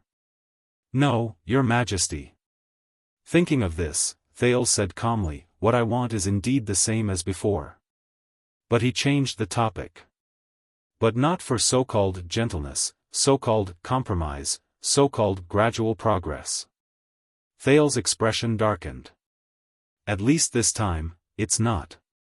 King Kessel's table knife cut the next piece of food and knocked it against the plate with a crisp sound. Then what is it for? The king mocked. Could it be that this dinner has really changed you? Thales looked at him silently. At that moment, he was filled with emotions. Do you still not understand, your majesty? The prince lowered his head, picked up his spoon, and sighed. You can't defeat them. You can't do it alone. Thales stared at his spoon, watching it dig out a piece of food. You need me. You need me. King Kessel was silent for a while. Isn't it too late to ask for peace now? Hearing this, Thales could not help but smile, but his smile was a little bitter. Ask for peace? Who said I'm asking for peace? Thales raised his head, his expression gradually turning cold. I'm here to declare war on you, your majesty. At that moment, the king's table knife knocked against the plate. Kessel slowly raised his head and looked at his son. What? Thales' expression was gloomy and his tone was solemn. From today onwards, your majesty, I will give you a weapon that has never been seen before. I will truly help you succeed. Across the table, King Kessel stared at him coldly, his expression unfriendly. Amoliai's bargaining chip, it is no longer in your hands. Thales shook his head. No, not the orphan daughter of the Amolai family, the prince said nonchalantly. That's at most a bonus. A bonus? Thales nodded. Yes. Just like the Sand King, it was just a beginning. It was a bumpy wagon at the beginning that deviated from the path, but it was eventually pulled back to the right path by us. King Kessel did not speak. He knew that Thales had more to say. As expected, in the next second, Thales' expression became stern. In order to defeat them and your slippery and unpredictable opponents, your majesty, you have to change your strategy. You can't just charge around with your strength anymore. You can't be so aggressive anymore. You can't wield your sword aimlessly anymore. You can't be alarmed every night. Thales said in a low voice, you need them to jump out, stand up, and shine. You need them to be lax, to be careless, to make mistakes. You need to understand them, control them, and numb them. At that moment, the king's expression changed slightly. Yes, your majesty. Thales' attitude was frank and magnanimous, as if this was the most logical and natural thing to do. In Constellation, in this mess left behind by the virtuous king, the situation is so clear that there is no way out. What you truly need, what you lack, in the next second, Thales' expression became stern, and his voice suddenly turned cold. It's an opponent. An opponent who can stand up to you as an equal. At that moment, Kessel V's eyes suddenly widened. Thales looked at the king from afar and actually felt a strange sense of calm and relief. That's right. Since ancient times, swords could not escape from their sheaths. What he wanted to become was not a sword. It was a sheath. And this opponent, he must be like you, strong enough, noble enough, able to summon heroes to shake the kingdom. With his existence, Thales did not continue, but glanced at King Kessel tentatively. For the first time, the Iron Hand King, who always said what he said, replied in a low voice, "I'm listening." Thales sighed in his heart. He found it. Receive the enemy, observe the enemy, deal with the enemy. In this hurried and arduous battle with King Kessel, Roland's heart sank. He charged, fell, resisted, was defeated again and again, and got up again and again. Finally, he came to the last step. The sin of Hell's river flowed madly in his body, and finally left in satisfaction. In the next second, Thales suddenly looked up. Logically speaking, this is the only way. With him, you can mislead your enemies. The Iron Hand King is not invincible, not unstoppable, not destined to be your natural enemy. With him, you can confuse your enemies. Renaissance Palace is not a monolithic entity, not flawless, not without weaknesses. King Kessel's expression was solemn, no longer disdainful or careless. Thales continued quietly. With him, you can weaken your enemies. In false hope, they will lose their vigilance, indulge in civil and military affairs, and die in peace. With him, you can lock onto your enemies. With the anti-king's flag flying high, all who gather under it will fall into your trap, and you will catch them all in one fell swoop. And he will give you unexpected help you see through them, disintegrate them, and finally, destroy them. King Kessel unknowingly put down his knife. At that moment, he looked at Thales with an extremely complicated expression. The king frowned. Thales did not give him a chance to reply. He raised his voice and continued. In terms of benefits, this is also the only way. With him, your enemies will no longer be hidden or scattered. They will gather like a pack of wolves, like a herd of horses. From then on, they will be traceable, and visible. You will clear the path for the chariot and point the sword in the right direction. Is there a battlefield that is easier to understand than this? King Kessel clenched his fists, and the space between his brows began to struggle. Thales' voice echoed in Ballard Room, causing the lights to flicker and the shadows to flash back and forth. With him, you will have the most unfathomable undercover agent. As the enemy's leader, you will lurk deep in the enemy camp. No matter which chess player you face, or what game you experience, you will have the other party's king firmly in your grasp. You will have the enemy in your palm, and you will be able to do whatever you want. Is there a chess game that is more likely to win than this? At that moment, the king gritted his teeth, his expression ferocious.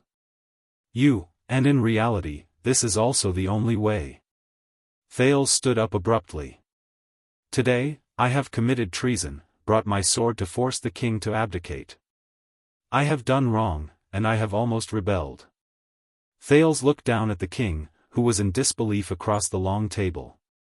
For the first time, he felt that the king was hiding behind the long table. At this moment, no matter how much the Secret Intelligence Department tries to cover up any loopholes, the news has long spread throughout the capital, and will soon sweep through the entire country. No matter how kind and filial we are in the future, there will always be people who will remember the rift between the king and his heir, and the scene of our confrontation as ruler and subject. They will try to take advantage of the situation and make things difficult for us. Thales' voice became gloomy. Our relationship has long been irreparable. All the efforts you've made for the kindness of a father and a filial son have been wasted. They are meaningless. King Kessel's expression changed several times. He reached out and clasped the table tightly. If that's the case, Thales was expressionless and his tone was cold. Why not make the most of it, make use of this matter? Why not push the boat with the current, and ride the wind and waves? Ride the waves? The Iron Hand King breathed with difficulty and squeezed out words through his teeth. For the sake of reason, for the sake of interests, and for the sake of reality, your majesty. Thales looked at him quietly, seemingly righteous, but also cold and ruthless. I, Thales Jade Star, I am destined to be your enemy. His voice faded away. The atmosphere in Ballard Room seemed to have returned to peace. It was incomparably quiet and comfortable. Comforting. After a few seconds, King Kessel recovered from his shock and questioned him in disbelief. "Do you know what you're saying?" Thales let out a long breath. "Strange." He smiled slightly. "More or less." "No." The Iron Hand King interrupted him with suppressed anger. "You don't know." King Kessel took a deep breath and adjusted his breathing. "On the surface, you want to break off all ties with me, clearly oppose and denounce me, stand as an equal with the Supreme King, walk into that sinister and greedy camp, become brothers with the enemies of the kingdom, speak up for them, and become their flag and hope? Behind my back, you are going to conspire with me. You are going to be my spy against your conscience. You are going to work with the tyrant. You are going to destroy your previous stance and foundation. You are going to sell your soul to the royal power. You are going to be at the king's beck and call, and you are going to stab me in the back countless times?" The Iron Hand King gritted his teeth, as if he was looking at the biggest bastard in the world. "Do you know what this means?" "Why? Why was he so surprised? Was he not the one who created this situation?" Looking at King Kessel's expression, Thales chuckled. It was very strange. When this moment really came, the emotions he thought he would feel, resentment, grievance, indignation, sadness, loss, all disappeared without a trace. All he could feel was a boundless deathly stillness. "It's funny, I have a friend who taught me a lesson." Thales smiled, thinking of his former, old friend. He said wistfully, "Betrayal is the true meaning of an alliance." What was equally strange was that, in addition to the hatred and disdain, he suddenly missed that ugly woman a little at this moment. So this was how she felt. King Kessel's expression changed again. But this time, he suppressed the excess emotions and tried his best to return to being the calm and rational king from before. "Do you know the price and the worst consequences of this proposal of yours?" The Iron Hand King's eyes were burning. "If you take this as an expedient measure to brush me off, hoping that the two sides will waver, or even be fickle and gain from the middle, then you are gravely mistaken." Thales pursed his lips, feeling that the air in Ballard Room had finally begun to flow. "You better understand." At this moment, the king was extremely serious, and there was a hint of threat in his words. "This is not some chess game or game. This is a real war." Thales' eyelids twitched. "And anyone, no matter what his name is, how high his position is, how much power he has, whether he is wise or brave, aggressive or gentle, if he thinks he is infallible and dares to stand in the middle of the battlefield," at that moment, King Kessel's murderous intent was overflowing. "They will all be crushed. Not to mention benefiting from both sides.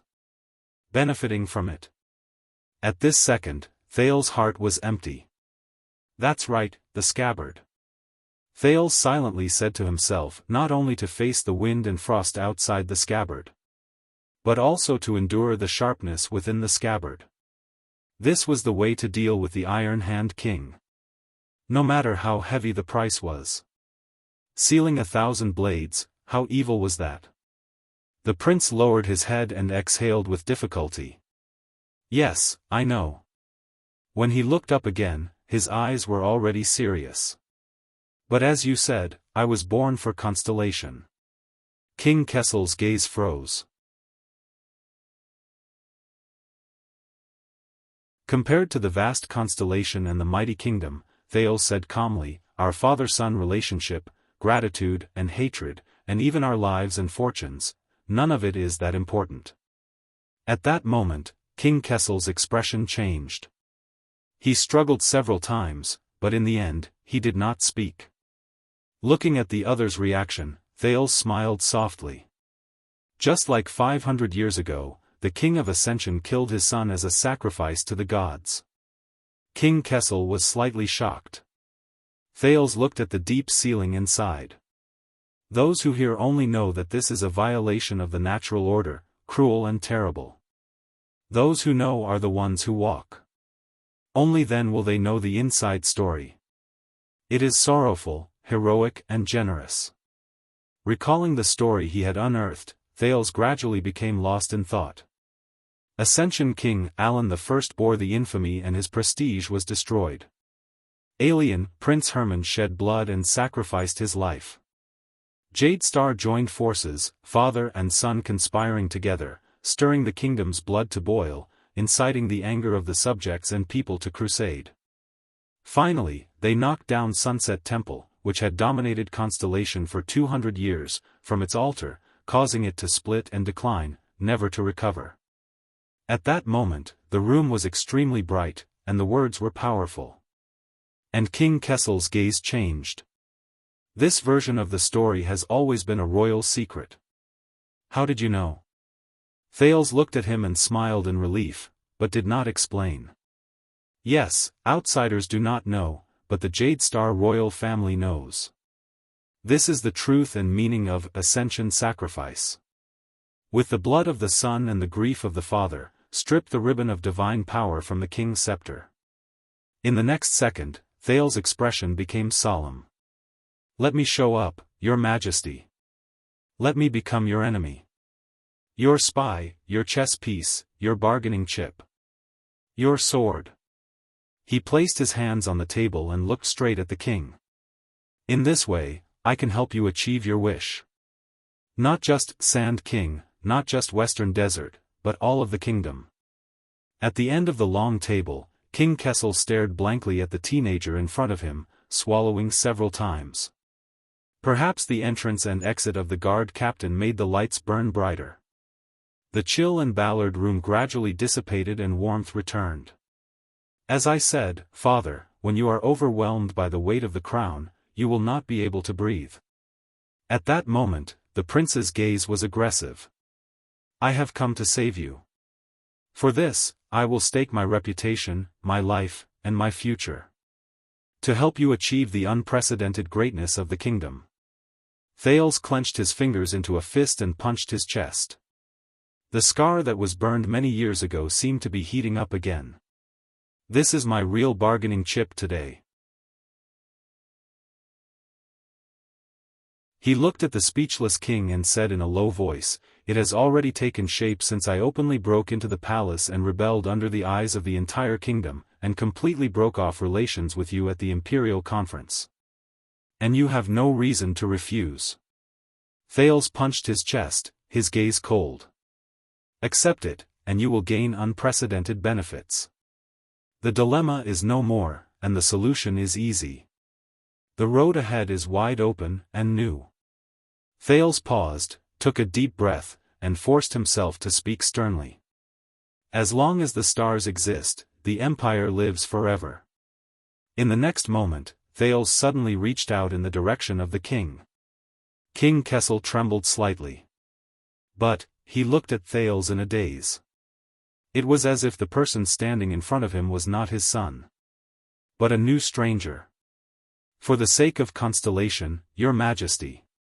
The teenager raised his palm, his tone firm, and his gaze fearless. Let us be enemies with each other. The secret chamber was deep. But the king did not answer. His breathing was disordered. Kessel Jade Star, Thales was unmoved. He continued to stare at the man in front of him. What do you say? The lights flickered. Kessel did not answer. He looked dazed.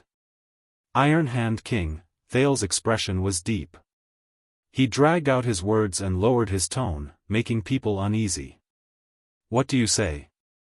The Iron Hand King did not answer either. His whole body was stiff. Father. At this moment, Thales' eyes were sharp. He shouted at the top of his lungs, what do you say? After being locked in the small dark room for so long, this was all he had until New Year's Day. End of this chapter.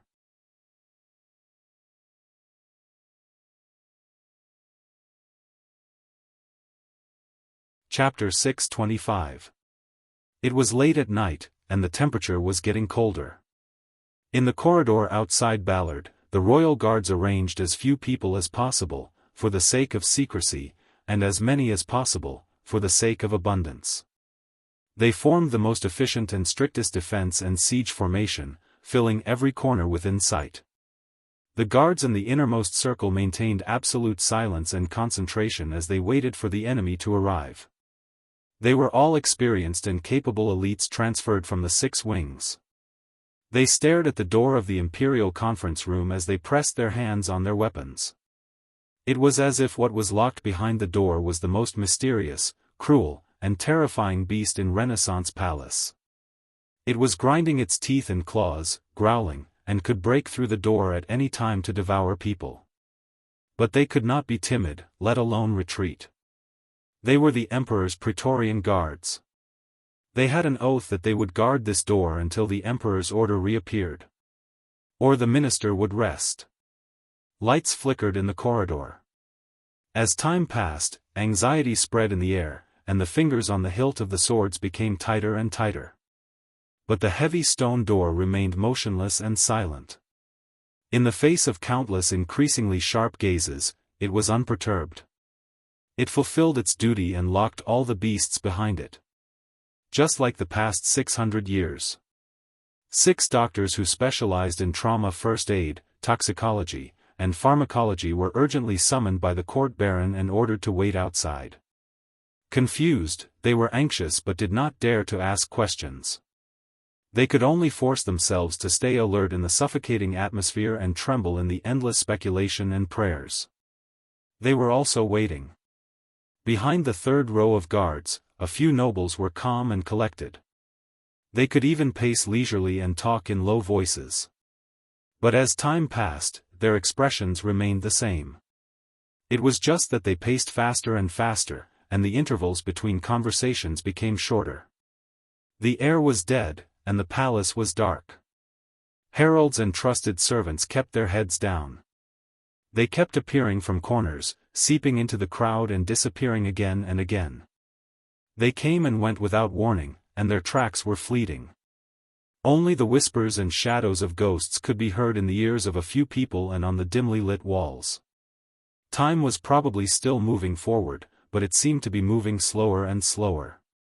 It stopped moving forward and admired the changes it brought to its surroundings. In the silence, the guards had never felt that their breathing was so heavy, to the extent that they could even raise 2 inches of dust in front of their noses. They had never realized that their hearing was so sensitive. Just the sound of their bones rubbing against each other was enough to make the muscles of the soldiers 2 feet away tense up. And their eyelids were so afraid of loneliness that they would bump up and down every once in a while to greet each other, for fear of being left alone. As for their hearts, they were so strong and powerful. As a result, when the heartbeats of hundreds of people in the palace gathered together and became faster and heavier, it felt as if a huge monster known as Renaissance Palace had just woken up from a long slumber and was slowly waking up. And that stone door, which everyone stared at with rapt attention, was the ferocious eye that was about to open. This made everyone tremble with fear. What happened?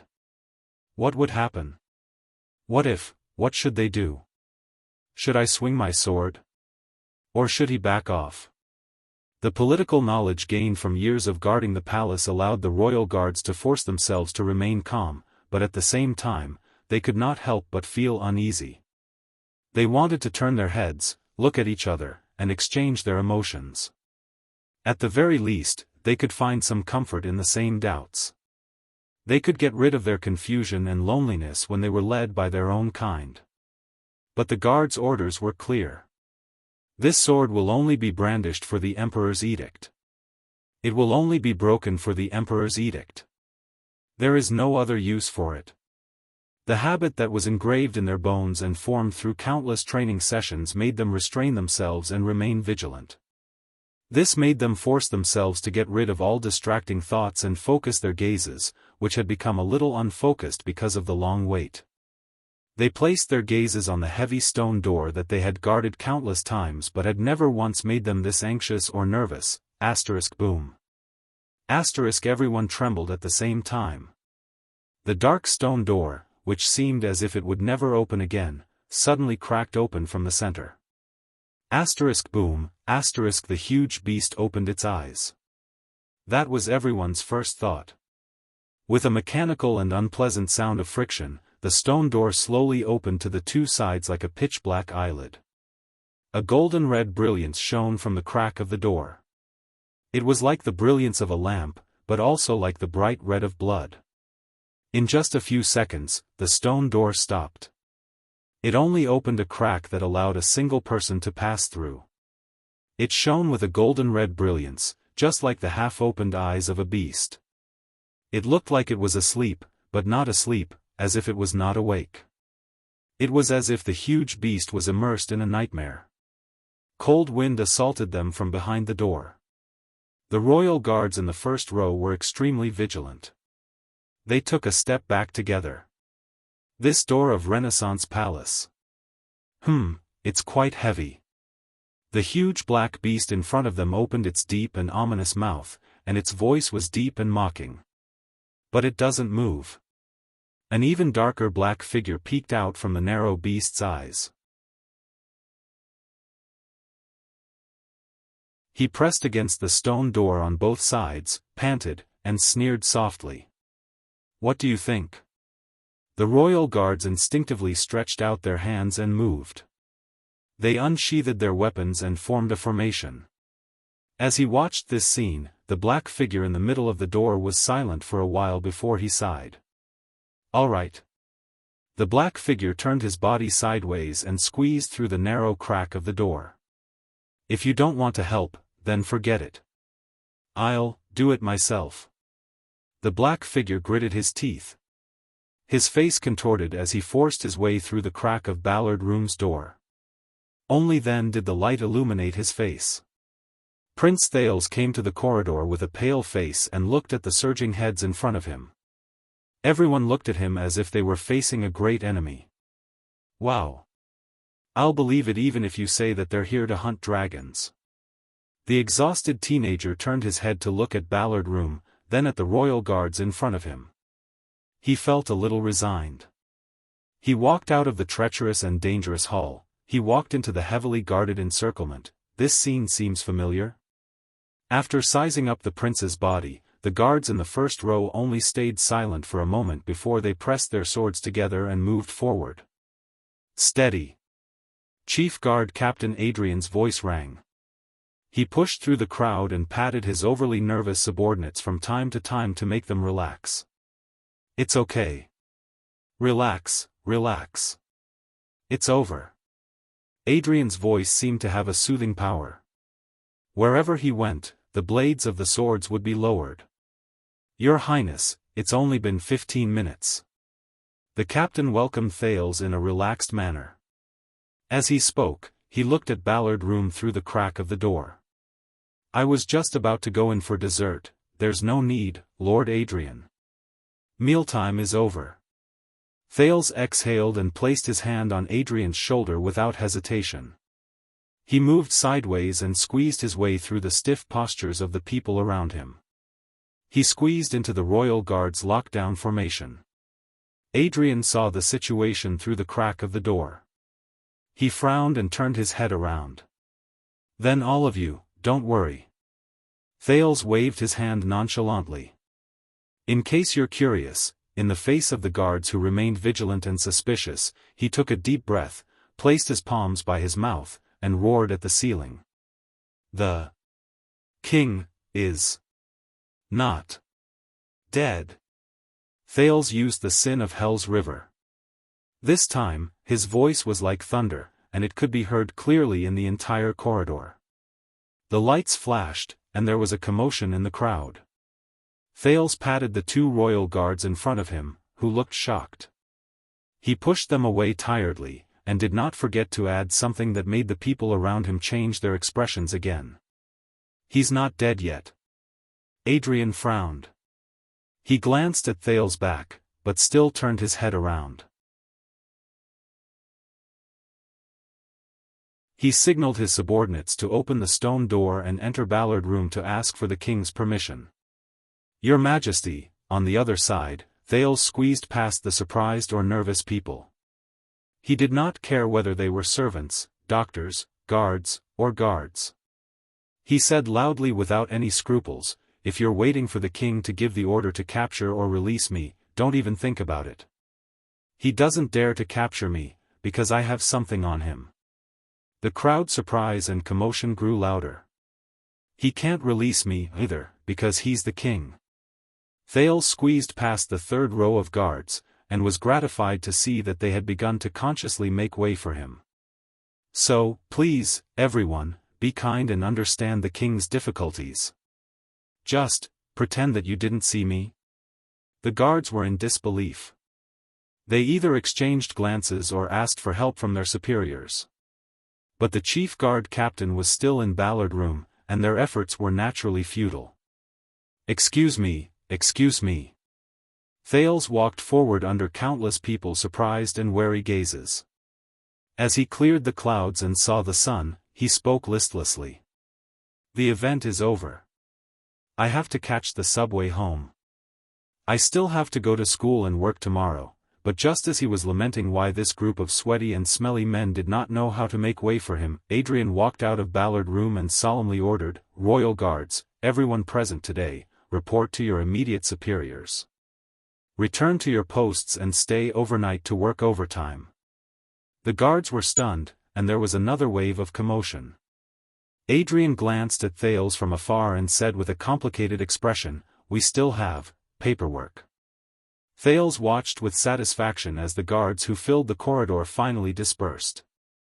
Many of them could not help but look at Thales before they left. Their gazes were as if they were looking at a monster, and their gazes were filled with surprise, wariness, and doubt. "Your Highness, I'm glad you're safe." Thales stopped in his tracks and looked at the nobles in luxurious clothes in front of him. "Sir Cullen, Prime Minister," the prince heaved a long sigh as he looked at the old duke, who was smiling from ear to ear, and the ministers around him, who had complicated expressions on their faces and were hesitant to speak. "And you, Advisor Sauter, Chief Kirkirk, Viscount Kenny, have you been standing guard here?"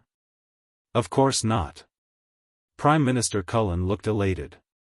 He happily patted his bulging belly. "I just came after eating. I wanted to slip away, but this bunch wouldn't let me." Kirkirk, who was muttering in frustration. After all, the Prime Minister rolled his eyes and gestured towards Ballard Room. "The meeting isn't over yet." Thales nodded. His gaze swept past the Prime Minister to the other ministers behind him. He noticed that Gilbert was not among them. "So, it's over now," the teenager said calmly. But Advisor Sauter, who had been watching him, had the wrong impression. The prince's words left no room for doubt. "Your Highness," Kenny, the Minister of Trade who had been watching Ballard Room hesitantly said, "you and His Majesty, he..." "Nothing. I got bored, so I picked a fight with him," Thales said nonchalantly, his face beaming. "That's all. Got bored, so I picked a fight with him." The ministers looked at each other and saw the confusion in each other's eyes. "About what?" Viscount Kenny, the Minister of Trade, pressed. "Your marriage." Thales snorted softly. "Yes, I guess he won't force me to marry someone I don't like anymore." Military Advisor Sauter grew even more puzzled at these words. Compared to that morning, this teenager who had just walked out of Ballard Room felt unfamiliar to him. Apart from those who stayed behind to keep watch, the surrounding royal guards gradually dispersed, casting glances at this group of central high-ranking officials from time to time. "I see," Viscount Kenny persisted. "Then may I be so bold as to ask, the candidate you rejected, which family's young mistress is from?" Thales exhaled, feeling inexplicably irritated. Who cares whose family it is? Fortunately, the smiling Duke Cullen interjected in time and personally took over the topic that the already exhausted Thales was extremely annoyed about. "Then I'm sure you won't mind considering my granddaughters?" Thales smiled perfunctorily. Seeing that most of the people around him had dispersed, he did not intend to waste any more time. His Majesty has said that today's Imperial Conference shall end here. If it's time to disperse, so be it. As soon as he said this, everyone was surprised. That's great. The drowsy Kirkuk suddenly opened his eyes. He snapped his fingers happily and said gratefully, I knew it. Advisor Sauter frowned. But we still have business, I know. Thales interrupted him with a wave of his hand and said impatiently, there's still business to discuss, right? Thales looked towards Ballard Room, at the faintly discernible figure, and sneered. About substitute service, tax payment, Western Desert, the expansion of the regular army, the reduction of conscripts, and so on, he spoke carelessly and without bothering to conceal his volume. This caused the expressions of all the officials, including Sauter, to change drastically. Your Highness, be careful with your words. The military advisor interrupted Thales and looked around nervously. This is, Thales slapped his forehead, as if suddenly enlightened. Oh, right, this is a secret of the kingdom. The prince turned his head lazily and said loudly to the few royal guards who were still present, that's a secret of the kingdom. Everyone, you didn't hear anything. Didn't hear anything. Did you hear anything? You didn't hear anything. The guards turned around in bewilderment, not understanding what was going on. Aware of the pros and cons, the officials looked at each other with ashen faces. Sauter was even more astonished. Ayaya, you might not believe this, Prime Minister Cullen interrupted the conversation at the right time. He was in high spirits. This time, the chef from Renaissance Palace has surprisingly made a new dish. After working hard for so long, Thales, who just wanted to find a flat ground to lie down on, no longer wanted to feign civility with him. He faked a smile and said, very well, good night. Without looking at the Duke of Eastern Sea's expression, he turned and left. No, the meeting is not over.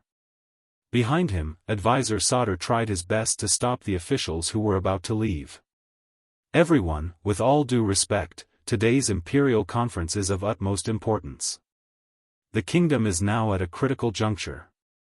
The enemy has already struck, we have to respond. Thales stopped in his tracks. Oh, he also wanted me to bring a message to you, my lords. Thales turned around and pointed his thumb in the direction of Ballard Room. He was all smiles. The kingdom's secret intelligence department acted in time. That letter is safe. As soon as he said this, the officials were taken aback. Letter?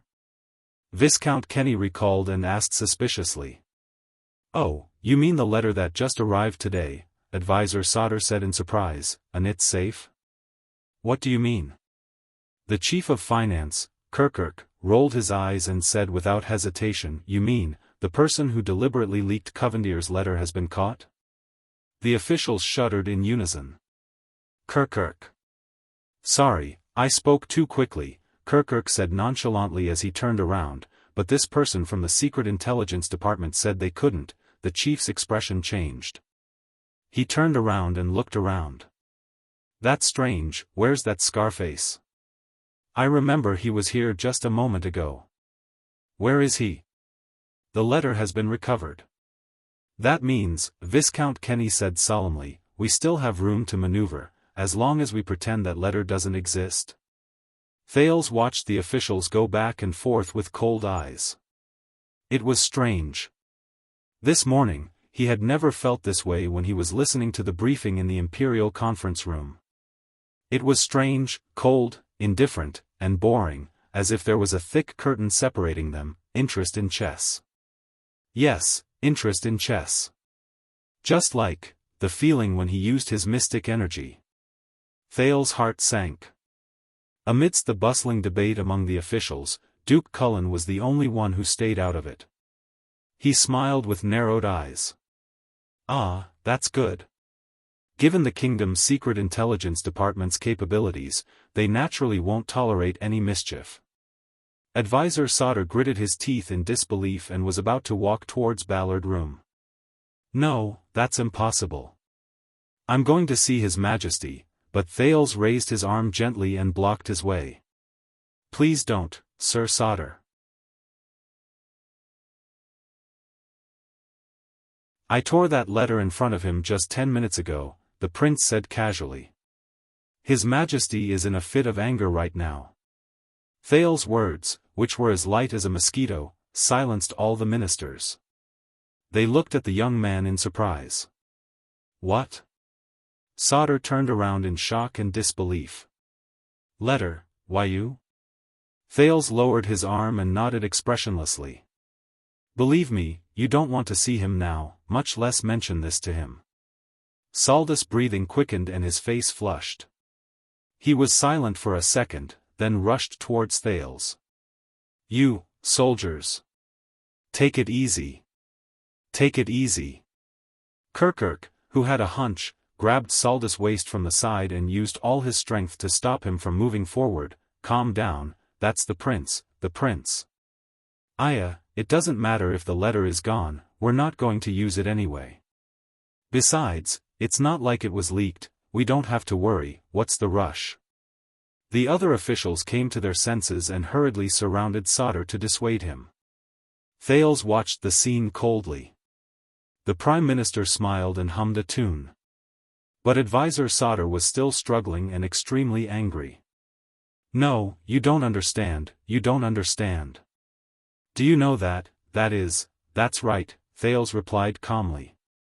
"That was paid for with my life, Coventier's letter of surrender." Sauter was taken aback and stopped. "Oh, by the way, the next time you want to mobilize the regular army, or check other people's accounts, or something like that," Thales turned around slowly and smiled at the military advisor and the chief of finance, who were hugging each other. "Tell me first, okay?" He spread his hands helplessly. "Otherwise, I'll have to do it again." The military advisor choked, closed his eyes and exhaled deeply. The officials looked at each other. "Aya, be more careful. Look, at your age, you're prone to diarrhea after eating a new dish." The Duke of Eastern Sea reached out to comfort him. "Duke Thales, Your Highness," Sauter finally calmed down.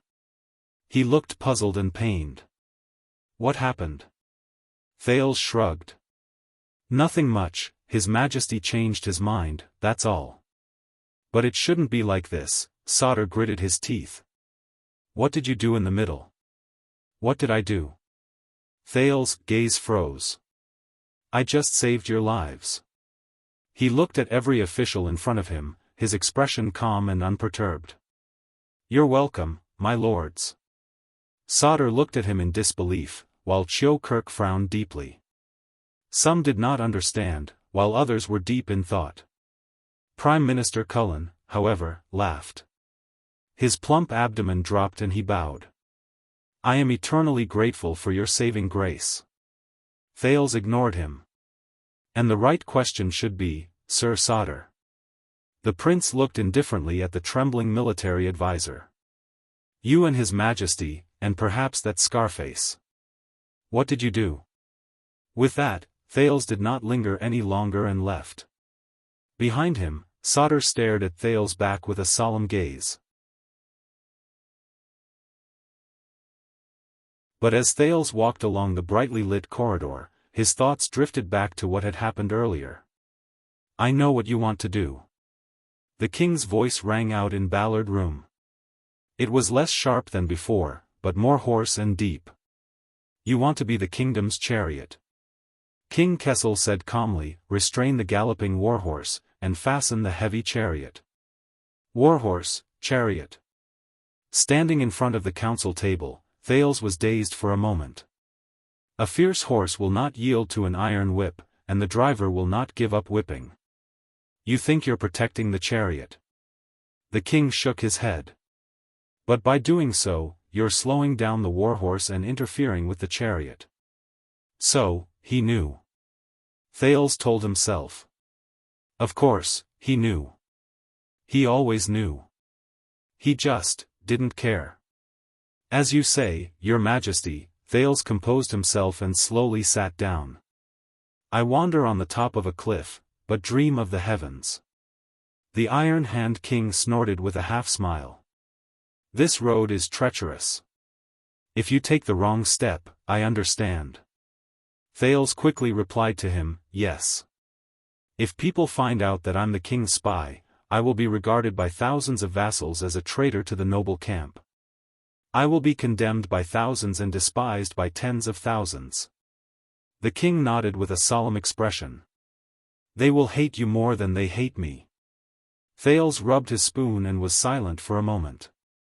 Then we'd better not mess up. The king shook his head slowly. Messing up is just the best outcome. But if you act too well, hide your abilities, convince everyone, and successfully become the savior of the vassals, the hope of the vassals, King Kessel sized Thales up. His tone was cold. Those who are deceived by you and support you will gather into a rolling wave. They will use their reputation, stance, camp, interests, connections, situation, and everything else to force you to move forward. You will not be allowed to defend yourself, you will not be able to control it, and you will not be allowed to regret it. They will love you more than they hate me. Thales' smile slowly disappeared. The king's words became flat. When that time comes, you will have no choice. Even if you want to get off the chariot halfway, it will be too late. Falconhaz's words rang in his ears again. You have to know that when your vassals and subordinates are enraged and the will of the people is high, you will have no other choice but to go with the flow. Thales wanted to say something but stopped. And on the other hand, King Kessel looked at the door with a complicated expression. When you raise the war flag of rebellion against royal power, far more than just the feudal lords will unite. Under Renaissance Palace, the growing king's partisans, the ambitious new nobles, the opportunists who change their direction when the wind blows, and the people who once showed goodwill to you and treated you with friendliness will treat you as their political enemy and an unfilial son. In fact, they will not hesitate to make things difficult for you so that they can raise their status. Thales gritted his teeth. Gilbert, Putre, Sauter, Kirkirk, Viscount Kenny. Many faces flashed before Thales' eyes. There were even a few seconds when the purple mask flashed before his eyes. From that moment on, the title of heir will no longer protect you. On the contrary, it will magnify the fear and scrutiny you face, and increase the price and pain you have to pay. In the eyes of many, the day of the new king's coronation will be the day of disaster. King Kessel narrowed his eyes. They will hate you more than they love me. Thales did not speak. He looked around and exhaled heavily. The night breeze caressed the windowsill. Their figures intertwined with the lights. Ballard Room was cold and quiet at night. The portraits of several famous ministers of the past on the wall, Wise Minister, Hulva, Oracle, London, Hyena, Amber Tabark, Lumberjack, Parramatta, silently watched the conversation between the father and son, flickering in the light. This made Thales ponder. In history, were the predecessors who guided the country in this meeting room, and the decisions they made, as cold and cruel as this heavy palace? Then I can only pray, Thales said absent-mindedly. King Kessel did not say a word and only stared at the prince quietly. A few seconds later, Thales looked back at the king with a tranquil smile. Pray that they are not true love?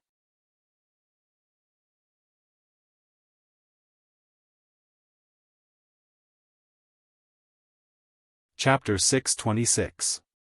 Thales walked alone in the long corridor of Renaissance Palace. The everlasting lamps flashed past him, illuminating his face and making it flicker between light and dark. Along the way, the guards and servants all had complicated expressions on their faces when they saw him, and they avoided him. But Thales did not care. He only took a step forward, pressed a floor tile under his feet, dragged it behind him, took another step forward, and repeated the process. It was dark, cold, and narrow in front of him. And where should he go? Where should he go? Where? Your Highness. A familiar voice traveled into his ears. Thales stopped in his tracks. He turned around and turned his head back from the darkness and cold. He flashed a gentle smile and nodded slightly. Gilbert, I thought you left first. The Foreign Affairs Minister came in front of Thales with his staff and bowed respectfully to the prince. He was meticulous in his actions. It was as if they were meeting for the first time. You know that I will not leave. Gilbert stared at him. His words were filled with gratification and absent-mindedness. Before you and His Majesty, Thales did not speak. He only smiled faintly. Gilbert and Thales' gazes met in the air. One of them had complicated feelings, while the other had subtle feelings. They faced each other in silence for a full 3 seconds. The person beside Gilbert, the Archdeacon of Sunset Church, Guy Stylianides, smiled when he saw this. He tactfully took a few steps back to give them some space. Gilbert flashed an apologetic smile at his friend. He then turned his head around and hesitated to speak. So, His Majesty, Thales nodded. There was not a hint of emotion in his voice. He let me go. That's it? Gilbert looked surprised for a moment. Forgive me for being blunt, but His Majesty did not, no, the royal guards did not, no. Thales tried his best to make the hint of mockery in his words less obvious. I guess that His Majesty is tolerant and kind, and loves his children like his people. The two of them were quiet for a while, and both sank into deep thought. Is that so? Gilbert did not care about the small flaw in his words. The Foreign Affairs Minister exhaled and mumbled absent-mindedly, that's good, that's good. Thales did not say anything. At that moment, he suddenly felt that the cunning fox of Constellation had aged a lot. However, the scene of Gilbert calmly driving the carriage with a lantern and bringing the dirty and pathetic child beggar into Mindy's hall felt like it was only yesterday. Right, it's quite a coincidence. Gilbert snapped out of his daze and smiled again. When you were having a heart-to-heart talk with His Majesty, I felt bored, so I went out of the palace for a walk. I happened to wander near Mindy's hall, so I took a look and casually asked around, Mindy's hall. A thought struck Thales, and he said in surprise, Gilbert. The smile on Gilbert's face grew wider, just like his wrinkles. Flag-bearer Gaetan, who was in charge of the investigation, assured me that after a thorough investigation, the unhappiness at the banquet was just an accident. The guards and servants around you are all fine, and they should be released immediately. Mindy's hall should be unsealed immediately as well. Of course, some necessary security work has been strengthened. I hope you do not mind. Thales stared at him in surprise. From here to Mindy's hall, you cannot reach it merely by strolling. Oh. Constellation's cunning fox's expression did not change. Looks like I'm not old yet. My feet are fast enough. Thales did not speak. Gilbert suddenly thought of something, and his eyes brightened. By the way, I ran into Vanguard Mariko in the corridor just now. He was with your subordinates, the ones who followed you into the palace, including Waya. I also asked around. He and them, got along quite well, and they had a pleasant conversation. They had a pleasant conversation. Thales was silent for a long time. His emotions were complicated. Thank you. Gilbert shook his head. His smile remained the same as before, and he looked behind him. Thank Guy. I did not want to say this, but I am thankful that the people still believe in the holiness and majesty of the Sunset Goddess, and that they gave extra respect to the Archdeacon. At that moment, Thales felt a suffocating feeling in his chest. Gilbert. The Foreign Affairs Minister turned his head around and sighed. And I hope that this will make you feel more at ease. Thales took a deep breath and felt his voice tremble. However, Gilbert, who had always been good at reading people's expressions, did not seem to see the prince's distress and hesitation. He only clapped his hands and said apologetically, "Oh, my bad, Your Highness. You must be tired. Coincidentally, I called for a carriage. Why don't we go back together, Gilbert?" Thales had no choice but to raise his voice and use all his strength to interrupt him. Aren't you curious? The prince's breathing quickened. He glared at his teacher. About why I broke the rules and barged into the palace. Why I disobeyed the king. Gilbert paused. The smile on his face slowly faded away, and he lowered his head in silence, as if he was avoiding Thales' gaze. Thales took a deep breath. And what I said to His Majesty just now. This is not a joke. In Ballard Room, Thales quietly listened to King Kessel's words. Whether you succeed or fail, if you are not careful and make the slightest mistake, you may be overturned by the warhorse and abandoned by the carriage. Not only will you never be able to be crowned, you will also have enemies everywhere. You will be surrounded by enemies, and even your life will be in danger. Surrounded by enemies, and in danger, the king's warning was clear in his words. When that time comes, the nobility of the Jade Star family will not be able to save you. The vastness of Constellation will not be able to accommodate you. Even the king. King Kessel paused for a moment. He looked at the staff of Constellation leaning against the chair with a complicated expression. Will not be able to protect you. The king will not be able to protect you. Thales' gaze froze, and Asda's words echoed in his mind. What I am looking forward to, Thales, is not your ultimate success. Instead, you will be caught between your own nature and the gazes of others. In the end, you will be torn apart by conflict, destroyed by conflict, and devoured by regret. Then what if, after a few seconds, the teenager raised his gaze, and his smile was a little stiff. Do you think Dragon Cloud City will accept political asylum? King Kessel did not respond to the joke. His gaze was profound, and no one knew what he was thinking. All right. In the end, the teenager sighed, and the relaxed and joking expression on his face disappeared. It seems that you really do not have a sense of humor. The king stared at him without saying a word. It was night, and the lights were dim. Two shadows facing each other were cast on the stone floor, and extended to the walls. They were dark and cold. Bottomless. That is for me, Your Majesty. The prince snorted softly, and focused his gaze on the spoon in his hand. Please, be healthy and live to a ripe old age. King Kessel's gaze flickered. At least finish the show, don't quit halfway, and leave me alone on the stage, unable to defend myself. At that moment, Thales looked at King Kessel, but he thought of King Nuvan. And his head that rolled in a pool of blood. Believe me, the feeling of a person's curtain call, Thales said emotionally with lingering fear in his heart. It's not that good. Kessel did not reply. Perhaps it was because it was late at night, and the lights in the room became soft. The light and shadow between the two were no longer as sharp as the edge of a sword, and they were clearly separated.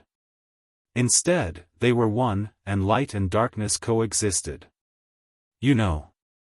King Kessel suddenly said, you could have not done this. Thales' gaze shifted. You could have behaved yourself, followed the rules, not revealed any attitude, not got involved in any trouble, and not acted impulsively like you did at the banquet and today. Your actions were shocking. Then you would have worn the 9-starred crown, and ruled over the entire kingdom. The Iron Hand King said softly, it was only a matter of time. The 9-starred crown. Thales' breathing stopped. The word seemed to have magical power. It seeped into Thales' brain from the air, and became a constantly growing thought. When that time comes, the whole of Constellation will be ruled by you.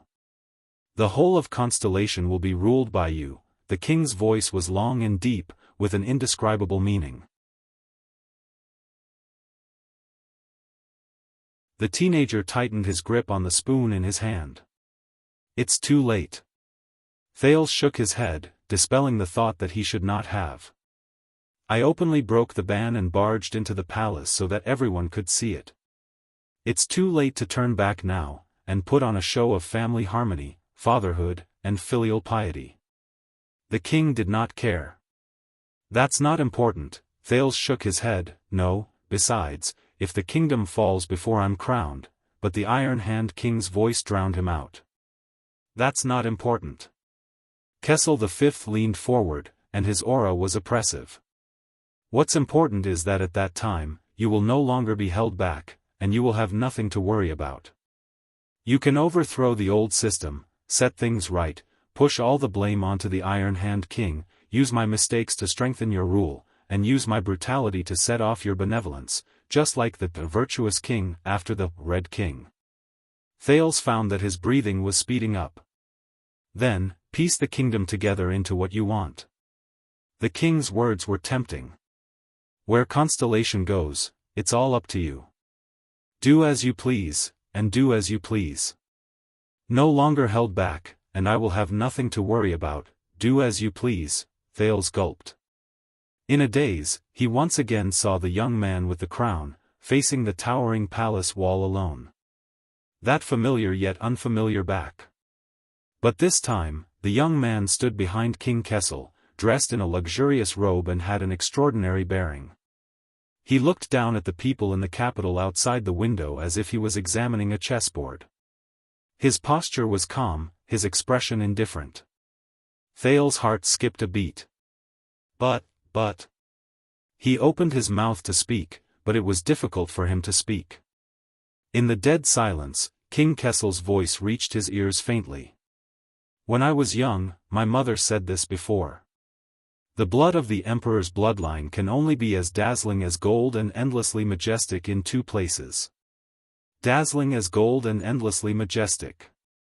King Kessel slowly raised his head and looked at the portraits of famous ministers in Ballard Room. Legends. The light was dim, but the historical figures in the portraits were still vivid, looking at them with burning eyes. Never faded. Never moved. Thales pursed his lips tightly.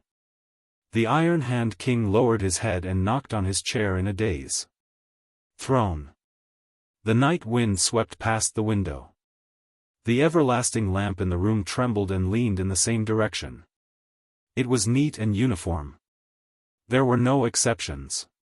Thales held his breath. 450 years ago, the alien star who questioned the Church's scriptures became a legend. The King of Ascension ruled over Constellation and sat on his throne. In the cold wind, the king's gaze met Thales, and his tone was cold. Which do you want to choose? I understand, Your Highness. Gilbert only closed his eyes gently, but this action seemed to have used up all his strength. Thales frowned. Really? You understand? Gilbert let out a long sigh. Yes. When he opened his eyes again, he seemed to have aged a great deal. Whether it was during the royal banquet or after the investigation of Mindy's Hall, you were young and impetuous. It was only natural that you felt indignant when you were wronged. Young and impetuous. It was only natural that you felt indignant when you were wronged. Thales listened quietly and subconsciously clenched his fists. Is this the meaning of Gilbert's actions today? Gilbert tried his best to put on a smile. Obviously, during the 6 years in Dragon Cloud City, you have gotten used to the way Northlanders interact with each other. That is why when you entered the palace, you were so. I know, I met King Nuvan before. The first time I met him, he almost forced me to jump off the fortress wall. Northlanders, the way they express their opinions is always, very memorable. Thales did not speak. But the Foreign Affairs Minister only looked at him lovingly and kindly, as if he could tolerate all of his audacity. Gilbert, the prince said faintly, this morning, I actually managed to attend the Imperial Conference in a dignified manner, even though I caused a huge disaster. I heard from my father that it was because of your suggestions and persistence. Gilbert was stunned for a moment before he smiled in a sentimental manner. You know, when I woke up this morning, I thought that there was nothing worse than a hangover, until I heard the news of you stepping forward bravely during the royal banquet last night. He sighed and said, Your Highness, I just feel that if there is any misunderstanding between you and His Majesty, there is no better way than to clarify it in person. And if you want to explain what happened at the banquet to His Majesty, then you should first show your face in front of all the lords during the Imperial Conference. They will more or less be of some help to you. Thales was silent for a long while before he forced out a sentence with great difficulty. Thank you, teacher, for all of this. Gilbert smiled in a gratified manner. He waved his hand. It is my duty.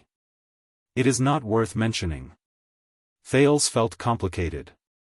He wanted to end the conversation and leave as soon as possible, but he could not help but blurt out, "But you know, Gilbert, my actions today have consequences." Gilbert paused for a moment. "No, listen to me, Your Highness." The Foreign Affairs Minister took a deep breath and said with a smile, "Prince Thales yearns for freedom. He rebelled against the engagement and pursued true love, which is why he barged into the Forbidden Palace and interrupted the Imperial Conference. This is probably a classic love story that people are happy to see. It is romantic and bold, and it echoes with your experiences in Northland."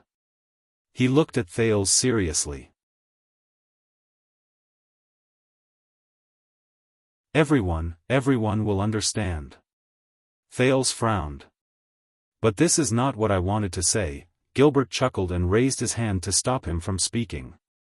"But I do not suggest using the Lady of Blazing Blood as a cover.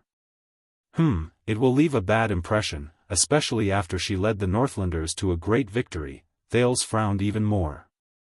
"Gilbert, you know that my wanton attempt to force the abdication of the throne is tantamount to treason, Your Highness." Gilbert, who had always been gentle, suddenly raised his voice and interrupted him. This surprised Thales a little. Gilbert took a few deep breaths, and with great difficulty, his twisted face relaxed. "I must admit that I was negligent just now." Gilbert forced a smile. "It has been 6 years. Regardless of whether it is you, me, Eternal Star City, or even His Majesty, we have to go through a process of getting used to each other again. We should not be too hasty." "But..." Gilbert stared at him with eagerness and anticipation. "Since you and His Majesty have cleared up the misunderstanding, then the biggest problem is solved, is it not?" Thales stared back at him in a daze. He did not know how to answer. "As for everything else, such as getting used to each other, we and the entire kingdom can take our time." Take our time. Unknowingly, there was a hint of a pleading look in Gilbert's eyes. Just like in the past. Just like in the past. This made Thales feel even more unfamiliar. He also felt guilty. What if it is not? Thales heard his own voice echoing in the palace. "If I barged into the palace, it was not just because I felt wronged." He could not lie to him. What if His Majesty and I did not clear up the misunderstanding? He could not pretend that everything was fine as Gilbert wished. What if we cannot go back to the past? Gilbert became silent, and his eagerness disappeared along with it.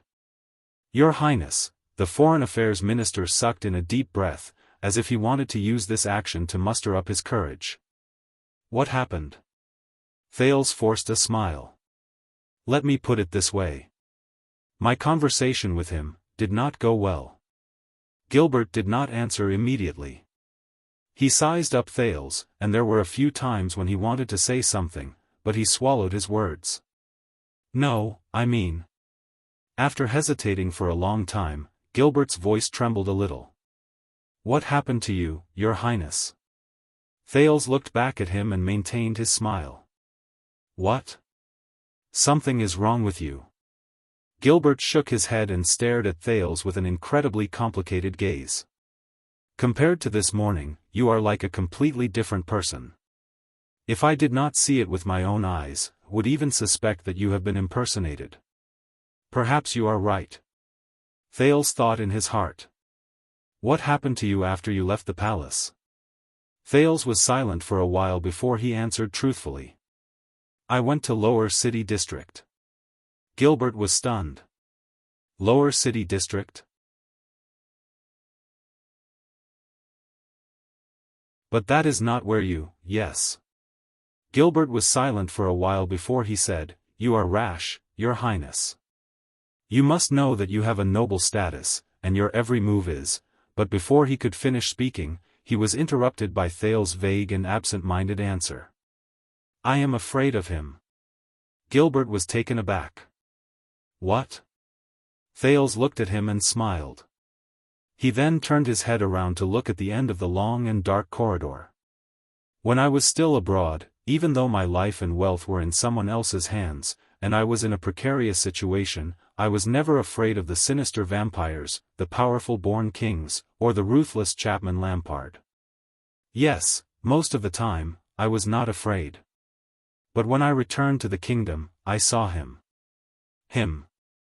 Thales stared at the darkness at the end of the corridor, and his mind gradually wandered off. Gilbert furrowed his brows. "When I was in the same room with him, I always felt like an idiot and a coward. I could not help but try to figure out the meaning behind his actions and guess the meaning behind his words. I was paranoid and uneasy." The prince snorted softly. "Yes, I know this sounds ridiculous, but yes, I am afraid of him." Thales turned his head around and looked straight at Gilbert. His words were pained and sincere. "But tell me, Gilbert.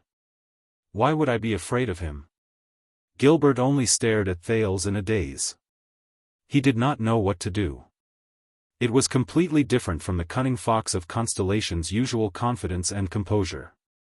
Yes, he is the supreme king of Constellation, but is he more cunning than the vampire, more powerful than King Nuvan, and more ruthless than King Chapman? Is he more difficult to guard against than Shadow Shield, which he thinks about every day?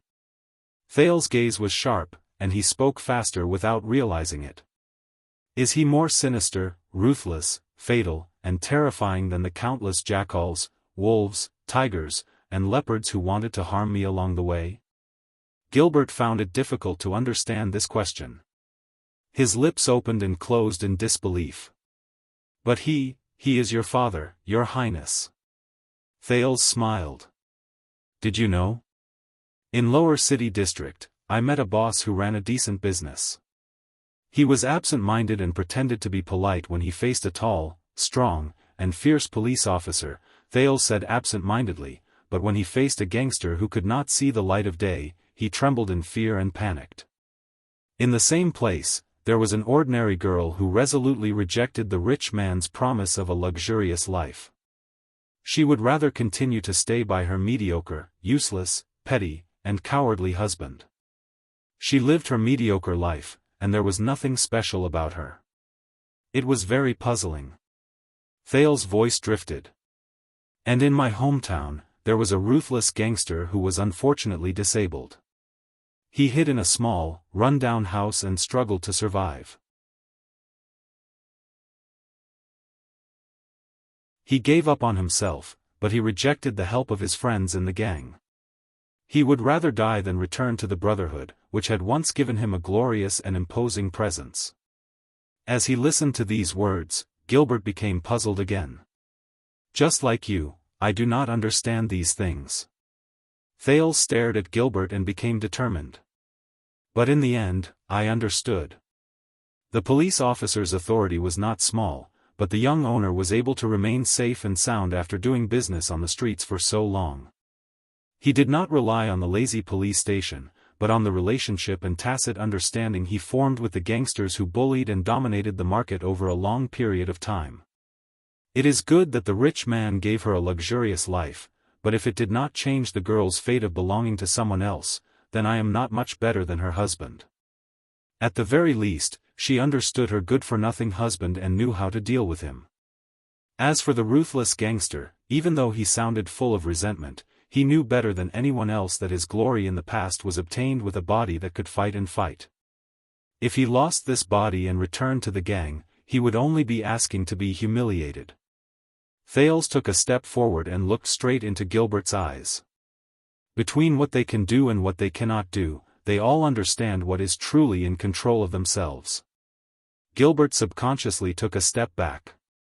"So, I think it is about time for me to understand as well." Thales stood in the deep and cold corridor of Renaissance Palace and spoke airily. "Just what is controlling me? And what can I control? Perhaps you are right, Your Majesty. In Ballard Room, Thales lowered his head slightly. Perhaps I can wait quietly until that day comes. After that, I will no longer have any restraints or worries. Thales subconsciously tightened his tone and spoke faster. At that time, I will sit on the throne and have great power in my hands. Whether I want to grant amnesty to the kingdom or ease conflicts, I can do whatever I want. I can carry out my will and achieve everything you rejected me for today. King Kessel stared at him quietly. Thales stared at the darkness outside the window. His gaze was empty. Just like what many smart people have said, if you do not like this system, then join it, influence it, build it, and finally, change it from the inside. In the next second, Thales' gaze refocused. But we all know that is just the most despicable and shameless lie. At the end of the long table, the Iron Hand King's eyebrows twitched. Thales stared at the king firmly. Just like how you are unwilling to compromise with the nobles, no matter what, even the slightest bit, even if it actually helps you in the short term. Join it, change it, such bullsh** is how it deceives and bewitches you in the first place.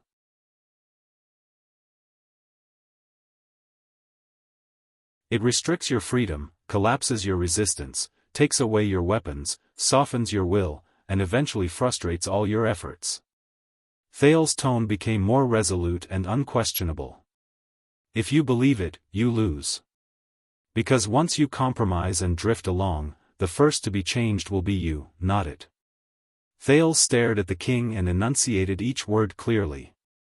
Because you are just one person, one person. King Kessel stared at the prince silently. Expressionless, he suddenly spoke. It? The king snorted coldly. Where is it? Thales stared at the king as if the most terrifying beast was hidden in the king's eyes. Then look around, Your Majesty. Thales spread his hands and asked with a chuckle, where is it not? The lights flickered. The night breeze blew gently. The two faced each other in silence. Ballard Room seemed to be the same as usual. Nothing had changed. King Kessel did not look back, but he frowned deeply. But Thales did not notice his reaction. Instead, he leaned back in his chair and continued to speak. 6 years ago at Broken Dragon Fortress, that was the first time I saw the Archduke of Black Sand region. Thales gradually became lost in thought, as if he had returned to that winter 6 years ago. As expected of an ambitious and ruthless man of his generation. His vision was broad, his bearing extraordinary, and he could command the loyalty of countless heroes. The teenager paused and snorted softly. To be honest, he was much more charming than you. King Kessel's expression did not change. Thales became serious again. Half a year ago in Dragon Cloud City, I saw him again, Chapman Lampard. Thales' expression changed. But guess what I saw this time? As usual, King Kessel did not respond. I saw the common elected king of Extet, the Kinslayer, Chapman I. Thales continued to speak, his gaze becoming more and more solemn. I saw him sitting in King Nuvan's seat, starting to think, play chess, and set up plans like King Nuvan. He began to enjoy the same pleasure as his uncle, entering the same perspective as him, walking the same path as him, encountering the same troubles as him, and falling into the same vicious cycle as him. The chains that once bound King Nuvan were also slowly binding him. He was already panting and sweating profusely. Thales widened his eyes, as if he was watching the most incredible drama. King Chapman thought that he had successfully overthrown King Nuvan and destroyed the latter completely by staking everything on his king-killing bid. At this point, Thales' eyes dimmed. Physically, yes. But spiritually, in terms of values, in a larger sense, Thales gritted his teeth. He did not. The teenager looked up abruptly and met the Iron Hand King's eyes. Because he had no choice but to be ruled by the values of the born king. He was imprisoned by his vision, oppressed by his methods and habits, and occupied by his way of thinking. He was haunted by Nuven's soul day and night, thinking what Nuven thought, doing what Nuven did. He was immersed in it, unable to extricate himself. Until he became Nuven's slave for all eternity, just like how Nuven became the slave of the kings who preceded him when he was alive. At that moment, Thales suddenly thought of the Black Prophet in the kingdom's secret intelligence department. He sat on the wheelchair made of those demonic vines, relying on them to sustain his life, but was also firmly bound by them, unable to leave. 6 years, only 6 years. Thales' gaze was filled with rare sorrow and fear. I was surprised and saddened. King Nuven, who had been dead for a long time, only used 6 years to devour his nephew, the former Chapman Lampard, from the inside out, from head to toe. Not a single bit left. King Kessel still did not say a word, but his gaze was extremely serious. Among all the people I have met, Chapman is already a top-notch hero. Thales exhaled and was filled with emotion. Ever since the Night of Dragon's Blood, he was clear that his enemy was not Nuven, but the things that once held Nuven back and defeated him, enemies that were bigger, higher, and more terrifying. He killed King Nuven not for revenge or profit, but to prevent another Nuven from appearing. Thales' gaze darkened as he recalled the meeting between him and King Chapman in the carriage. Thales, you know better than anyone that after 6 years, the ideal Exted is getting further and further away from me. Until he became Nuven's successor, or the crown, sat on the throne, and replaced him as the second-born king. He sensed it and struggled with all his might, but the results were minimal. He was powerless. King Kessel snorted coldly. Thales snapped out of his daze and snickered, but his words were sad and helpless. Don't misunderstand, Chapman Lampard is still dangerous and terrifying. But from what I can see, this man no longer has much that truly belongs to him. Thales stared at his plate with a complicated expression, watching the spoon sink into the soup. Since he had to compromise with reality and the rules, and bow to the joint ruling pledge. Since he, temporarily, gave up on his great idea. Then he was collared again. Thales said faintly, and became another Nuven VII. King Kessel fell into deep thought and did not speak. On both sides of the long table, the king and the prince stood facing each other quietly. At this moment, Ballard Room was extremely quiet. Even the wind was no longer noisy, as if this scene could not be disturbed. Until Thales took a deep breath and looked at the Iron Hand King seriously again. In Constellation, I could not stand your methods and did not accept your will. Of course, I could lie low and endure it, plow slowly, seize power, and wait for the ascension.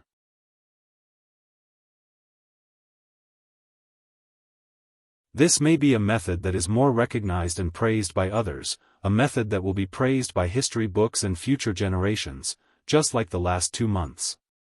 But Thales changed the topic and hesitated. But after that scene at the banquet, I am afraid. King Kessel scoffed. Afraid? Thales took a deep breath, nodded and said, I am afraid that in my repeated acquiescence and concessions, in the silence of, I actually disagree but I won't say anything, I will gradually get used to it, slowly become numb, and compromise with it. He said dejectedly, I'm afraid that I'll get used to your cruelty in destroying countless families without batting an eyelid. I'll get used to your indifference in the face of despair and pleas for help. I'll pay the price for today's punishment. In the future, when I meet the next anchor Birel and the next injustice, I'll start to hesitate and hesitate. Thales' voice trembled. I am afraid that one day, I will be unaware of everything, calm, and finally lose myself and accept the status quo. King Kessel's gaze slowly changed. I am afraid that the moment I sit on the throne and wear the crown, I will sit back and watch others die for me without any burden, hesitation, and with a clear conscience. And not only will I get used to it, I will feel that it is only right and even worse, as long as someone is unwilling to sacrifice for me, unwilling to die for King Thales, I will be dissatisfied and angry. I will think that they do not love me, do not love their country, that they betray me, or even commit treason. Thales looked straight into King Kessel's eyes, as if trying to see through all the defenses behind it. I am afraid that I will become so weak that I will not even recognize myself. I will no longer be Thales' Jade Star, but an empty shell occupied by the King of Constellation. Thales' tone calmed down, leaving only emptiness and exhaustion. That scares me more than death, than failure, than being crippled and disgraced.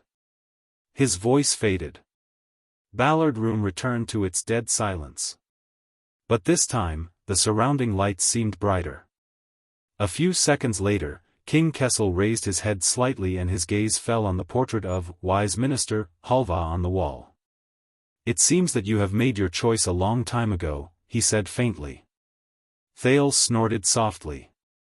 I will not play by your rules, he said firmly, nor will I play by their rules. Thales raised his head, his gaze solemn and firm.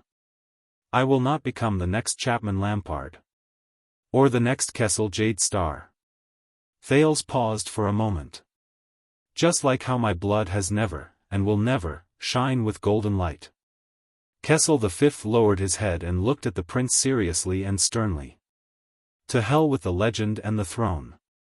Thales clenched his teeth, clenched his fist, and hit his chest hard. My blood, from the beginning to the end, has always been bright red. My red. King Kessel sneered.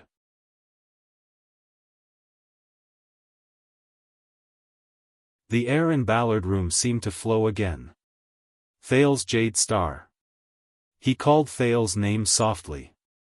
Are you really prepared to become the king's enemy? Thales laughed when he heard that. You are old, your majesty. I asked this question 6 years ago. Kessel's gaze moved slightly. In the next second, Thales' expression turned serious and he spoke decisively. Fate. You have long prepared for me.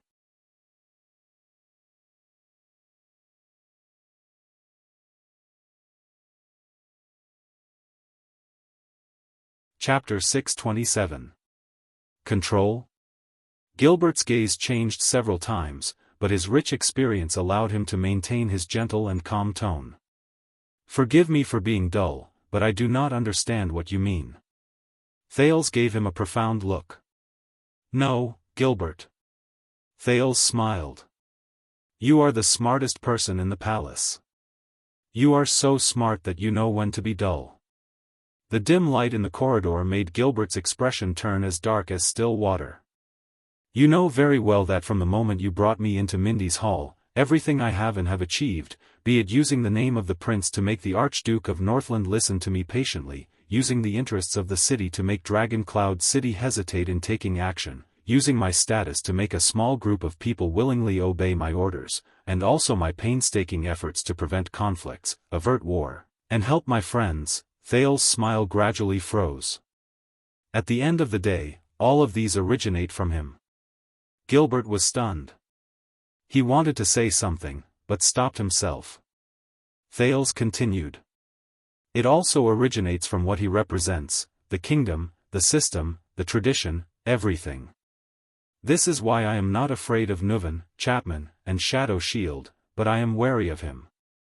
I am afraid of him. Thales sucked in a deep breath. Because without him, without the things he gave me, I could only return to my original form, and become that lonely and weak child beggar in the abandoned house in Lower City District. Thales clenched his fists. He remembered that night in Heroic Spirit Palace, Asda's direct question to him in the room of Heroic Spirit Palace.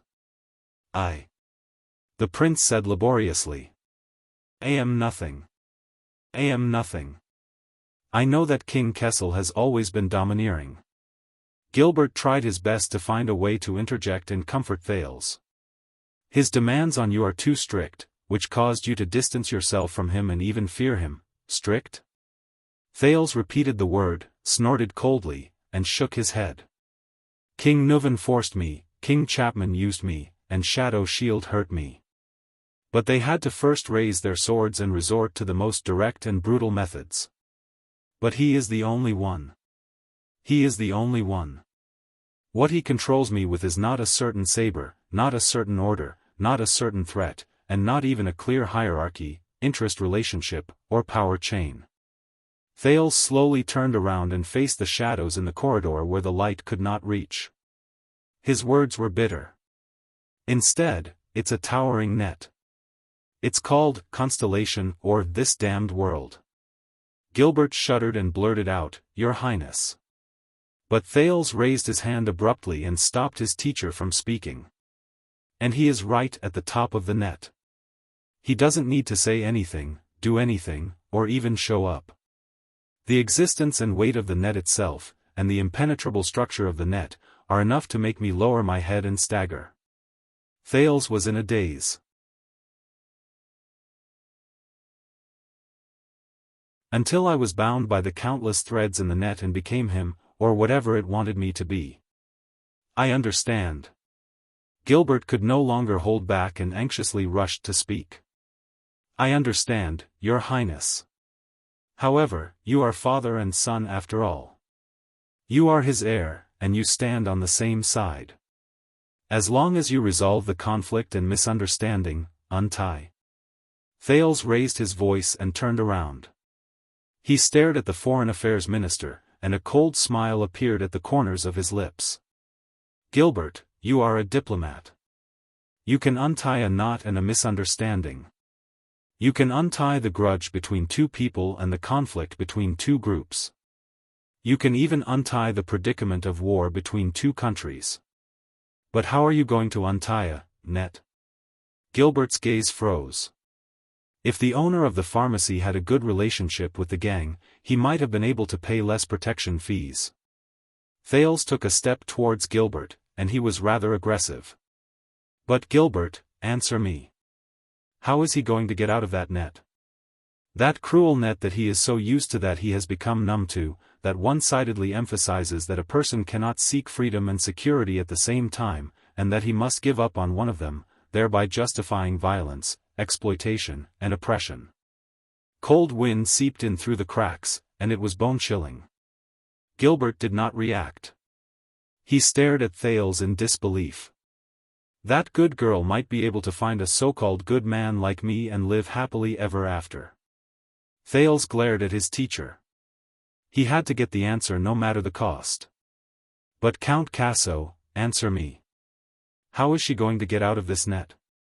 That unjust net that she has long seen through but can do nothing about, that women are designed and trained to rely on and submit to another person, and that they can only exchange their skirts for bread, or else they will be punished and unable to move an inch? The lights in the corridor flickered, and ghostly shadows moved about.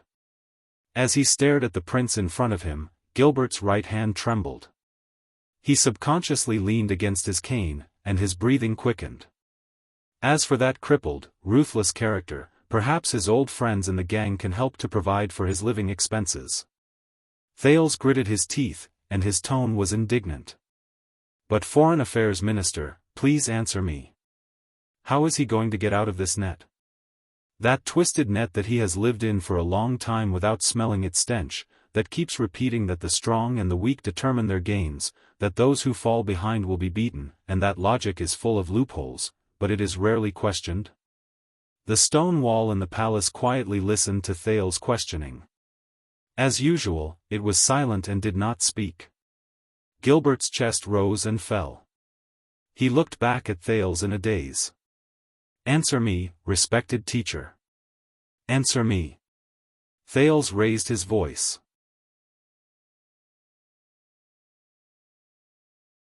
Use all your knowledge and attainments in history, politics, grammar, and philosophy to answer me. How are you going to get out of this net? The echo spread out in the dark and empty corridor, like a tiny pebble thrown into a bottomless, pitch-black abyss. Your Highness. Gilbert was worried and anxious. I do not understand what you are talking about and us, but Thales interrupted him. Last night. The prince stared at the Foreign Affairs Minister. I, the Duke of Star Lake, Prince Thales, stood at the highest point of Mindy's hall, but I still felt helpless and helpless. I swayed, but I was not even allowed to take a step back, turn around, and give up. Because the net that belonged to me had already bound me tightly, and it was airtight. When he heard these words, Gilbert's expression became gloomy. In that net, I could only watch two living people fight to the death for a ridiculous reason in front of me. I could do nothing but watch my subordinates die because this was in line with my standpoint, in line with the interests of the kingdom, and in line with the best ending. The scene from the banquet flashed before Thales's eyes.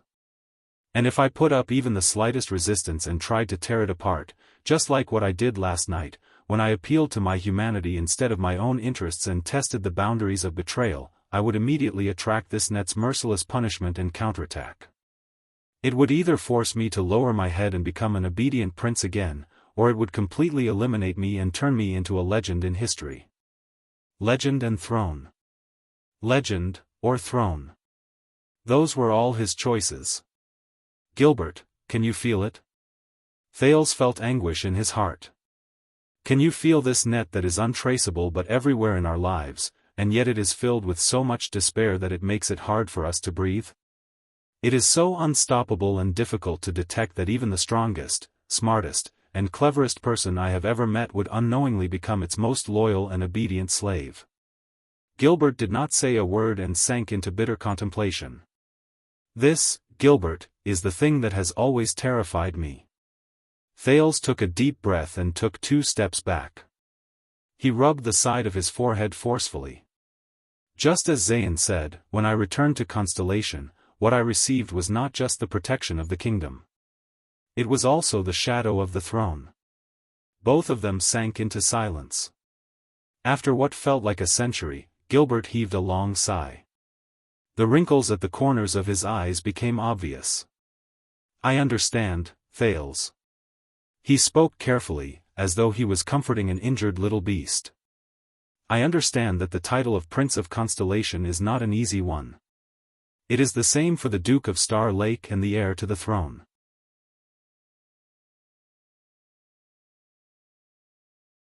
You do not only have to bear the burden of your own life, you also have to bear the future of the entire kingdom, but you have already done very well. I also know that our kingdom is very complicated.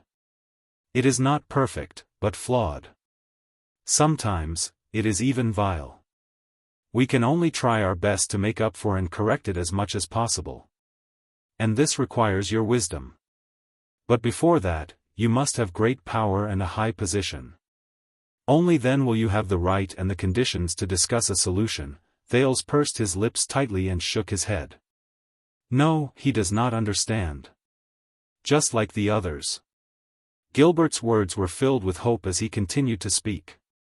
But I swear on my reputation and responsibility that I will try my best. What happened today will not happen again. I will advise His Majesty, and he will give you more time, more freedom, more leeway, more. I have seen it, Gilbert. Thales' voice was deep as he interrupted Gilbert. I saw how you walked on thin ice carefully during the Imperial Conference. You tried to strike a balance between the king and the prime minister, between finance and military affairs, between gentleness and radicalism, and between humanity and interests. Gilbert was stunned. Thales smiled mockingly. Even as a member of the king's party, you do not agree with the king. At the very least, you do not approve of his methods and methods of doing things. He is radical, domineering, and unreasonable. He incites resentment everywhere. He is completely unlike Prince Midier from the past. Gilbert's expression was slightly tense. No, Your Highness, you are making a forceful assumption. Thales shook his head, but his gaze was firm. But there is nothing you can do. Because of you, Gilbert Casso, the creator of the Fortress Treaty, the cunning fox of the Western Peninsula who once went north alone and forced back an army of 100,000 tigers and wolves, because you are the same as me. You are also trapped in this net that reaches the sky. You are controlled by it, and you are powerless to fight back. The Foreign Affairs Minister was stunned. You have already used up all your wisdom and all your strength just to ensure that you have a seat in the Imperial Conference, just to protect yourself from falling off the scales that are biased against you, and just to ensure that you are not assimilated by it. Thales stared at him, extended his hands, and grasped Gilbert's shoulders tightly. You do not have a single ounce of strength left for yourself, for the ideals and ambitions you once had.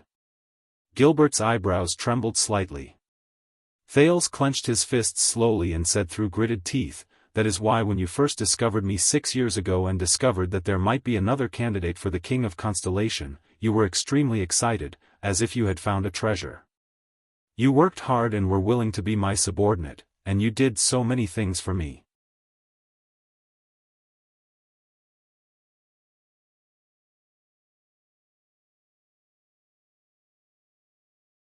It was just like what he had used to threaten the Black Prophet in the Secret Intelligence Department. He faced the Iron Hand King alone. Face to face. King against king. Jade Star against Jade Star. How much had he sacrificed for this moment? How much would he lose? Finally, the teenager took a deep breath and stared at the king. "First of all, no matter what my intentions are, facts speak louder than words. The process and reality cannot be deceived. Your power and interests will visibly expand and grow through our cooperation. For example, this time, I will persuade the Dukes of Western Desert to reduce their soldiers and pay taxes to support the expansion of the regular army." King Kessel did not answer. But Thales, who had crossed swords with him many times, gradually understood that this was the best answer. "Second, if you are worried that I will go down this path until the end, that I am really in cahoots with the disobedient, and that I will defect to the enemy," Thales' tone was calm as he spoke slowly.